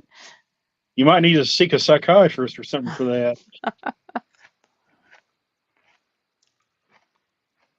I do think that's bad. You have to hear him when he's in Marcus's chat.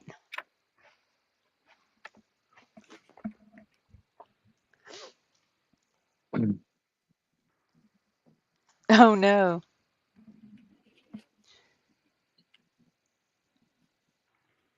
So he said, Drew said he might have to have the steam to paint some when he gets home. Well, I'm not painting I'm hoping to get back to painting here in the next week or two because I have two special dragons to paint. One is the tribute dragon for Terry Sr.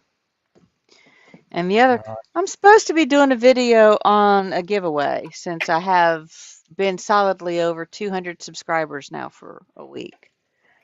Nice. Well, I'll put the video out. The gist of it is watch the video, comment what color you want the base color, and then on the next live, and you have to be a subscriber, I will verify the list and do a random draw of those that comment. And if you happen to be in the chat on the day that it happens, you can pick the colors along with me. I'll give you choices. But that's going to be the dragon that I paint.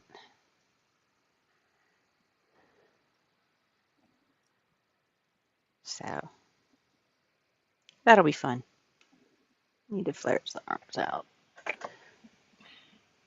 But then, yeah, I've got my tribute dragon for Terry Sr. tucked over there. I can't start that one until the 1st. Well, I'm starting my tribute build in 3 weeks. I decided to go right outside my comfort zone. I'm doing a 67 Chevy Camaro, is it? Oh, yeah. Might even be a 69. I don't know. But apparently it's a car he actually owned. And he yes, I think a race. 69, I believe it was a 69 Camaro.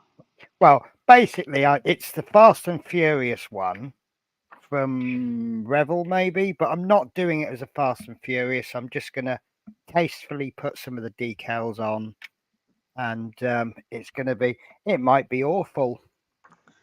Terry might turn in his grave when he sees it, but I don't think so. I think he would be more like, well, you've given it a go.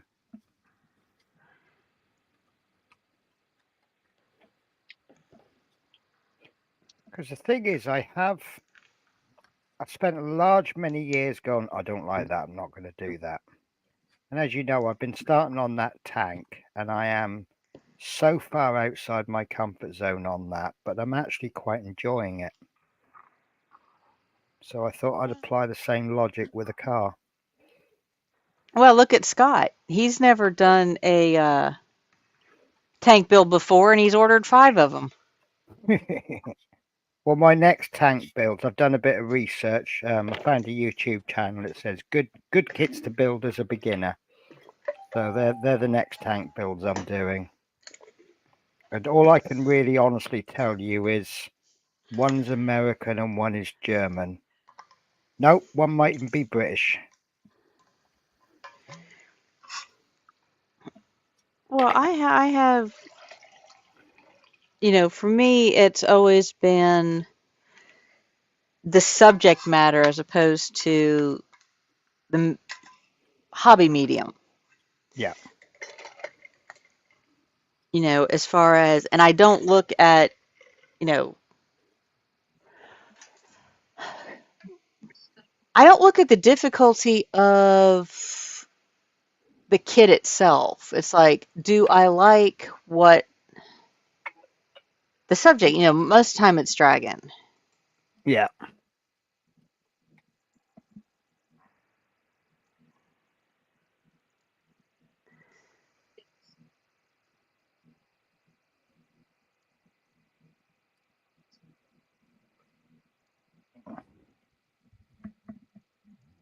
I just want the picture of it.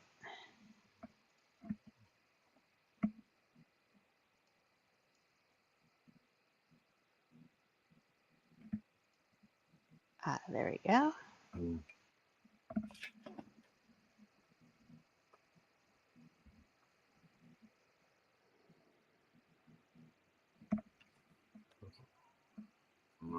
So let me show you this, because like I said, first time I ever did a cross stitch. This was the pattern I chose.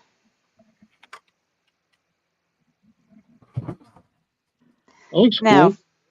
For those of you that don't know, this particular designer, her name is Teresa Wentzler. She's known for partial stitches and her blends. You can kind of see all the shadings and everything. I can't get a bigger picture of it. Let me see if I can find another picture. A little bit better one.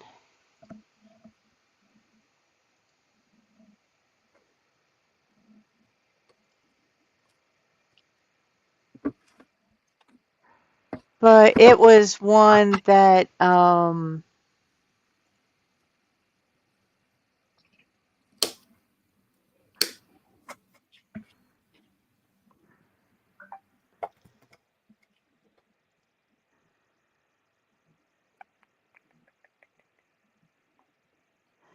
oops.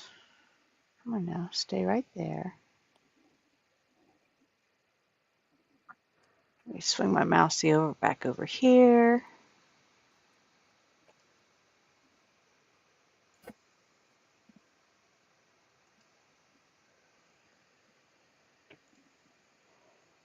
You can kind of see the blends a little bit better and the beadwork. Because all of the little flower-like things that you see, those are all beads. Right. This was the first cross-stitch piece I ever started.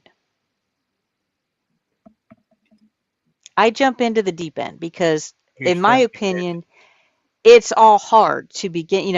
I have to learn it to begin with. So it makes sense. It's difficult whether you do a simple one or a hard one. Or not.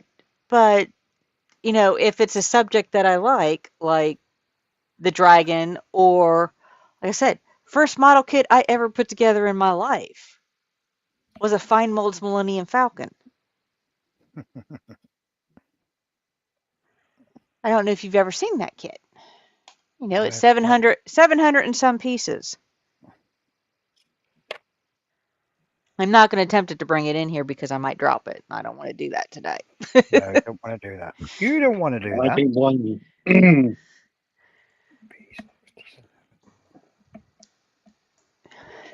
Yeah.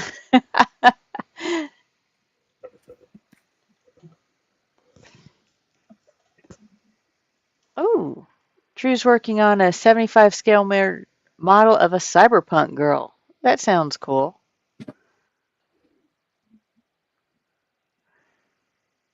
Jan says, yeah, you go through head shrinkers like they are 10 a penny and they end up in the mental ward. I can actually believe that, Dan. But I also had great backing when I started it because my stepfather was a cross stitcher and he had a group of ladies that would come over once a week to the house. Well, they would rotate for a while until his health started failing. And they would get together and cross stitch. But again, it was a dragon. I'm going to finish the dragon. So like my one model kit, I did a Corsair simply because I liked the Corsair. I didn't choose a Spitfire. I chose a Tamiya 138, or excuse me, 148.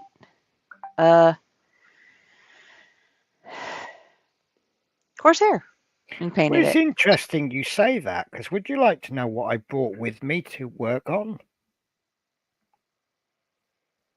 Bear with Do you me. have? Do you have a 148 FU Tamiya? Hang on a sec.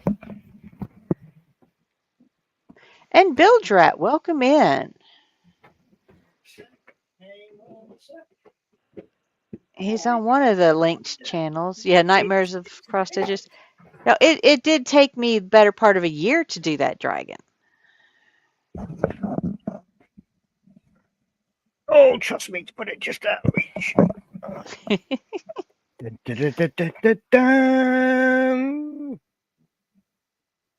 Oh, nice. Well, I don't know till I start it. This is the one that Peter Webster sent me. I did the Tamiya one of that.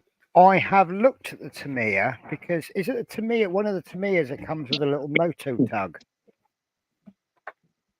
Mine didn't, not the 148. I think there's a few different versions of it. Yeah. But I'm sure that one of them does.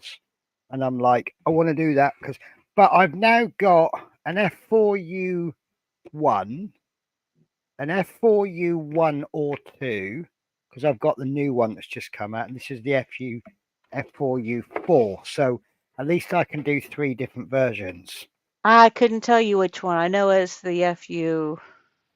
Yeah, I've got to admit, until recently it was just a Corsair to me, and now there's different versions, and now I want to know why there's different versions. So that will mean me doing more research, which is all good, really, isn't it? But I've kind of looked at what I'm doing on my channel, and I'm getting in a muddle. So I have a new plan. Instead of saying, right, I'm going to do this kit and then release weekly videos, I'm going to do a kit, make the videos, but don't release a single video until they're all finished, and then release them. And then if there's no content afterwards because I haven't finished, well, that's just the way it's going to have to be. Because I'm getting a little bit fed up of pushing myself for a timetable to do a video, not being able to meet the timetable, and then either spending time making apology videos for not releasing a video, which is obviously if I'm making videos on that, I'm not making videos on proper content, or I'm just leaving gaps and my channel is becoming unreliable. Now you sit down and think, right, okay, every Thursday there's going to be this, and then you get to Thursday and then this doesn't happen. So, It's hard, isn't it? Because especially the nature of your work, Yeah. So from now on, if a part 1 comes out, every single part will come out. There may not be anything after that series is finished. There might be 2, 3, 10-week break. And I'm also going to structure it a little bit more so that once the part works are finished, there'll be like this day will be 1 to 48 scale aircraft day, and that day will be not 48 scale aircraft, and that day will be anything that goes on the land, and that day will be anything that goes in the sea. And if there's no content, there's no content, but there'll be no broken series. Yeah, I think I did the F4U1D. Right. The one I did. Okie dokie. I don't know anything about aircraft. All I know is they got wings and they can fly. Yeah. That was me. I fell in love with the Corsair watching, of all things, the show Baba Black Sheep. Okay. I think they were flying the Corsairs. I just loved the bent wings. Yep. And Bildrat, welcome in. Well, I started off with probably the same story as many people, just with the love of the F-14 Tomcat, and just got into Navy aircraft, and the more aircraft I seem to be biased towards Navy aircraft, so I don't have an issue with that. No, I mean, that's like I said, that's where your interest lies, and that will keep you into it. I mean, yeah. And like I said, I do dragons. I do dragons in all different shapes, sizes, colors, and mediums. I mean, Yep. Well, it's not dragons, but it's similar reason why I got into chaos, because I do like the demons. I don't know if that reflects on me at all, but I love a good demon. When it came to the Warhammer, I fell in love with the dryads. Yeah. The Sylvanets. That's 40. Oh, yeah. That's Sigmar. Yeah, I like those because that's a lot of those you can get away with dry brushing, can't you?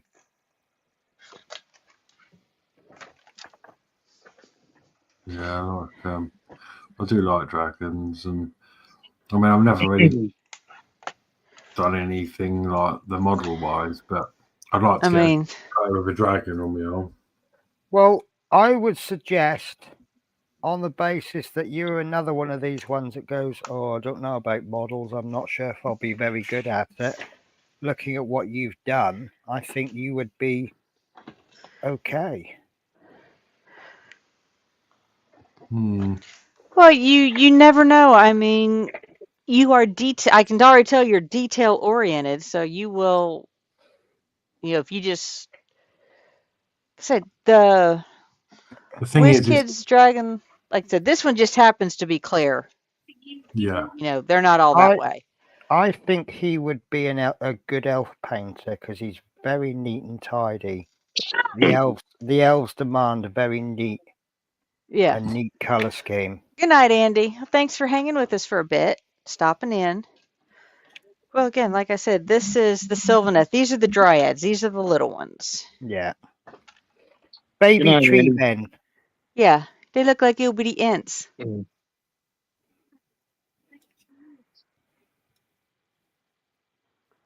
And some would say that that's, what they would call tabletop ready. A couple of colors of paint, but I'm nowhere near done with these. I think that's where I get confused. I mean, maybe I'm wrong. Like with these plastic models, whack a primer on, as long as it's not black, Penny. No, so long as it's the correct color primer appropriate for the job you're doing. Yeah. Don't prime black if you're going to plan to paint it white. That's the key. I'm sorry, I was a bit evil for letting you. No, it was funny. I thought it was hilarious. Not as hilarious as I found it. But with these, they're basic. You just paint them one color. I've not done weathering. I've not done that. Now, if you go back, rewind, Penny, to my little Warhammer I did. Now, you did that with me every step of the way. And you did very well on that. Look at that. I did, but it got really confusing, and I don't think I could remember it because you have to do the base color, and then you've got this. Right. The reason you can't remember it is because you did that a very long time, and you haven't been repeating the process. No. If you painted them every week, look at Natasha. She's really struggled at first remembering cleaning pieces up and dry fitting. Now, when I say to her, what do you do next? And she'll go, clean them up and dry fit. Because it's just a repeatable process. Yeah. And the marvelous thing about the Warhammer is particularly you don't have to follow a specific color guide. I mean, you can paint your Space Marines. Yeah, there are different factions in the canon, but then you can also paint them your colors. Yeah. Because if I'm not mistaken, one of William's children painted one of the dreadnoughts or something like that. I think it's purple. Did an outstanding job. Yeah. But it's purple. Nothing wrong with purple. But thing is, I've heard of people coming up with a color scheme, and they're going, "I know you're going to tell me it's wrong," and then someone's gone, "No, that is already a faction. Look, you've got it in the books. It's this." But if you have a good story behind something, you can do anything you want. Yeah. Yeah. And Warhammer, like I said, the one thing about Warhammer is, or anything, even like I do, I'm painting Dungeons and Dragons dragons. I don't play the game. I've never played the game. I've never played Warhammer. I'm just kind of following, because I thought, well, take my painting skills and scale them down. Scaling them down quite a bit. What do you think? So, He's robbed a British Railways van and he's having a shootout.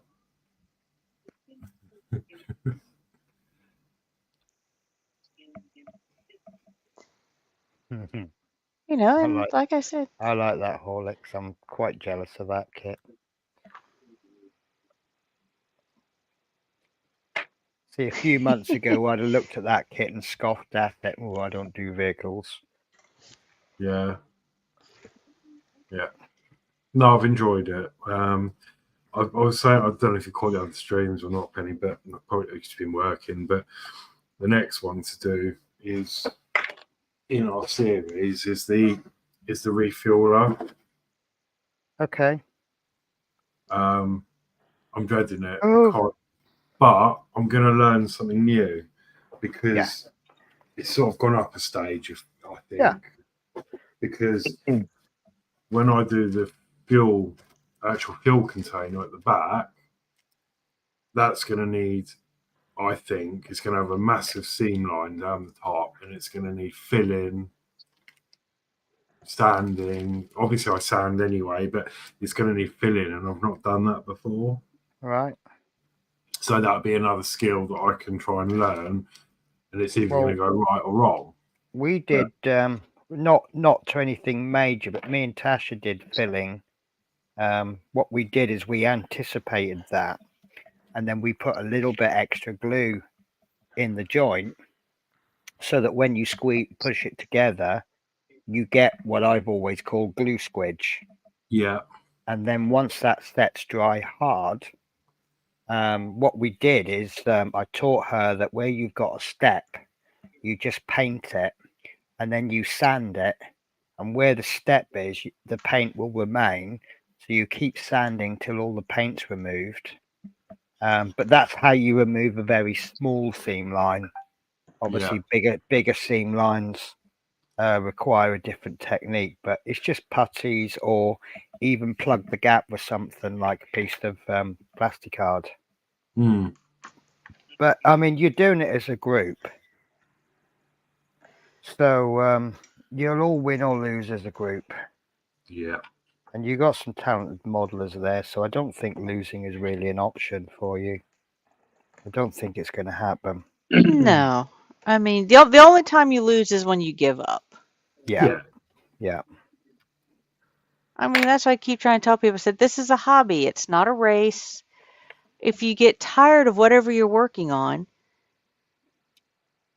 put it aside and pick another one. And then go back to that one. Don't start a third kit. Go back to the first one. So you don't have, now I shouldn't say that. I've started projects of 6 different varieties laying around. Yeah, I've got about 7 projects on the go at the moment. I got it.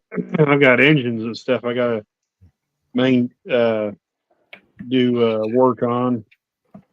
Need lubrication, cleaning done on them. Just too late to get started doing it.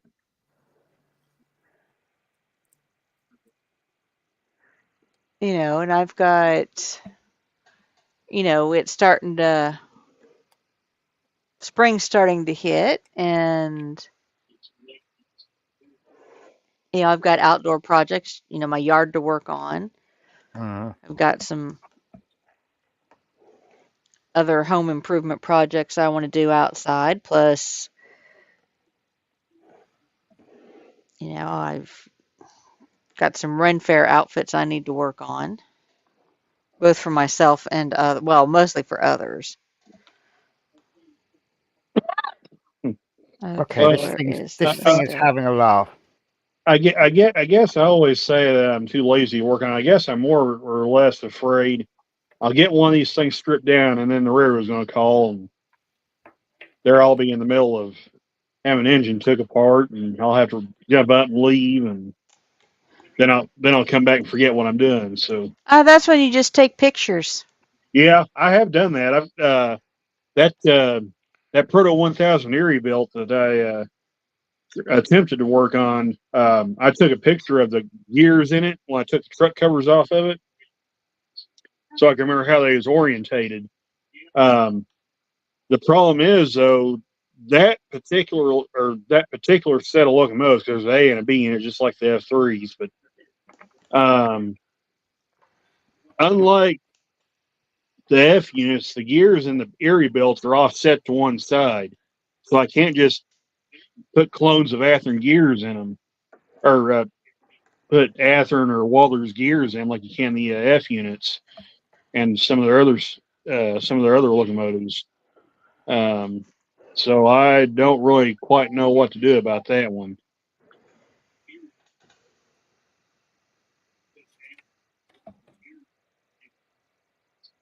Ooh, Drew's learning the technical stuff.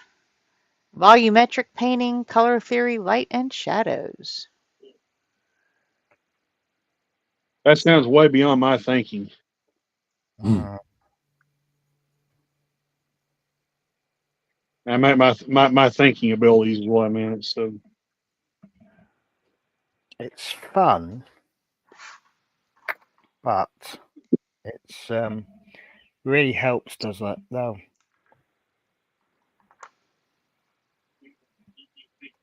Don't know what volumetric painting is. I know color. I know basics of color.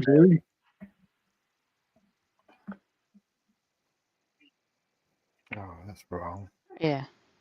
Well, I know like you told me about like zenithal highlighting, which is like where the light's shining down from and darker areas. I suppose that's like shade, light and shade. Well, and zenithal, that's actually a relatively easy. Yeah. When I say easy, I mean if you do it the way I've seen it done, where you're doing it in the priming stages, and the base coating, where you prime it whatever your primer color is, and then come in with the white. Yeah. At whatever angle. The light and shadows.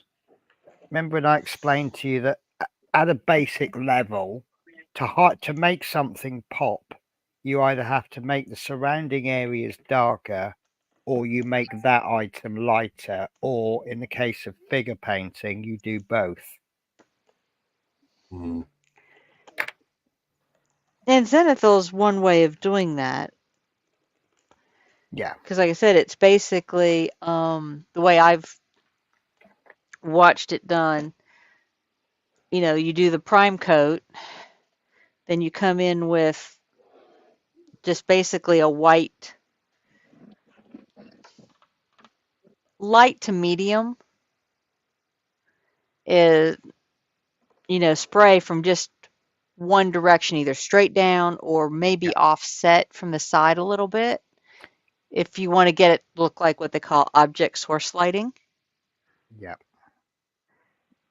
Because most of your model paints are more on the translucent side. It takes several coats. So if you're putting them over different tones of the primer, they'll naturally be lighter where, like I said, if you zenithal from the top, that's where the sunlight's going to hit. So they're going to be lighter on the top half and darker underneath, even if you're using the same color paint. An inexperienced way to explain that. No, it's it worked really well. I mean, you could expand on it, but you know, for people who don't understand what zenithal is, That's a stripped down version of, you know, of what it does and why it works. Yeah. But and some people might call it a cheat, but I say, hey, it's a cheat that works. It's like writing on ruled paper is the way I see it. The really smart and classy way to write a letter is to write a letter on plain paper and get your lines absolutely straight. If you use lined paper, is it cheating? No, it just keeps my lines from going uphill. Yeah. Yeah, I can write level, but it all tends to go uphill. Yeah. Or what you do is you get a piece of lined paper with heavy lines, and then you put that underneath your plain piece of paper and follow the lines. That's how much cheating zenithal is. Yeah.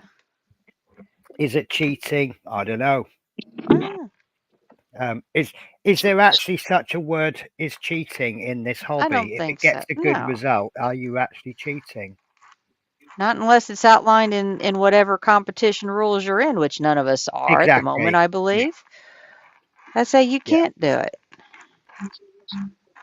But just about Hey, Ted. Welcome back, and Joshy's in. David Bassett. Hello, Penny, or evening, Penny. How are you? Penny and Love Horlicks and Hun, the hosts. Joshy's a wonderful guy. Yes. I know I sound like I've got a crush on him, but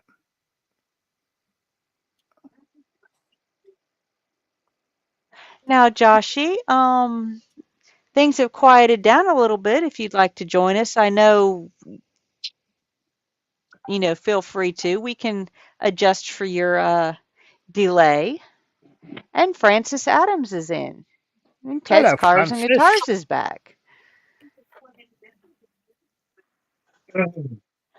Yeah, we're back up. You know, I've got to be honest, Francis. You've been going under Francis for so long. I can't remember what your name is. I mean, I know what your name is, but I'm sure you used to have a handle, didn't you? Francis is one of my awesome painter viewers. Puts me to shame. Well, it's not hard to put me to shame, but she's an absolutely amazing painter. I'll tell you someone who severely underjudges his painting is Sprue. Yeah.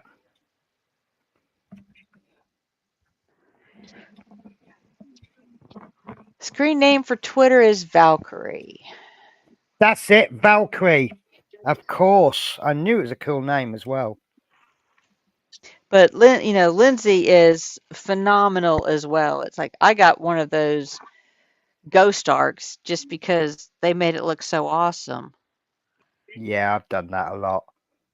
Oh, that looks easy. I think I'll get one. Oh, it's not easy. Well, like I said, Josh, you know, we've kind of mellowed down a little bit. Yeah. You know, it's been a little bit quieter stream today, which is fine. I mean, Gonna get quiet down a little bit more because it's midnight here and I've got work early, so I'm gonna have to get off now. Oh, that's fine. But thank you very much for a lovely stream. Oh, thank you for hanging with us. I mean, you've been at this as long as I have today. Yeah. Did you come right at the start, Horlicks? Yeah, actually, he was with us on Michelle's stream this morning. Right. Oh, so you've been streaming all day then? All day. Yeah, we streamed with them and then jumped into, yes, I've been sitting in this chair for 13 hours. Oh, I bet you got a sore bum. Well, I've gotten up and walked a few, Oh, you know. no! What'd you do? So this little bit on the inside, yeah, I'm really struggling to get in, I put it the wrong way round. So if you look in there, I've got coloured windows. there I've got silver windows, but on the inside there's coloured strips. Oh no. So all that effort, I've got to figure out how to undo it.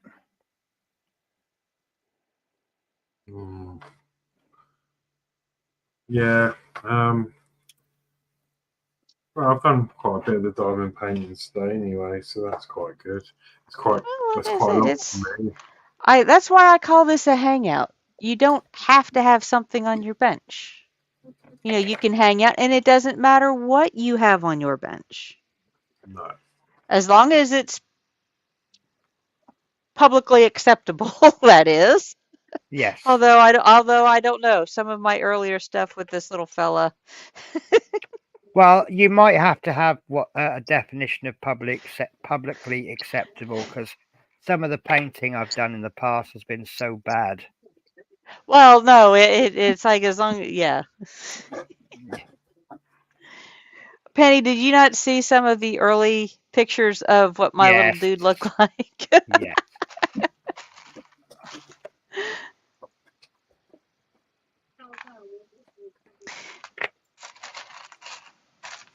You know, Tasha's is almost as bad. Tasha's is very phallic, isn't it? Well, oh. Let me see. And she recovers. God, you can't. It's so big you can't even see it from that point anymore. I'm having to stop watching you do those brick things because they look so good. I want to buy some myself. I mean, Penny. There's what some of those look like. Some of my first layers look like. Yes. Now, not every kit looks like that, but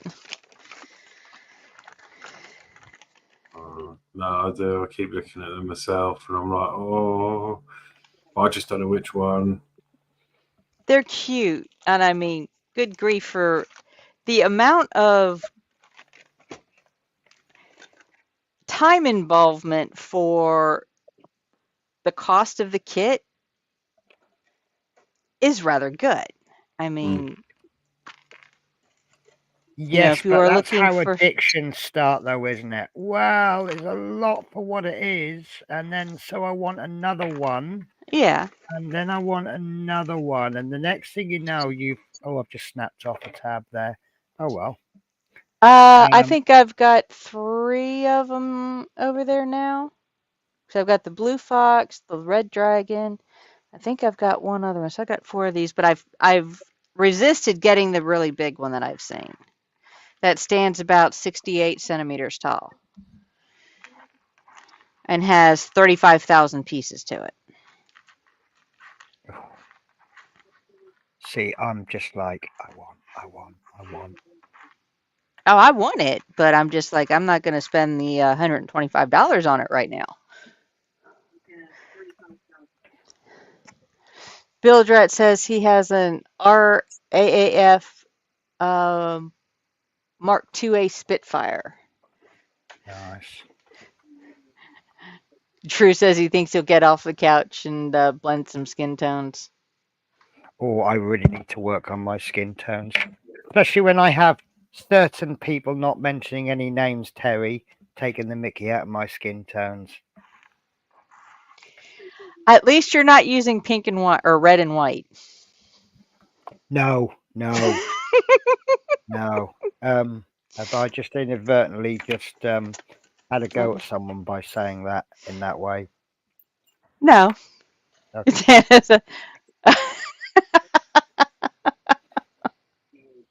Is that what Terry did? No. That was someone else who did that. No, that would be so ironic if Terry did it. Because No, Terry did not. Terry's better. Terry's a much better painter than that. He says that my Guy Gibson's got jaundice. Quano says he just wants a copy of the instructions so he can spam Marcus.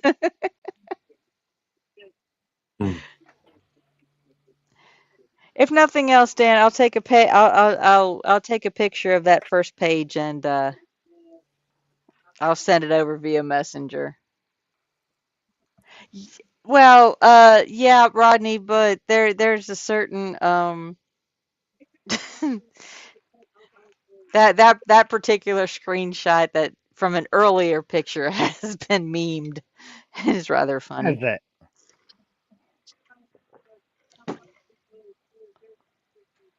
I'm not going to show it on live, but yeah, somebody memed it. And it's made the circles, as I call it.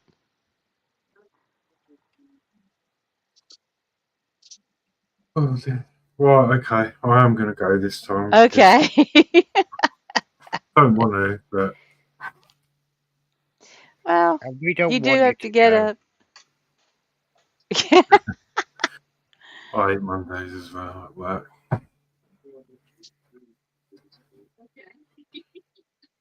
Well, Horlicks, it was nice having you hang with us today. Yeah, thank you. Yeah, nice to see you all. Nice to see you, Penny. And I will see you when I see you next. Yep, we'll see you next time. Right. No. Good night. Yeah, like Build Right says, unless it's a commission build, don't we build for ourselves? Yeah.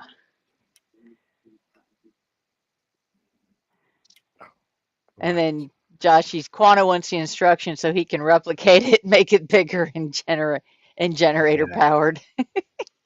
Yeah, sounds about right. I've seen his work. He's a little bit mad skills, hasn't he?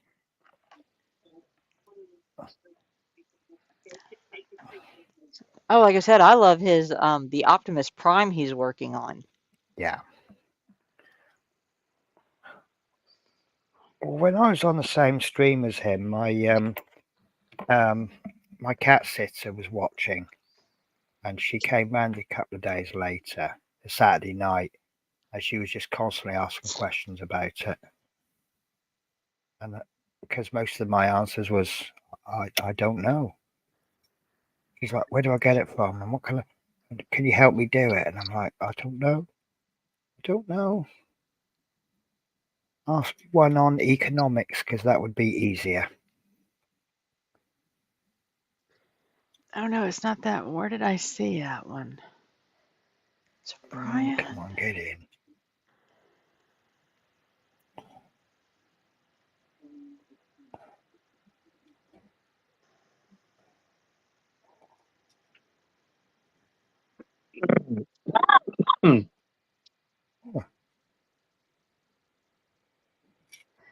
I never did put those videos up for Brian. I'm going to cheat. I'm going to bend this over too much. Go on, get in. Get in. Go on. Yes. Yes, we're in. It is not very good. It's not very neat, but it's in. How long do I think I'll be on for? Probably not much more. We'll probably call it in about 45 minutes or so. I don't see me going much longer than 9 o'clock because that's a 9 hour on this stream. 9 o'clock? It'll be 10 past midnight. It'll be 1 a.m. UK time, but Drew's on my side. Okay, so I'm not gonna be super proud of that, but it's in. Just That's the good, further along you go, the more the windows are out of sync. But that's bent up. But these fiddly bits are. This company has reinvented the word fiddly. Now, is that a Peace Cool or is that a Metal Earth? That's a Peace Cool. It's this one. I don't know if I have that one. I thought you said you did. I had the wood kit. Okay. Because this is the one that Carl kept saying it's not realistic. It's got the spire. It's historically accurate. Yeah. That's how I would put it. Historically, yeah. That's all that matters right there, as long as it's historically accurate. Right? Well, You got to remember, Notre Dame had the fire a couple years ago, Yeah. and it lost one of its spires. Ah, okay, I get you. Well, the dragon ship that I did, Penny, was a Peace Corps kit. Mm. I don't think I have that particular. I don't see it in my stash over here right off the top of my head. Okay.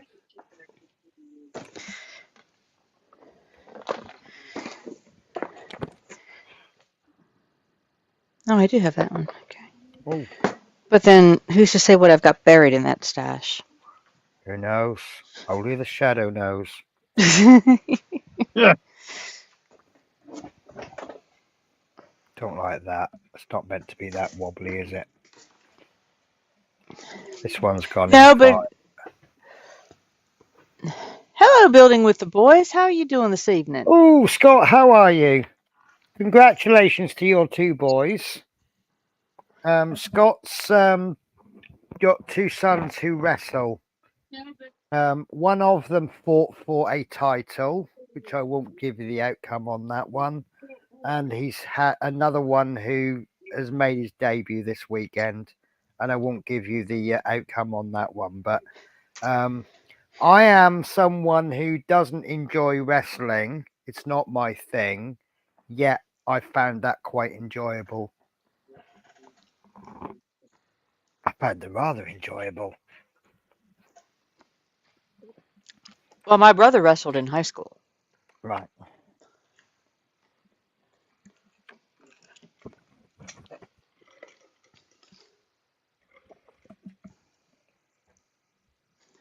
But yes, entertaining weekend on that front. Yeah, I think it's been an entertaining weekend all over, isn't it? Oh yeah. I think I'm gonna relabel myself Doctor Who because I feel like I've had adventures in time and space. Well, I thought I'd be smart this morning, and I got on an early train to get me into London earlier. And as I got on the train, the conductor told me, "You do know this is the long train to London." And I looked, and it was the long train. So I got off at Preston, which gave me a 40-minute break. So I had a cup of coffee and a nip outside for a cigarette. Got the next train, which would actually have got in 40 minutes before the one I was on, despite being 40 minutes behind. So I thought, right, nice, I'm on a winner, and I was halfway through. We got to Milton Keynes, and they've got every single train from Milton Keynes to London has stopped because of signal failure. Oh no. And once I realised I was going to get a delay of over an hour, and thus I was going to get my money back on the fare, one of the passengers, I was talking to a couple of the passengers, and they said, look, shall we just get an Uber and share the cost? So the taxi was about 90 quid to London, but 30 quid each, which is less than the amount of refund I'm going to get.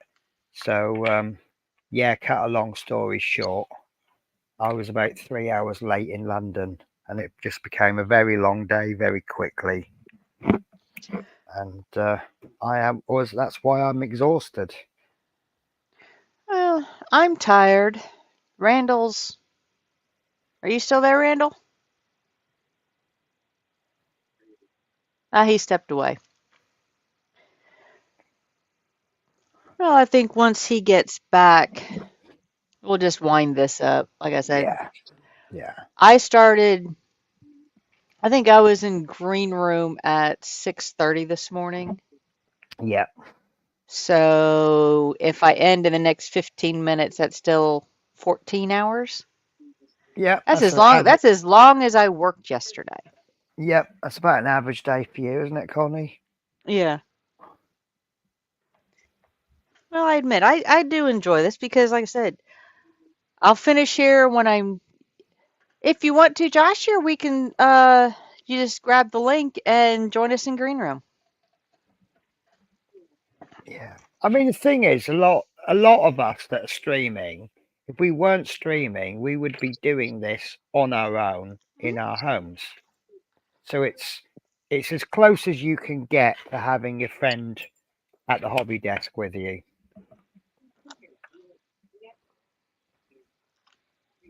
Okie dokies. Well, in some respects, 2 hours. In some respect, it's easier. Can you imagine trying to get 10 people in the same room? Well, yeah. With their hobby stuff?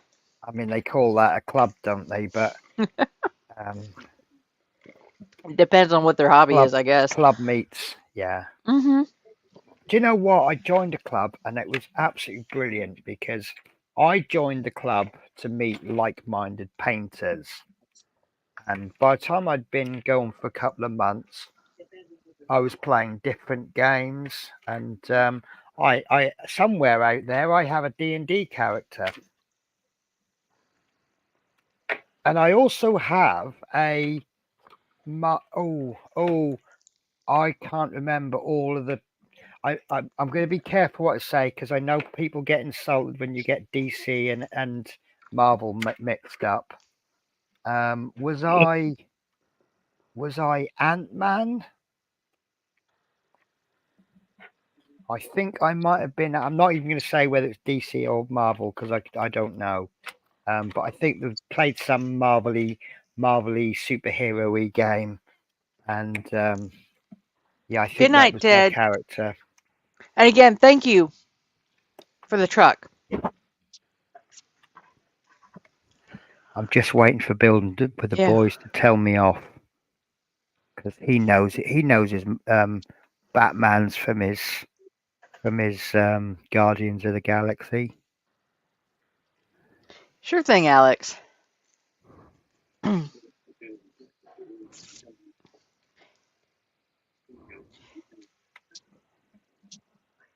Ooh, Randall. right.